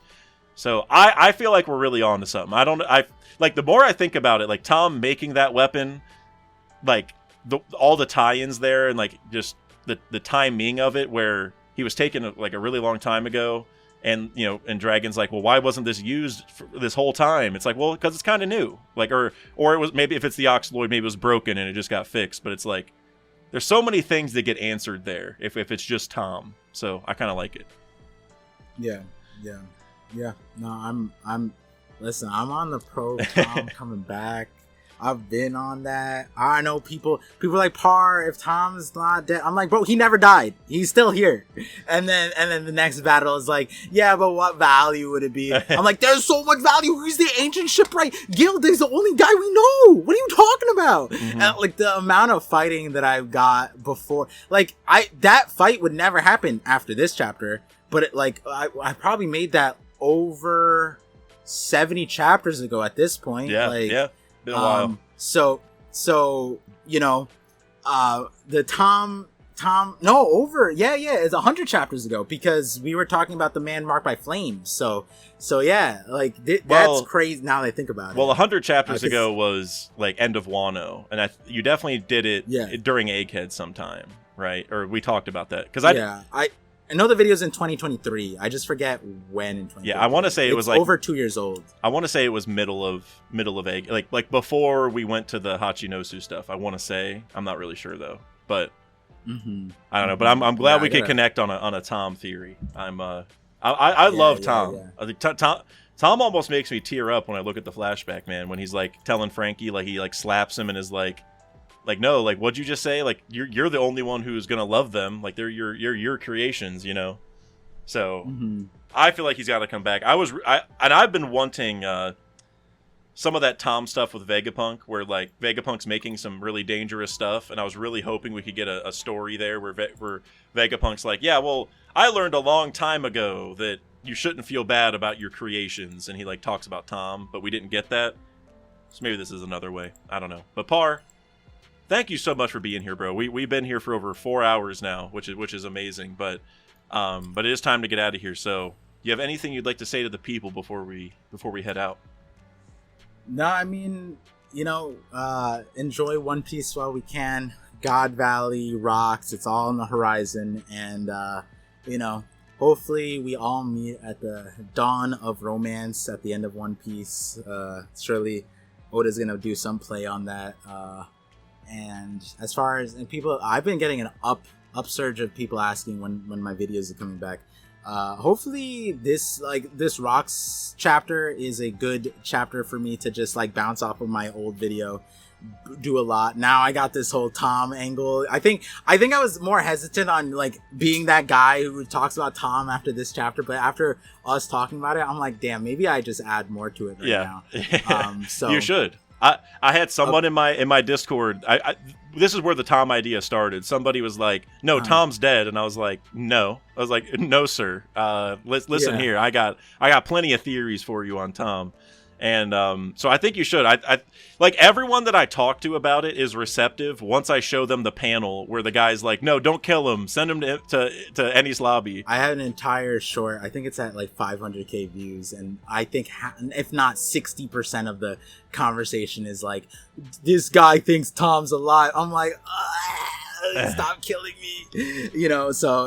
Hopefully, but we're in Elbaf where things are bigger. Things are crazier. The story's been wild, but yeah, thank you, Dax, for bringing me on to the redacted for chapter 1154, and then thank you everyone for the questions and reminding me again and again why not just being a part of this, but then making content so important, because like I'm referencing my videos from over like 2 years ago now. Yep. And they're relevant and they're interesting and there's so much conversation to be had. I'm glad I posted those videos, so hopefully like we're referencing comments on our videos, referencing conversations in the Discord, so thank you guys for being so active on Dax's channel. And hopefully again on my channel. So that's it. Thank you, Dax. Yeah, no problem. Thank you. And like you're just saying, I just want to echo the same thoughts, man. Like whenever we get chapters like this with rocks, Like, it's awesome in and of itself because we like One Piece, but what really makes it awesome is the community, right? Like, being able to go share that moment with everybody. You're like, for me, doing it live, and like, you know, I try not to look at the chat or the numbers, but whenever I get to the end of that and I'm like freaking out and I look and I see like 400 people are watching or whatever, and there's like comments flowing like, oh my God, here it is. And I'm just like, that's like, for an NBA player, that's like what Game 7 probably feels like. You know what I mean? To tie it to sports a little bit. Hype. Like, it's just like, that's the top of the top for this kind of thing for One Piece. You know what I mean? And it's not just like the, you know, the views or you know, the donations or anything like that. It's just the fact we all kind of come together for these massive moments. Like, every chapter, I like that we get to come together for like a weekly checkup. Like, with some of my IRL friends, it's the same thing. Like, hey, dude, you see the chapter? And then we end up talking about life and stuff. It's just a good way to connect. But for moments like this, it's like extra special. So yeah, for sure. So I appreciate you, Par. Thank you so much. And everyone, thank you for watching. And we'll see you guys next time. Peace.